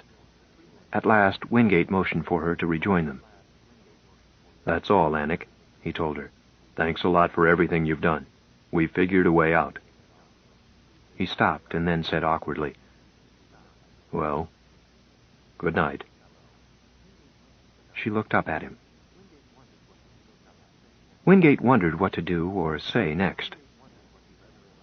Finally, he led her around the corner of the barracks and bade her good night again. He returned very quickly, looking shamefaced. They re-entered the barracks. Patron Van Huysen also was having trouble getting to sleep. He hated having to discipline his people. By damn, why couldn't they all be good boys and leave him in peace? Not but what there was precious little peace for a rancher these days. It cost more to make a crop than the crop fetched in Adonis. At least it did after the interest was paid. He had turned his attention to his accounts after dinner that night to try to get the unpleasantness out of his mind, but he found it hard to concentrate on his figures. That man Wingate, now, he had bought him as much to keep him away from that slave driver Rigsby as to get another hand. He had too much money invested in hands as it was, in spite of his foreman always complaining about being short of labor. He would either have to sell some or ask the bank to refinance the mortgage again. Hands weren't worth their keep anymore. You didn't get the kind of men on Venus that used to come when he was a boy. He bent over his books again. If the market went up even a little, the bank should be willing to discount his paper for a little more than last season. Maybe that would do it. He had been interrupted by a visit from his daughter. Anik he was always glad to see, but this time what she had to say, what she finally blurted out, only served to make him angry. She, preoccupied with her own thoughts, could not know that she hurt her father's heart with a pain that was actually physical. But that had settled the matter insofar as Wingate was concerned. He would get rid of the troublemaker. Van Huysen ordered his daughter to bed with a roughness he had never before used on her. Of course, it was all his own fault, he told himself after he had gone to bed. A ranch on Venus was no place to raise a motherless girl. His Anikchen was almost a grown woman now. How was she to find a husband here in these outlands? What would she do if he should die? She did not know it, but there would be nothing left. Nothing. Not even a ticket to Terra. No, she would not become a labor client's Varu. No, not while there was a breath left in his old, tired body. Well, Wingate would have to go. And the one they called Satchel, too. But he would not sell them south. No, he had never done that to one of his people. He thought with distaste of the great factory-like plantations a few hundred miles further from the pole, where the temperature was always 20 to 30 degrees higher than it was in his marshes, and mortality among labor clients was a standard item in cost accounting. No, he would take them in and trade them at the assignment station. What happened to them at auction there would be none of his business. But he would not sell them directly south. That gave him an idea. He did a little computing in his head and estimated that he might be able to get enough credit on the 2 unexpired labor contracts to buy Anik a ticket to Earth. He was quite sure that his sister would take her in. Reasonably sure, anyway, even though she had quarreled with him over marrying Anik's mother. He could send her a little money from time to time, and perhaps she could learn to be a secretary, or one of those other fine jobs a girl could get on Earth. But what would the ranch be like without Anikchen? He was so immersed in his own troubles that he did not hear his daughter slip out of her room and go outside. Wingate and Hartley tried to appear surprised when they were left behind at muster for work. Jimmy was told to report to the big house. They saw him a few minutes later, backing the big Remington out of its shed. He picked them up, then trundled back to the big house and waited for the patron to appear.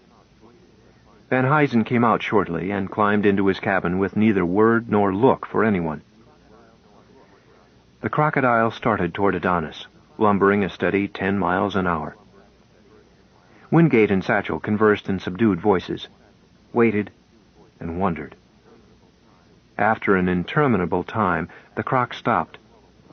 The cabin window flew open. "What's the matter?" Van Huysen demanded. "Your engine acting up?" Jimmy grinned at him. "No, I stopped it." "For what?" "Better come up here and find out." "By damn, I do." The window slammed. Presently Van Huysen reappeared, warping his ponderous bulk around the side of the little cabin. "Now what, this monkey shines?" "Better get out and walk, patron. This is the end of the line."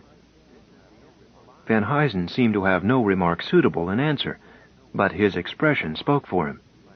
"No, I mean it," Jimmy went on. "This is the end of the line for you. I've stuck to solid ground the whole way, so you could walk back. You'll be able to follow the trail I broke. You ought to be able to make it in 3 or 4 hours, fat as you are." The patron looked from Jimmy to the others. Wingate and Satchel closed in slightly, eyes unfriendly. "Better get going, Fatty," Satchel said softly, "before you get chucked out head first." Van Huysen pressed back against the rail of the crock, his hands gripping it. "I won't get out of my own crock," he said tightly. Satchel spat in the palm of one hand, then rubbed the two together. "Okay, Hump. He asked for it." "Just a second." Wingate addressed Van Huysen. "See here, Patron Van Huysen, we don't want to rough you up unless we have to. But there are 3 of us, and we are determined. Better climb out quietly."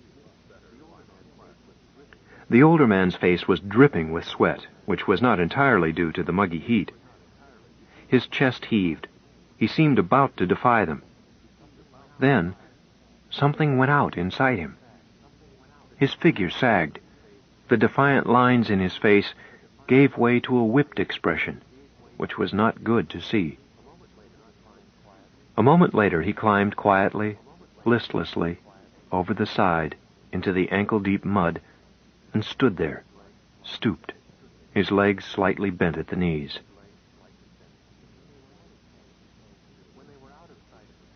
When they were out of sight of the place where they had dropped their patron, Jimmy turned the crock off in a new direction. "Do you suppose he'll make it?" asked Wingate. "Who?" asked Jimmy. "Van Huysen? Oh, sure, he'll make it. Probably." He was very busy now with his driving. The crock crawled down a slope and lunged into navigable water. In a few minutes the marsh grass gave way to open water. Wingate saw that they were in a broad lake whose further shores were lost in the mist. Jimmy set a compass course. The far shore was no more than a strand. It concealed an overgrown bayou. Jimmy followed it a short distance, stopped the crock, and said, "This must be just about the place," in an uncertain voice. He dug under the tarpaulin, folded up in one corner of the empty hold, and drew out a broad, flat paddle. He took this to the rail, and, leaning out, he smacked the water loudly with the blade. Slap, slap, slap, slap. He waited. The flat head of an amphibian broke water near the side. It studied Jimmy with bright, merry eyes. "Hello," said Jimmy. It answered in its own language. Jimmy replied in the same tongue, stretching his mouth to reproduce the uncouth clucking syllables. The native listened, then slid under water again. He, or more probably she, was back in a few minutes, another with her. "Thigarek?" the newcomer said hopefully. "Thigarek when we get there, old girl," Jimmy temporized. "Here, climb aboard." He held out a hand, which the native accepted and wiggled gracefully inboard. It perched its unhuman yet oddly pleasing little figure on the rail near the driver's seat. Jimmy got the car under way.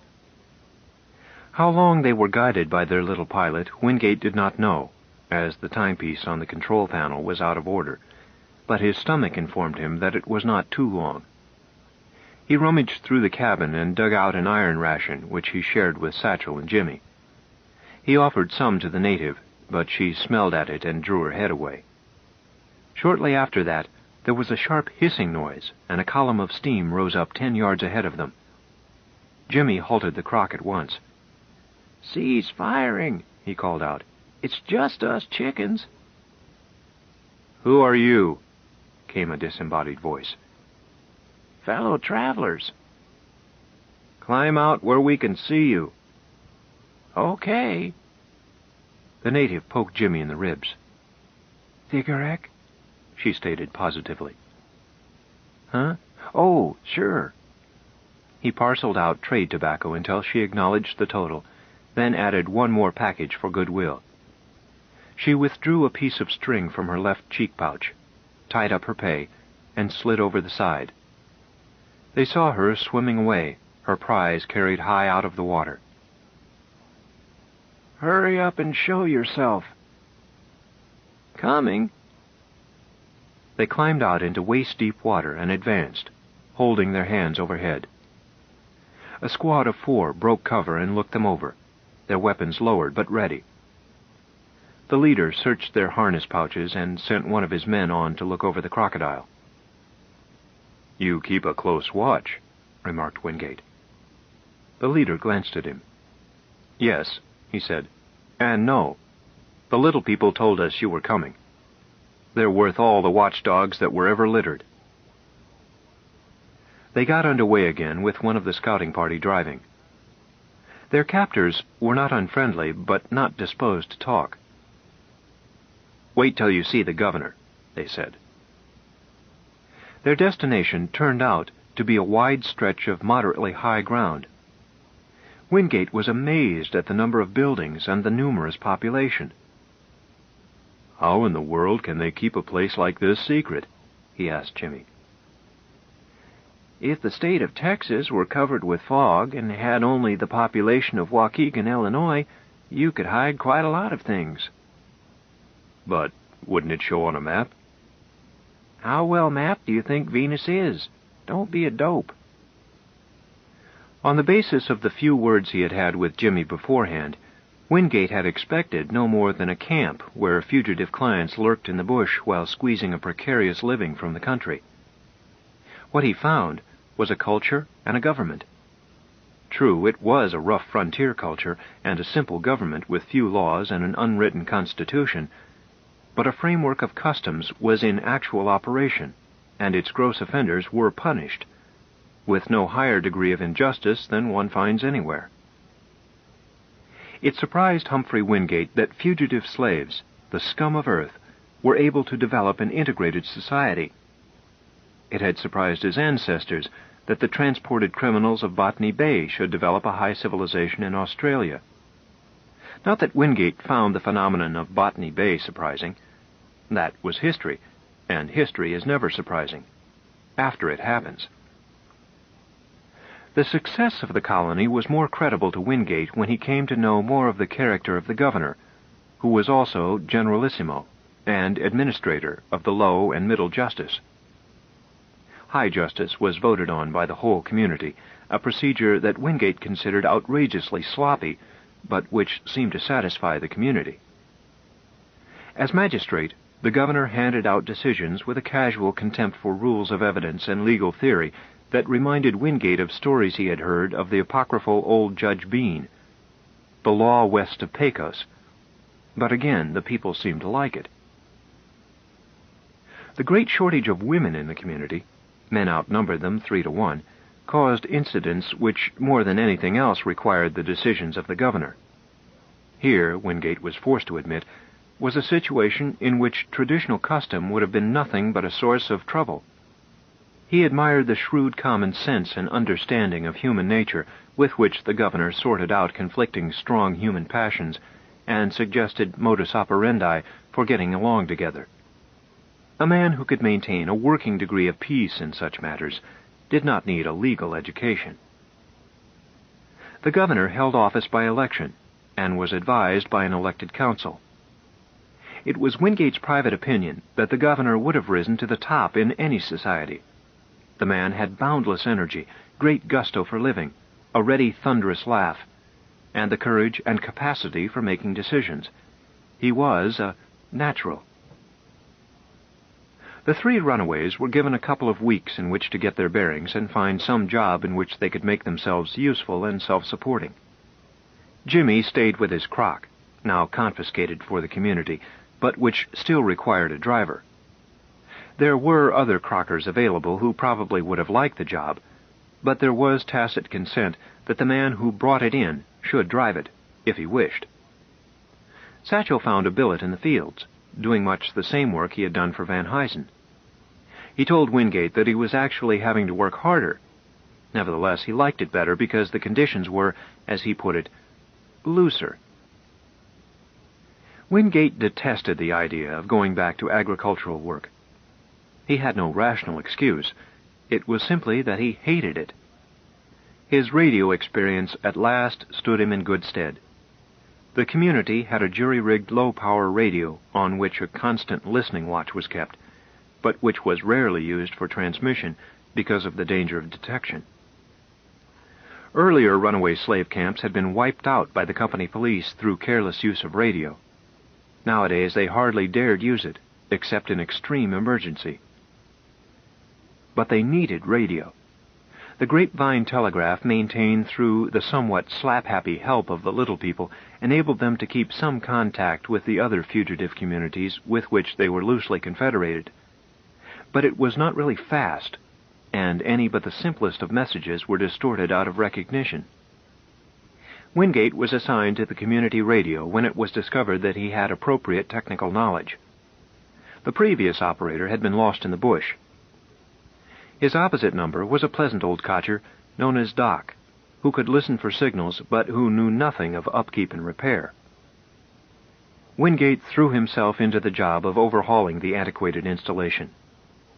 The problems presented by lack of equipment, the necessity for making do, gave him a degree of happiness he had not known since he was a boy, but he was not aware of it. He was intrigued by the problem of safety in radio communication. An idea, derived from some account of the pioneer days in radio, gave him a lead. His installation, like all others, communicated by frequency modulation. Somewhere he had seen a diagram for a totally obsolete type of transmitter, an amplitude modulator.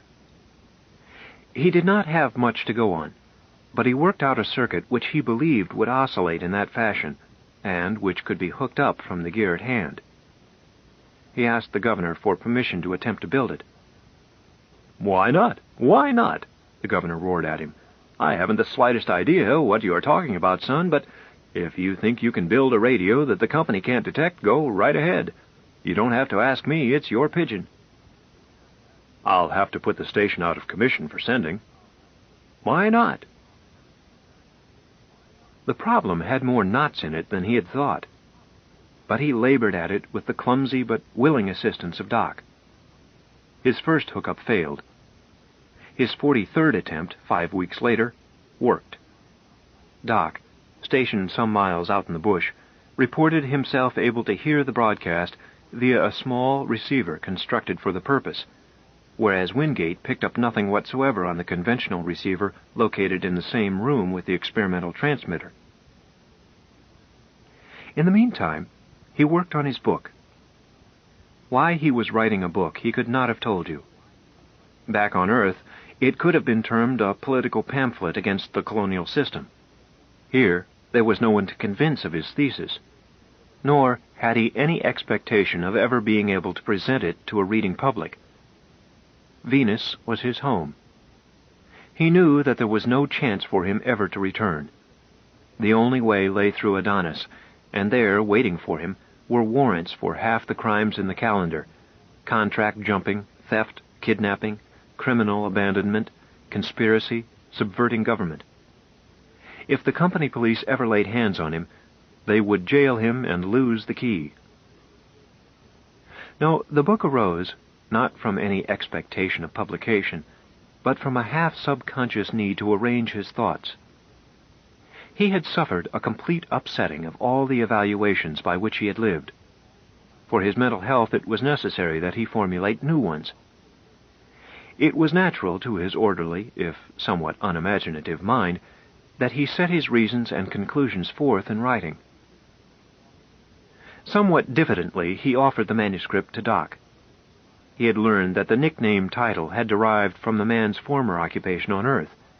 He had been a professor of economics and philosophy in one of the smaller universities.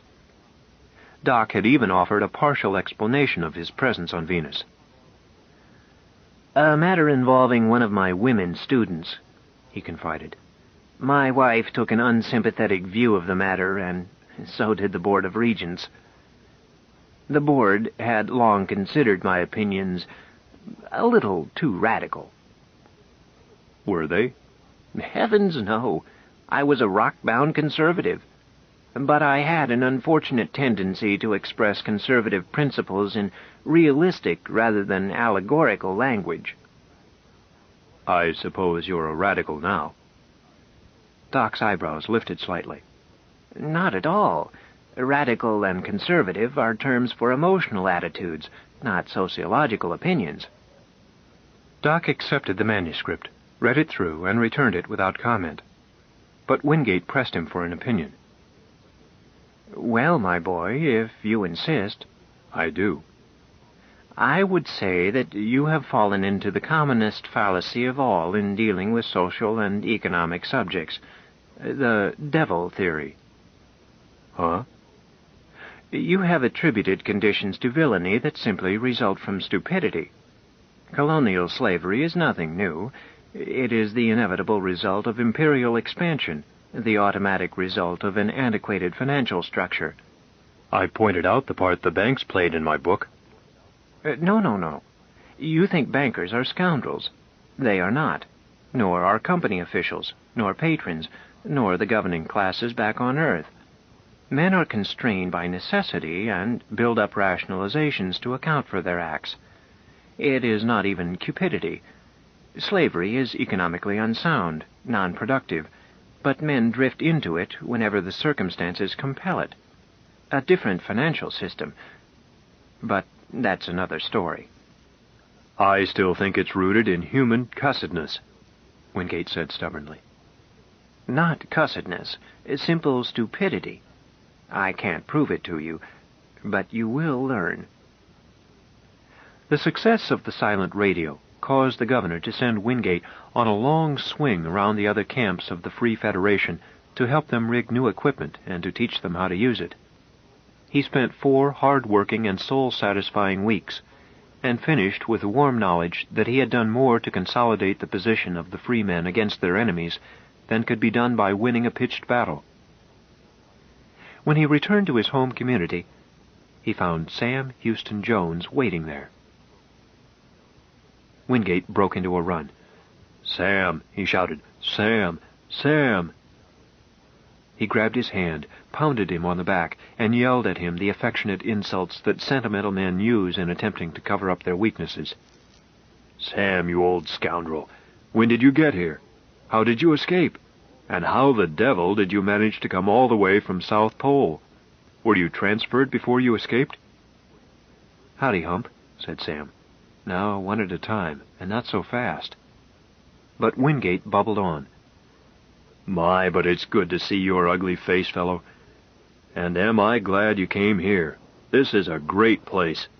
We've got the most up-and-coming little state in the whole Federation. You'll like it. They're a great bunch. What are you? Jones asked, eyeing him. President of the local Chamber of Commerce? Wingate looked at him, and then laughed. I get it. But seriously, you will like it. Of course, it's a lot different from what you were used to back on Earth, but that's all past and done with. No use crying over spilt milk, eh? Wait a minute. You are under a misapprehension, Hump. Listen, I'm not an escaped slave. I'm here to take you back. Wingate opened his mouth, closed it, then opened it again.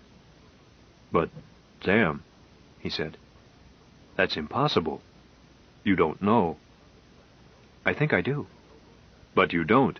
There's no going back for me. If I did, I'd have to face trial. They've got me dead to rights.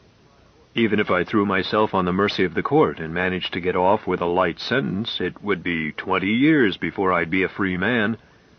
No, Sam, it's impossible. You don't know the things I'm charged with. I don't, eh? It's cost me a nice piece of change to clear them up. Huh? I know how you escaped. I know you stole a crock and kidnapped your patron and got 2 other clients to run with you.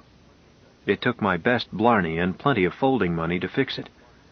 So help me, Hump, why didn't you pull something mild like murder or rape or robbing a post office?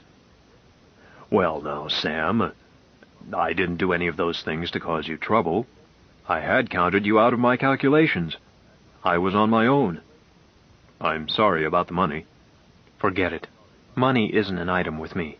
I'm filthy with the stuff, you know that. It comes from exercising care in the choice of parents. I was just pulling your leg, and it came off in my hand. Okay. Sorry. Wingate's grin was a little forced. Nobody likes charity. But tell me what happened. I'm still in the dark. Right. Jones had been as much surprised and distressed at being separated from Wingate on grounding as Wingate had been. But there had been nothing for him to do about it until he received assistance from Earth. He had spent long weeks as a metal worker at South Pole, waiting and wondering why his sister did not answer his call for help. He had written letters to her to supplement his first radiogram, that being the only type of communication he could afford, but the days crept past with no answer. When a message did arrive from her, the mystery was cleared up.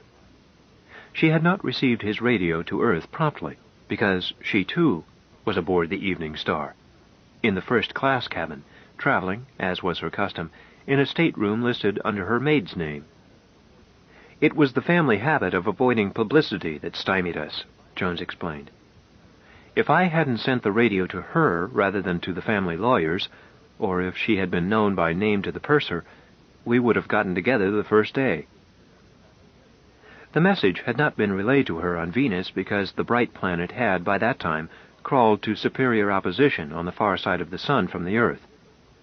For a matter of 60 Earth days, there was no communication, Earth to Venus. The message had rested, recorded but still scrambled, in the hands of the family firm until she could be reached. When she received it, she started a small tornado. Jones had been released, the liens against his contract paid, and ample credit posted to his name on Venus in less than 24 hours. So that was that, concluded Jones, except that I've got to explain to Big Sister when I get home just how I got into this mess. She'll burn my ears. Jones had chartered a rocket for North Pole and had gotten on Wingate's trail at once. If you had held on one more day, I would have picked you up. We retrieved your ex-patron about a mile from his gates. So the old villain made it. I'm glad of that. And a good job, too. If he hadn't, I might never have been able to square you. He was pretty well done in, and his heart was kicking up plenty. Do you know that abandonment is a capital offense on this planet, with a mandatory death sentence if the victim dies? Wingate nodded. Yeah, I know.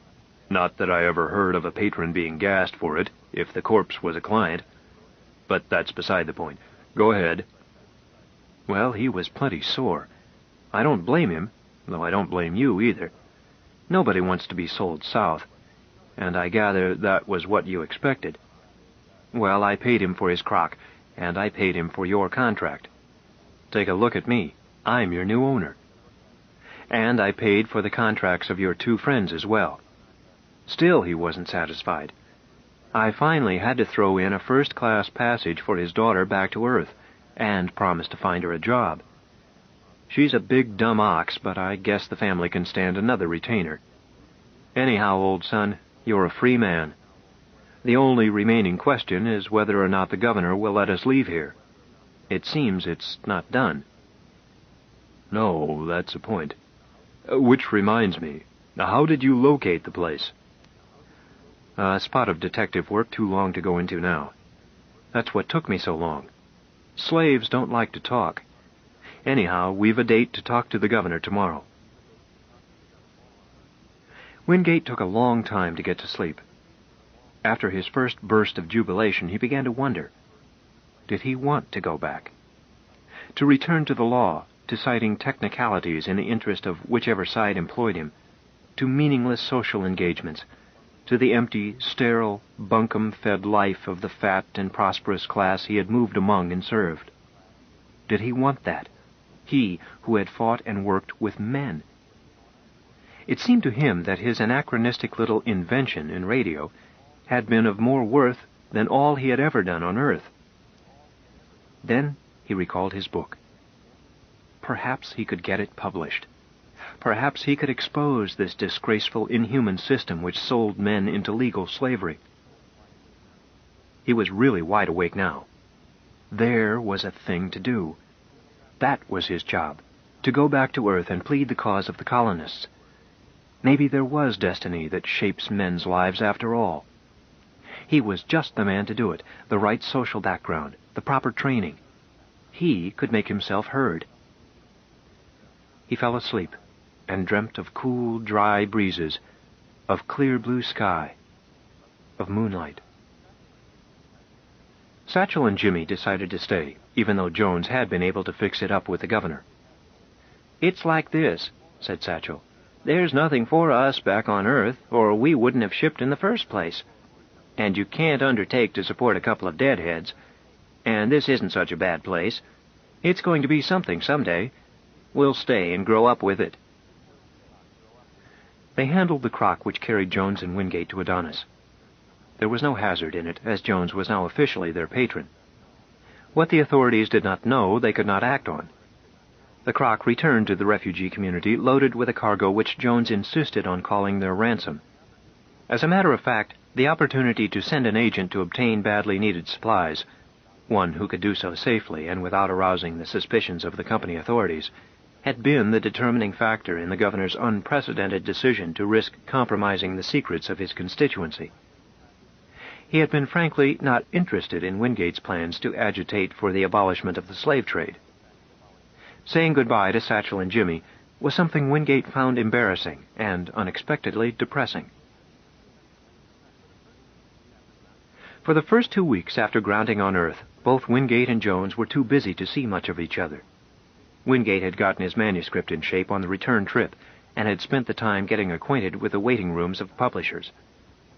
Only one had shown any interest beyond a form letter of rejection. "I'm sorry, old man," that one had told him. "I'd like to publish your book, in spite of its controversial nature, if it stood any chance at all of success, but it doesn't. Frankly, it has no literary merit whatsoever. I would as soon read a brief." "I think I understand," Wingate answered sullenly. "A big publishing house can't afford to print anything which might offend the powers that be." The publisher took his cigar from his mouth and looked at the younger man before replying. "I suppose I should resent that," he said quietly, "but I won't. That's a popular misconception. The powers that be, as you call them, do not resort to suppression in this country. We publish what the public will buy. We're in business for that purpose. I was about to suggest, if you will listen, a means of making your book saleable. You need a collaborator, somebody that knows the writing game and can put some guts in it." Jones called the day that Wingate got his revised manuscript back from his ghostwriter. "Listen to this, Sam," he pleaded. Look what the dirty so-and-so has done to my book. Look. I heard again the crack of the overseer's whip. The frail body of my mate shook under the lash. He gave one cough and slid slowly under the waist-deep water, dragged down by his chains. Honest, Sam, did you ever see such drivel? And look at the new title. I Was a Slave on Venus. It sounds like a confession magazine. Jones nodded without replying. And listen to this, Wingate went on. Crowded like cattle in the enclosure, their naked bodies gleaming with sweat, the women slaves shrank from the... Oh, hell, I can't go on. Well, they did wear nothing but harnesses. Yes, but that has nothing to do with the case. Venus costume is a necessary concomitant of the weather. There's no excuse to leer about it. He's turned my book into a damned sex show, and he had the nerve to defend his actions. He claimed that social pamphleteering is dependent on extravagant language. Well, maybe he's got something. Gulliver's Travels certainly has some racy passages, and the whipping scenes in Uncle Tom's Cabin aren't anything to hand a kid to read, not to mention Grapes of Wrath. Well, I'm damned if I'll resort to that kind of cheap sensationalism. I've got a perfectly straightforward case that anyone can understand. Have you now? Jones took his pipe out of his mouth. I've been wondering how long it would take you to get your eyes opened. What is your case? It's nothing new. It happened in the Old South. It happened again in California, in Mexico, in Australia, in South Africa. Why? Because in any expanding free enterprise economy which does not have a money system designed to fit its requirements, the use of mother country capital to develop the colony inevitably results in subsistence-level wages at home and slave labor in the colonies. The rich get richer and the poor get poorer, and all the goodwill in the world on the part of the so-called ruling classes won't change it, because the basic problem is one requiring scientific analysis and a mathematical mind. Do you think you can explain those issues to the general public? I can try. How far did I get when I tried to explain them to you, before you had seen the results? And you are a smart hombre.